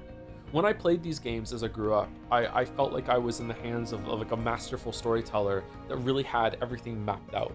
That when he did the, you know, Mr. President, that in my mind, like I didn't even know, I wasn't even like in tune enough to like think in terms of Kojima. Like it was like I didn't really think of creators in that way or even name creators. In my mind, it was just whoever made this game, like whatever group made this game, like has a plan, and like this is the plan, and we get to see more of it in Metal Gear Solid 2. And maybe that's why I'm more jaded and biased against it when we play games. If you ever see me stream and we're like, I don't know, like 4 hours into a story and there's a plot point that shows up and I just sarcastically dismissively go, yep, that's probably never getting explained, and some people in chat are going like why the fuck are you just so fucking like cynical and you're just immediately dismissing it? Well, first of all, unfortunately, I'm usually right. Not always. I'm usually right when I'm like, yep, that's not going to be explained, or that's not going to be explained very well. It's because of stuff like Metal Gear Solid, but not just Metal Gear Solid. There's a lot of games and stories and TV shows and movies and all these other things I grew up with, and I really fell for it, and I really bought into the idea that most storytellers really know where they're going with their stories, and they really know. They have these huge like documents and world building, and they know where it's going, and it just takes so long to make these things, and when you come back to it, you're getting a piece of a meticulously crafted puzzle, and here you go, and you get more of it. And it turns out that in most cases, some of them do, but in most cases that's just not real. That's not true. Not everything can be The Wire, you know. Not everything is West Wing is another one that's like that too, right? Not everything can be West Wing, right? Like it's most writers are just making the shit up as they go along, and if it works out well, then great. And that's what makes me really cynical and jaded against this sort of stuff, because I really did think that most people wrote that way. That's how I try to write. I try like when I wrote my series on Amazon, as flawed as they are, and like a lot of the writing in there is quite amateurish, but like I'm still okay with it. It's like genre fiction. I know everything that's going to happen to all those characters. I know everything. I know the ending to all those stories. Like they're like I wrote the first like couple 100,000 words of those stories. I know what happens in the next million. You know what I mean? I know all of it that's gonna happen. That's not. Sometimes there will be like improv along the way, and I will like there's a character in my sci-fi series that wasn't meant to come back, and I realized that I really liked her, so I brought her back, and it was fun to like, you know, is improv the right way? Kind of do a little bit of discovery writing while also being planned. You don't want everything to be too rigid, but that doesn't change like everything that comes after that. You know what I mean? Star Wars is another one. Star Wars is another one. Oh my god, Star Wars was so disappointing. I'm not even big on Star Wars, but going back and being like, okay, ready, here we go. The prequels, the end of the last fucking movie in the prequel is gonna really connect things to Star Wars, the fucking first 3 movies, and then it's just like this bullshit where they just leave everything to the last possible second before they link it back. It's just like, oh, it's just separate stories with a little just like, oh, here's a bridge. It's like, what the fuck? Like how? Like, just stuff like that just fucking kills me, man. Doesn't the fact that most writers are just making shit up make it even more impressive than a few times they manage to actually make it work by then? Yeah, but it's kind of like shotgunning. I think most artistry, like this is just how the rule is. I think most people that create things go into this kind of period of self-induced madness where they're just really creative and it's really intoxicating. As someone who's got into it with writing and video making and all the different parts, it's incredibly captivating. It can be all engrossing when you're getting into that mode. And I'm sure that people who make music and are making visual art, everything like that, they get into the same mode too. It can be incredibly rewarding and fulfilling, and you lose yourself to it, and you just feel like you're just in the matrix, just like pulling all these threads together, and you're just going with it, and you're just rolling along. So And at the end of that, sometimes as you pull back, you'll look at what you've made and you're like, oh, it's actually nowhere near as good as I thought it was, or you find it hard to judge it. And then you get into editing and you can change it, all these other different things. Well, the problem is with writing is that writing, in terms of like making things, it's not the top, but it's definitely way more than like most visual art and music. It takes a long time to write a book. Like a really, really long time. So if you're using this method of just losing yourself to it and just going with the flow and creating something, someone who's composing songs and is like, or is like drawing pictures or painting, in the time that you are taking to write a whole novel, might have like had like 20, 30, maybe even 40 or 50 chances to make works of art, whereas you're still working on your Anne book, right? So if you don't have a lot of planning and you're using this like shotgun method of doing a lot of stuff, like if your book doesn't turn out well and you're not willing to do the editing, which a lot of writers are not willing to do, then okay, you're not going to produce a lot of good stuff. Unless you're Stephen King. Actually, Stephen King is the best case for this, because Stephen King embodies this. He writes so much and a lot of it is shit, but every so often he gets a fucking banger. He gets a Green Mile. You know what I mean? He gets The Stand. He gets what's the other one that he did? People really like It, don't they? I haven't read It, so I don't know about that. So it's like he is a really good example of Shawshank Redemption. There you go. He gets really, really, like, what if we were to judge all of Stephen King's bibliography, like, would we say that only like 10% of his works are actually like Stephen King is capable of producing like fucking literature, like actual straight up fucking literary art, literary fiction, and sometimes he's producing bottom of the barrel fucking The Cell Phone's Haunted fucking genre fiction that's just garbage tier. And it's interesting that a writer has that spectrum between like, oh my god, like people still might be reading this 200 years from now, okay? Like and compared to people aren't even reading this 2 years after it's out. Holy fuck, Stephen King wrote Shawshank. Yeah, you didn't know that? Yeah, Stephen King can write. He absolutely can write. You'd be surprised at how high class some of the stuff that Stephen King has written is, while also being surprised at how shit a lot of the stuff that he has written is. Yeah, so he embodies this idea really, really well. The thing is that Stephen King could produce a lot better works consistently if he was willing to just like not publish everything that he made, and was also willing to, well, he probably doesn't publish everything. Sorry, I'm being a little too verbose right now, or a little bit too judgmental. If he was willing to do a lot of editing and do a lot of the work after the fact, or planning. So yeah, I don't know. I kind of lost track of where we're going. I should have edited or planned this talk a little bit more. Kojima doesn't do that.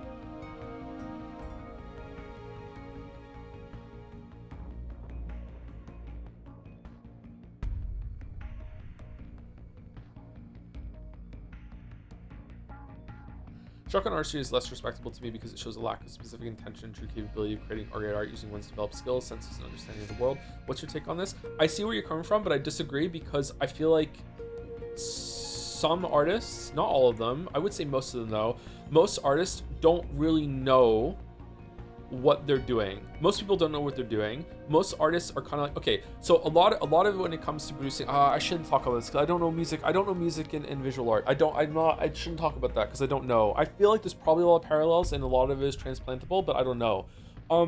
So a lot of it is like writing a joke. Okay, when you write a joke, sometimes when you get a banger joke, you didn't really know if it's going to be funny or not. A lot of times it's discovery writing, where it's like, okay, set up punchline. Is this a good joke? Let me go out and see and do test audiences. That's what showing your work when you're writing comedy is so important, right? So I think a lot of people, when they make art, a lot of it is just vibes. A lot of it is just feeling your way through it. And that's where it comes into the shotgun idea of like, I don't really know how to like focus and harness my artistic ability in order to make X. But I want to hit the target somewhere around X. So I just want to go like, okay, boom, somewhere around there. And I'm just kind of gonna make a lot of stuff and see if I can get into the area of X. And sometimes it really works and sometimes it doesn't. I think it's rare. It's rare for a person to be able to hone their artistic capability so much on a target that they're able to be like, I want to make a story about this. It's going to be about those things. I set out to do it. I made it. Here you go. It's exactly what I want it to be.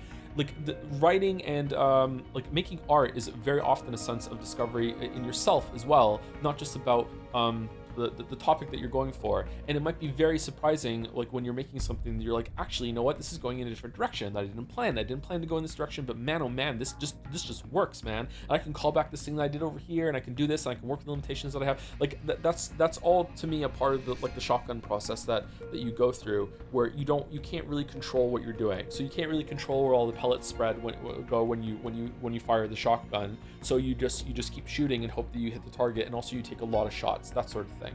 Stanley Kubrick has a very precise shotgun. See, you say that, but maybe Stanley Kubrick is just really good at editing his own thoughts live. Maybe maybe he's just really good at controlling it after the fact, or paring it down after he's got everything kind of in a rough shape. Like, I don't know. I've never spoken to Kubrick myself, but I'd be really interested to talk to him or hear him in interviews to see how he works. Yeah, also, if you did hear him in an interview, like fucking creators lie all the time. A lot of creators are embarrassed about the fact that they don't really know what they're doing, and a lot of it is just basically, I just let the muse take the wheel and just see what happens. A lot of them don't like that fact. I'm like that with streaming, and I'm usually upfront about it. A lot of times I hit the live button, I'm just like, okay, let's see how this goes today. Here we go. Like, a lot of the time when I make a title or I make a joke, I'm like, well, I'm glad that worked out. I'm glad that was funny. A lot of creators can't make art unless they're drunk, they're intoxicated in some way. Stephen King, go back to Stephen King. Stephen King was like famously on cocaine for a long time, and a lot of people like him more on the cocaine.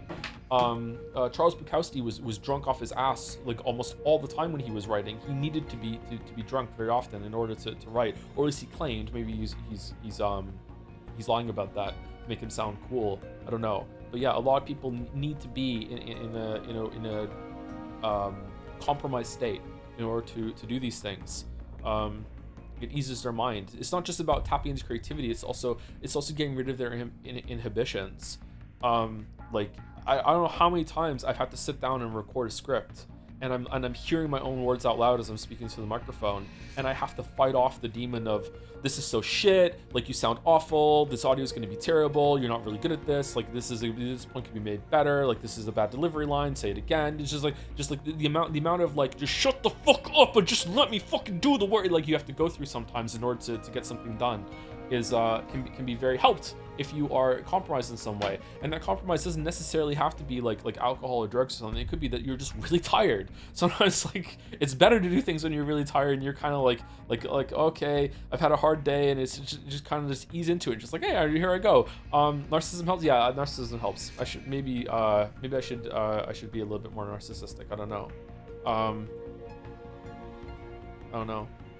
What's your opinion on Lost? I think it's peak making shit up as you go along, but I still love the show for its atmosphere, characters, music. Yeah, I like it too. Yeah. I feel like the ending of Lost is probably better than it should have been, considering how bad that got as it went on, and how many like Kojima like threads in Metal Gear Solid that were being how many balls were in the air. You know what I mean? So I think that like Lost is pretty entertaining. But yeah, it loses the plot halfway through, and then it brings it back a little bit. What's the best character Kojima has written in Metal Gear over his entire cinematography? I don't know, sorry. Probably a Death Stranding character is probably the best one. I don't know. I like Snake in Metal Gear Solid 1. I actually quite like Big Boss in Metal Gear Solid 3 now. I really dislike Otacon. I like Paramedic quite a bit, but that just might be, you know, just cute girl that has an adorable hobby. Like, I am susceptible to that big time. Just want to be like really upfront about that. I don't really like the boss. I remember liking the boss a lot more the first time I played it, actually, but now the boss is kind of cringe. Otacon is really entertaining. Sorry, not Otacon. Ocelot is really entertaining.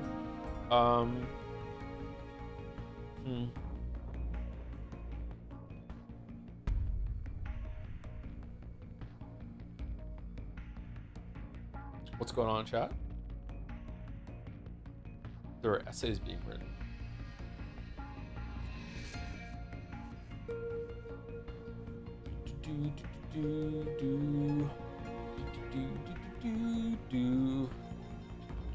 Do you enjoy how dated beyond subjective opinion? Because I could also say that planned in advance type stories feel extremely forced and predictable. Last of Us 2 is a planned story, and you can see the hand of the writer guide the characters to do stupid shit to pilot the story in certain directions. Oh yeah, sorry, to be clear, that is a good point. To be clear, just because something is planned out ahead of time and isn't just like a result of just discovery writing or writing by the seat of your pants or whatever the fuck you want to call it, that doesn't mean it's going to be good. For sure, yeah, they're different styles, they're different methods.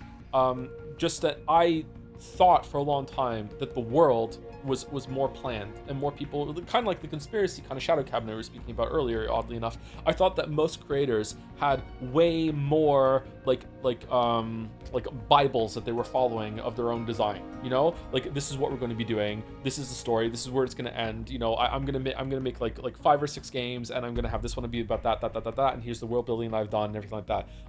Tolkien did that, and I think that, I don't know if Tolkien planned everything out in his books, and I fucking hate Lord of the Rings, so it definitely is not the only way to get something good. And the flip side, I really like Breaking Bad. I like Breaking Bad a lot. I think that's not quite as good as everyone else says it is, but I really enjoy Breaking Bad, and Breaking Bad was something that was, again, like just Discovery wrote all the way through. Like I like Breaking Bad quite a bit. So like I don't know if Better Call Saul was the same way. I was enjoying Better Call Saul from what I saw. I saw the first like 3 or 4 episodes or whatever. This Lord of the Rings hate again. I might like Lord of the Rings more now. I haven't tried to read Lord of the Rings again since I was 20. I did not like Lord of the Rings. It was so fucking boring.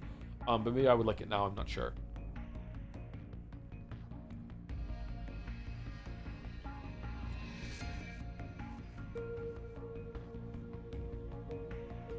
I do think that sad old man Snake in this game has quite a lot of unspoken nuance to him. Yes, but it's really hard to take any of that seriously and dig into that mode of looking through a story, which I enjoy, when the stuff that we do get said to us directly is, you know, it was even raining the day I was born. No, you were the lightning in that rain. Like some of these scenes are just like, they do not encourage and foster like joy and investigation. You know what I mean? Like it makes you just want to back off, if anything. It makes you just want to be like, whoa. Whereas like you see Snake kind of like mulling in the corner in the briefing scene, and like how like they're making fun of him and how he's being rejected as he gets old, as like this like fossil of the old world that they need now, that the nanomachines have backfired and you don't get it. And like he's almost like what's the word? Not a bother. An obligation that they have to just like go along with, and yet he's really, really important at the end of it. Like, yeah, I feel like you can think about that from Snake's perspective, and you can dig into it, but the rest of the game does not, you know, encourage you to do that whatsoever.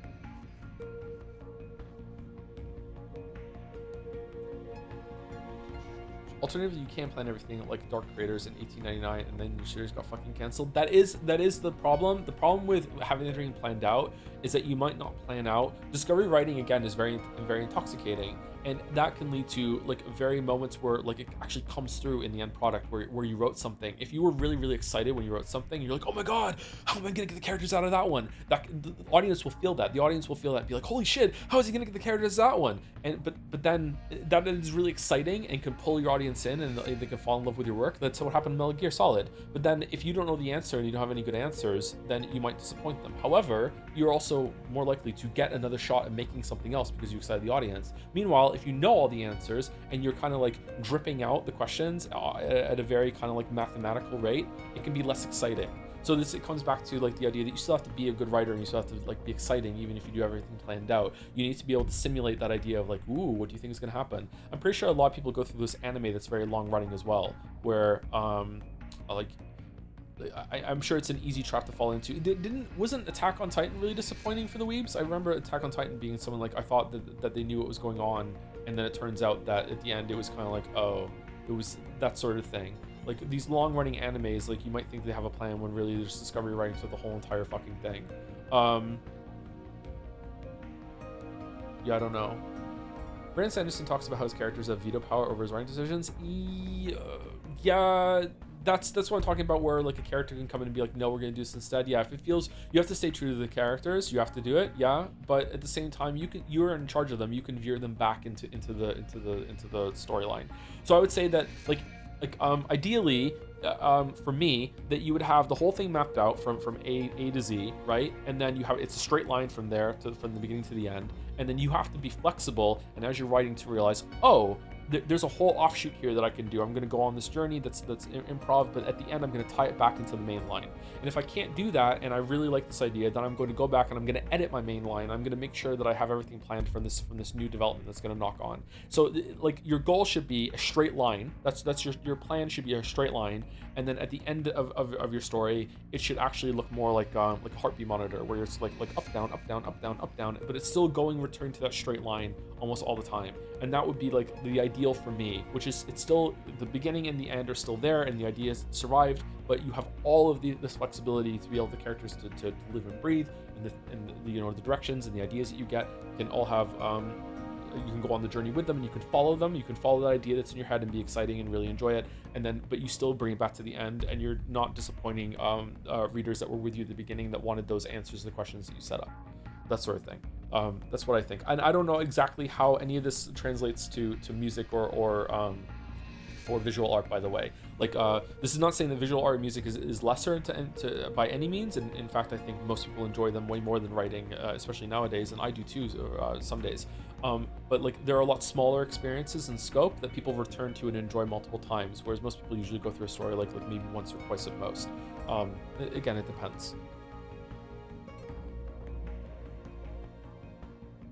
I'm not a visual artist, so I don't really understand what the parallel would be, although I'm sure it exists with a lot of these we're talking about when it comes to, I want this visual to represent X, and then as you're drawing it or painting it, you're realizing like, oh, actually it can represent X, Y, and Z, and I can add more to it and everything like that.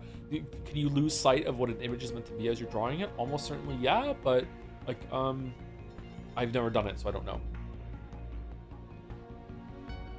It's also hard to disappoint an audience that has been with you the whole entire time when it comes to a visual image, because usually it's just you see the whole thing at once, right? Whereas with a book, like it's multiple pages, like so many words that you go through, a lot of it is set up and payoff. That's why writing to me is a lot like jokes. Jokes are horror with like building tension, foundation set up, build off the foundation, and then payoff climax at the end. Like there isn't really that much involved when it comes to visual art, because it's like here's the picture all at once, you take it all in, and sure you can take a journey while you're looking at different pieces of it and you can see like what the artist did, but it's much smaller in scale, but not lesser. It's much smaller in scale than a book that takes you through so much. Music is more like that. Music is a lot like setup and climax at the end, yeah, but usually it's much shorter.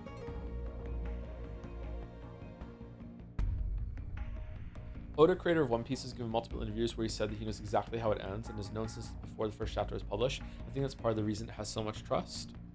And he's willing to go on tangents as it goes through, then and follow his whims. Okay. Oh no, writers have said that before and they're lying, or they changed their mind. I remember when the Witcher people on Netflix said that they were going to stay true to the source material, and that why would they change so much when they already have so much good stuff to work with, and then that was a fucking lie.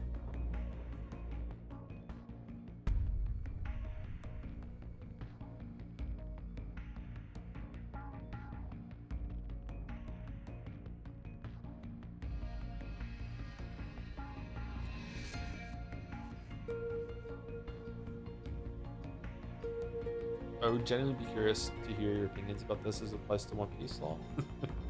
A ton of attempted cinematic universes flopped over its first movie because they didn't bother making the first one good. I think the Discovery writing makes really good starts but struggle with the landing, and while planned writing is the inverse. Yeah, but again, it's all how you do it. Like a planned thing can definitely be boring and not have a good payoff, but but it also can be exciting if it's done well. You know, like tautology again, right? If it's good, it's good. If it's bad, it's bad. What's good writing? I know it when I see it. It's really that everything that people speak about art just comes back to that, and we're just trying to make ourselves feel better. It's at the end of the day, it's like, how do I know this is good? I know it when I see it. How do I know this music is good? Well, I know it when I hear it. You know, that's really what it is. But this is definitely what happened with Kojima, I think, with Metal Gear. So I'm surprised there's a fifth one. Well, now I know what happens in 5, so I'm not that surprised. To me, from what I hear, Metal Gear Solid 5 is still doing more of the I need to untangle the knot, and I want to justify more and more what happened and make it make more sense. Sorry if I asked this before, but this topic on different styles of writing is very interesting to me. Do you have any lectures you could recommend that would delve more into it? Not off the top of my head about this subject specifically, sorry. The only writer that I've heard speak about this, that I've heard speaks of this, I haven't listened to it myself, is Sanderson. Sanderson talks about this. He calls it pantsing instead of discovery writing. He calls it like writing on the seat of your pants. What's your opinion on Scott Cawthon as a writer? I don't know. I haven't experienced any of his writing yet. When I do, we can talk about it.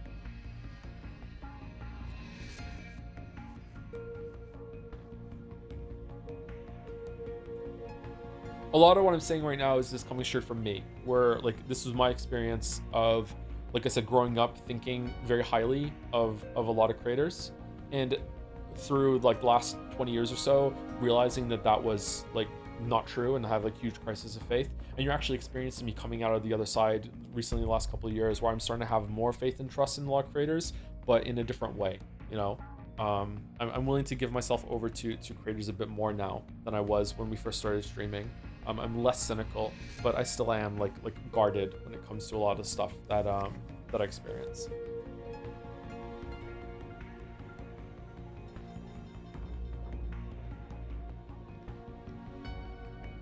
I enjoy you playing Final Fantasy Tactics with the translation, as it's very good, and the game is also very good. I saw a trailer of that in GameStop the other day when I was there buying some Christmas presents.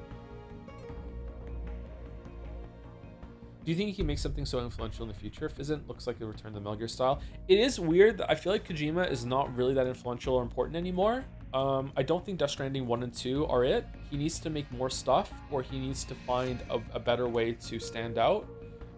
Right now, I would say that the way that Death Stranding 1 and 2 stand out among the crowd is just pure fucking budget, just production value.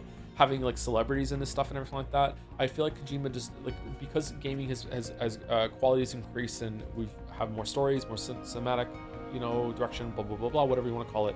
I feel like his games don't stand out as much as they used to, other than budget. So I don't know. Maybe gaming has caught up with him. I'm not sure.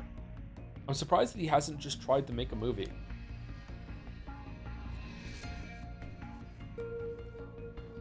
I still like his games, but I'm kind of like Snake in this one. A lot of it is kind of outdated. He still has an issue writing characters and women, like or characters interacting with women. I feel like the female characters in Death Stranding 2 especially are probably the best that he's ever handled that, but it's still odd. And a lot of the character interactions that he have are really strained and weird. And I don't think it's on purpose, but maybe.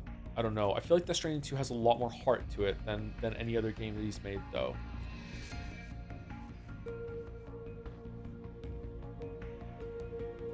Like, I don't understand how you can have a mind. This is going to be such a like innocent thing compared to everything else that's in this game, but I don't understand how you can have a mind that you think having Mei Ling like fall over and enter a doggy style pose in front of the whole entire mission debrief room or briefing room, and then have Johnny want to reach for her ass as she's walking by. I don't understand how you can have a mind that think that's okay. Like, how do you even think to do that? Is like, it's so foreign to me, like in terms of a thought process. I just like what? Like I can almost see what he's going for with the Beauty and Beast thing, like we spoke about earlier, but like those two scenes, it's like, what the fuck are we doing?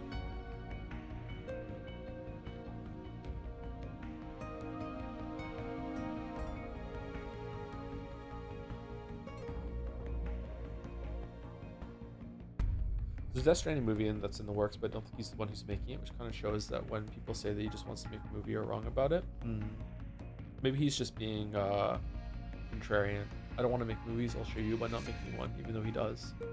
It's probably not an example that you will be interested to know, but I find it very curious regardless. One of the most regarded pieces of Japanese popular media, the Golden Age arc of Berserk, is basically a prologue that was written retroactively for the first arc of the manga. In the first arc, the author had introduced some pieces of lore, the main antagonist and protagonist, and only then made up the connections between them in said prologue. It's pretty common, yeah. Sometimes it works and it can be good, most of the time it doesn't. IMO. In regards to what you asked earlier, Attack on Titan set up and paid off its early mystery boxes really well, and then tripped over the finish line afterwards. Okay. Was there like another ending that they did after that made it better? Because some people seem to be torn there. I think the problem with Japanese writing that can be generally observed is that lots of people in entertainment believe that the only way to get people's attention and or attract more teenagers is to add a lot of fan service. Some of the Japanese writers generally do fan service like that almost out of obligation or belief that this is the only way to be made. I don't know if that's true or not, and I've been criticized harshly in the past for criticizing, like, air quotes, Japanese writing, when really I'm talking about weeb writing or anime writing. So I don't want to, like, it might be true. I can't disagree with you, but I also don't want to wholeheartedly agree with you either. But in terms of anime writing that we've seen, which is different from Japanese writing, that does seem to be the case from what we've seen, yes.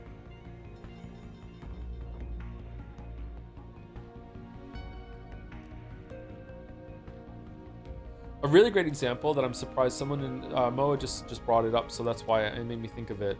Just brought up that piece of media. A really great example of how you can see almost a line in the sand being drawn of when someone has a plan that they can follow and they can riff off of that plan and do a lot of like cool stuff, but still stick to the plan. And then they run out of content, and then they run out of plan and it goes to shit, is Game of Thrones. You can pretty much draw a line in the sand from when they ran out of books, and after that it's like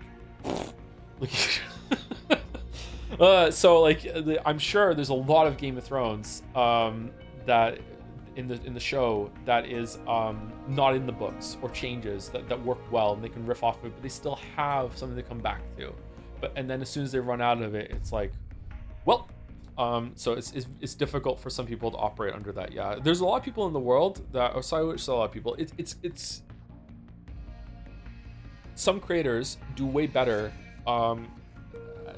with adaptation than they do with just wholesale creation. A lot of people like are better at editing than they are at just pure creation as well. Some people are better at criticizing and thinking of things through that way and engaging media that way than they are with creating it themselves. Some people are good at all of them. It depends. Some people are more comfortable than others. Sometimes people are. It's hell to actually be good at something, but it also makes you uncomfortable to do it. So being comfortable and being good at something don't always align, unfortunately. Just like being comfortable doing something and you might be bad at it. It's not always the case either. I feel really in my element here. Like, yeah, you're bad at this though. Sorry. Like that could be really really unfortunate. Yeah. Leftovers is a show that's the opposite IMO. The first season is based entirely on a book and is easily the worst, and then the second and third seasons are all original and some of the best TV of all time. I've always wanted to go back to that show. I heard it's really, really good. Yeah. Thank you for the counter example. Yeah, it's also important to know that a lot of it depends on the creator. I do think that Kojima's got an interesting idea of interactivity in fiction. It's not interesting enough to show a scene of torture. You have to involve the player in a scene to get a stronger effect. Yeah, he's really good at that, and like having like, a lot of people call them Easter eggs, but a lot of it is like, what if I do this? What, like, I like doing that sort of thing. Like, what if I call them here? Does they have something to say without that? It's just, but a lot of it's like kind of like choose your own adventure, or just optional scenes that you can hit a button. And I think he's good at that, and it's interesting. And I think that's a lot of the reason why a lot of people have fallen in love with his games, and they like that more than the actual big story themselves or the big experience itself. I feel like, again, that's fallen off the wayside though. I feel like there are devs that are doing a lot of this stuff now too. A lot of them probably learned it from Kojima. Have you read the books, the Leftovers books? I have not read the Leftovers books. Okay, let me answer a couple more questions and say thank you to people, and then we will end the stream. Slight sidetrack, but how do you console the fact that a great writer can later on somehow misunderstand what made their earlier writing good and then write the same thing so poorly? My current go-to is RTD with Doctor Who. I don't think Davies was ever really all that great at Doctor Who, although maybe he's better than he is now. I'm not sure. Again, this comes back to the uncomfortable idea that a lot of things that people create are usually, they don't really understand even at the time why they're great. And this is why I say a lot of creators sometimes lie, and they say, yeah, this is all entirely planned. Some of it was, for sure, and I don't want to put words in other people's mouth, but other times it's like, no, a lot of it is happy accidents. Or you made some connection and you made something really cool in like some fugue writer state that you don't even really understand how you got there. A lot of this is tapping into like when you're at the gym and you're working out and you get into a really good set and you're getting like a really good pump on and you just feel really in the zone, and like you will suddenly start doing reps without even thinking of it. The first time I did a squat, a barbell squat, without even thinking of it. I was just standing in front of the mirror and I was looking at myself up. I was getting myself pumped to do a squat, and then I just did it. And I stood back up afterwards and I looked at myself in the mirror and I went, whoa, what the fuck just happened? Because until that moment, every single squat I had ever done had been like, I feel the muscles, I know what I'm doing, I'm engaging it, I have to consciously be aware of I'm doing it. Like it was, but this was automatic. And I feel like sometimes you do things automatically. If drivers do this too. I don't drive myself, but a lot of drivers do. Drivers in the chat, have you ever just driven home and then you're at home and you're looking around and you're like, wait, what? Like, huh? Like, has that ever happened to you? Like, or you're driving to a place like that is what writing and creating can be like for a lot of people. And at the end of it, they're like, wait, I don't really understand what I just did there. So like, I feel like it makes some people uncomfortable and they don't want to admit that. I will admit it, there's lots and lots and lots of stuff in my videos that was just unplanned. Or even some of the visual examples. If you watch any of my commentaries on my own videos, you'll see that I'm very insane when it comes to matching the visuals of like having like either like a gag or an example in what I'm talking about. There's been lots of times that I have just plugged in a just random clip of something because I couldn't think of anything, and then I watched it back. I'm like, oh shit, this actually matches perfectly. There's one in the Witcher 3 video where it just so happened that the song ran out, and when I put a new song in, I say the word "the trail," and the trail music starts like playing from like on the dot from the Witcher 3 OST. And because that happened, I was like, oh, that's cool. When it ended, it just so happened that I could add another song, and I said the same thing for Steel for Humans, Silver for Monsters or whatever, and I said that, and I was able to play that song, that track at the end too, and I was able to plan around like putting that music in. So I was able to like respond to what I had noticed that I could make that work. But the initial like genesis of that idea of like having the song play when I said the word was a complete accident, and it just fumbled into it. So that's kind of cool. Almost no one's gonna notice, but I still like doing it.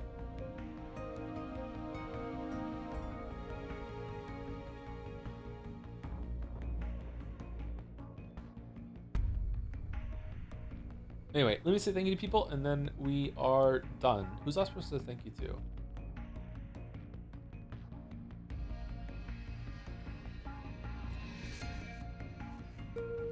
Pepsi Addict. Thank you, this is Fishto for the 44 months. 12 months sure flies by. Thanks for the streams. Keep on keeping on, boss man. Death Stranding meme, thank you very much. Thank you for the joms. This is Fishto. Thank you, T-Bird20 for the 2 months as well. Hey Joe, thanks for introducing me to what is quickly becoming a top 3 story for me in Umi Neko. Just started episode 6, and I'm hoping it finishes strong. That's one I would really love to know how much of that was planned out meticulously and how much was discovery writing. I'm gonna guess a lot of it was probably planned out. Thank you for the Metal Gear Solid streams. You're very welcome. They're not done yet. We're gonna be doing Peace Walker probably the week after next if I can get by it. And if not, we're just going to go into Metal Gear Solid 5. But next week, we're going to do Pathologic on Tuesday, into No Sleep for Konami Date on Wednesday, Thursday, Friday. And we're probably going to do another Saturday stream next week to finish it up, because I don't think we're going to finish that in 3 streams. So we'll see. Thank you, Trickby1234, for the bits. 1 snake a day keeps Kojima away from his monster energy. Thank you very much. Thank you, Mouse, for the 26 months. Happy 26 months to my favorite 511 streamer. I'm your favorite? Wow. Thank you. Thank you, Mouse. Thank you, Sangi53, for the 12 months. Thank you, Sony Bro, for the 1 year. I feel like this is the second time that you've had a 1 year. How are you doing this? Stuck in 1 year. What the hell? How? Just like PlayStation 1 was the best Sony console. Thank you, Ro Tyler, for the 48 months. 4 years total are also surely Metal Gear Solid Rising replay, right? Maybe. I don't know. If we did do that, I'd be curious to know from chat when would be the best time to do it. Would it be after this, before Peace Walker, or does it not matter anymore? Could we do it in one stream? Are Ground Zeroes and Metal Gear Solid 5 the same thing? In terms of us doing it, yes, but they're separate purchases, are they not? Ground Zeroes is one big open level that you can approach in different ways, from what I know, and V Phantom Pain is its own fucking game, right? How skilled are you? I've already beaten the game, so we could probably just play it on normal or easy or something, I guess, and just go through it. We're just gonna go through it for the story and the vibes, right? I died quite a bit on some parts of Rising, I think. I've already streamed it. Will you do the DLC? The DLC of what? Of Rising? I didn't know there was DLC. Thank you, Joe's Retinas, for the 63 months. When Snake did one of his Merrills earlier, I could have sworn he said barrel. Barrel!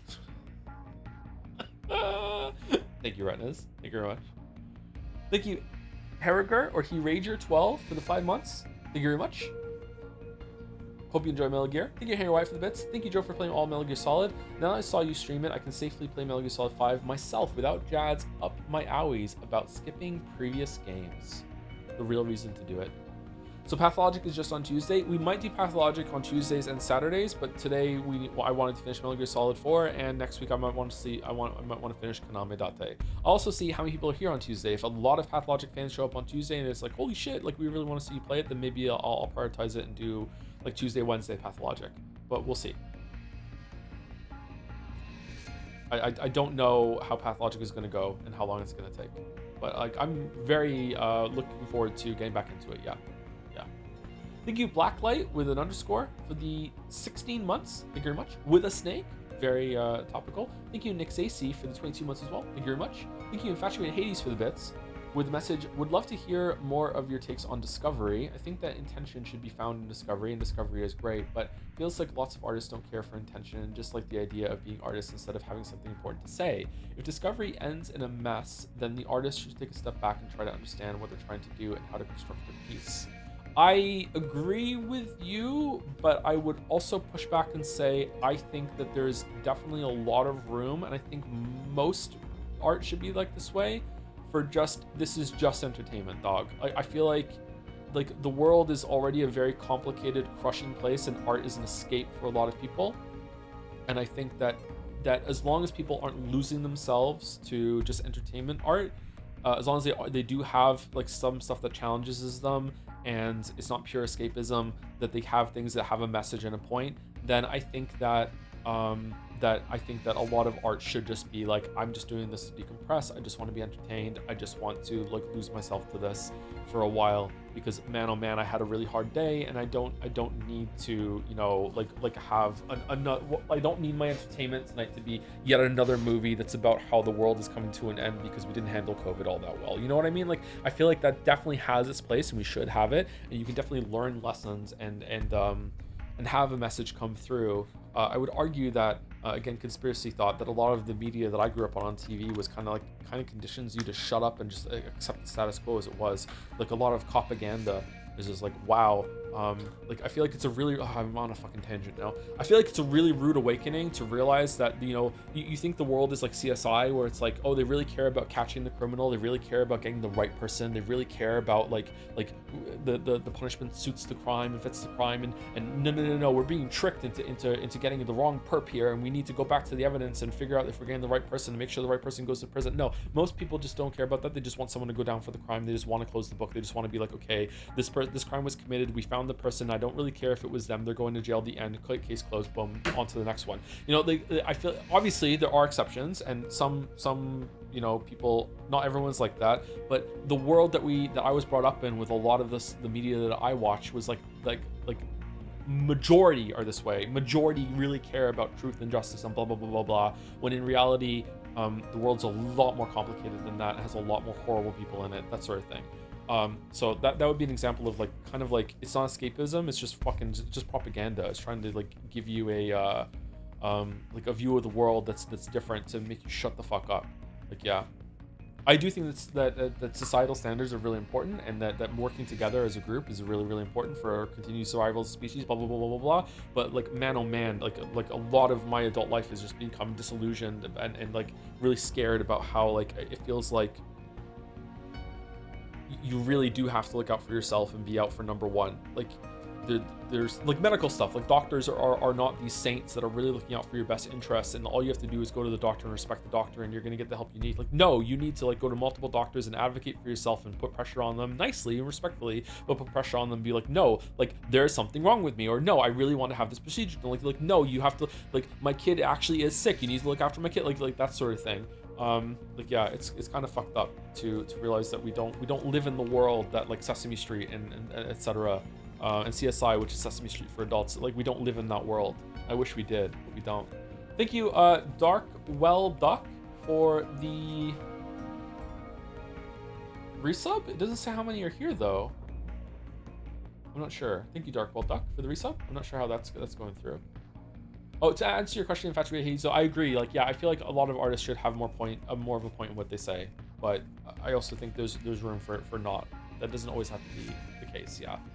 A lot of artists create stuff mindlessly because when they're in a learning period and they're just like learning their craft, they aren't really pushed or encouraged to do any more than that, and you can just get stuck in expression, just being like, I just want to write things that sound good, I just want to make pictures that are pretty, I just want to make music that sounds good, that sort of thing. And you actually can absolutely add a point in a lesson and put some of your own life experience into it.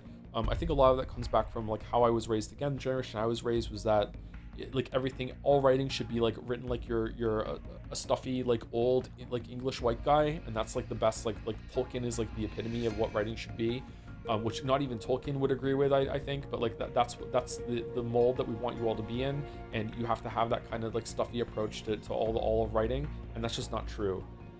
You want to put as much of yourself into writing as you possibly can while being understandable and approachable for your audience. Yeah. It's okay to put your own life and your own experiences in there, and it's definitely okay to like be vulnerable and be sincere. And maybe some people are gonna laugh at you, but that's okay. It's also okay to say the same story that a lot of people have said before. Like, that's fine too.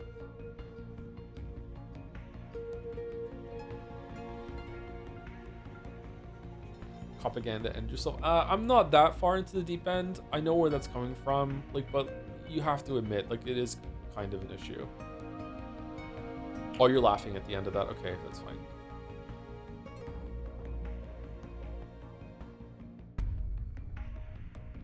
The Wire is a much more respectable and authentic like view of how that stuff works, I think.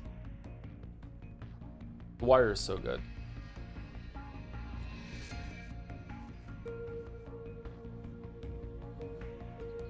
That's interesting. I never viewed CSI as propaganda. I don't think I had those thoughts behind. I thought it was a detective story supposed to be like that. Yeah, that's where it comes into like a systemic problem, is that the people that made CSI might not even realize the kind of false ideas they're perpetuating, right? Like just because it's ineffectively teaching people that the world is a way that it's not, doesn't mean that that's their goal, right? Like it could be that they just wanted to make an entertaining mystery show that showed like the cool things that tech have, and when they did that, they just wrote like they wanted to write like noble characters that are doing noble things that are respectable characters, right? And at the end of that, they like accidentally, through no fault of their own, made like a fiction that'll like fantasy that a lot of people buy into. Or like, wasn't CSI responsible for a shit ton of people like courts like having problems with like jury? Or maybe this was a myth. Juries being like where's all the evidence here that like we're used to having on TV shows? Like, why don't we have that? I remember reading about that like in the around 2010 or something like that. Anyway, I'm still yapping. I need to go. Call of Duty devs saying their game has no politics. Yeah, exactly. They don't even realize like how the statements that they're making. Yeah. Anyway, is there anyone live in the community that we can raid? Mouse is live for a Saturday Shenmue. Mouse is live? Okay, that's unusual. Okay, sure.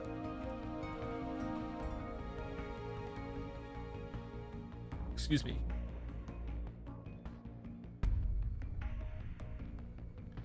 There was a country mouse and a city mouse. There was a country mouse and a city mouse. There was a country mouse and a city mouse. They were very good friends. Oh, before I go, anyone who watched, just listened to me yap for all that sort of thing, I am just a dude with a microphone that does silly streams and makes videos on YouTube about video games. You should take everything I say with some amount of trepidation. I'm just a dude, okay? Like, I can be wrong about a lot of things. I just like to yap, you know, take what you can from it. Do not like, oh, Joe said all these things and that's absolutely how it is. Like, yeah, like, if it was interesting to you, great, but like, don't take this as like, this is like pure life advice, and this is how I'm gonna go, and this is how art works, and blah blah blah blah blah. Like no, just talking, just dudes hanging out, nothing sexual. All right, enjoy the rest of your weekend, guys. See you later. Not the girls though, just the guys. Because I'm on my misogyny arc because of Kojima. See you later.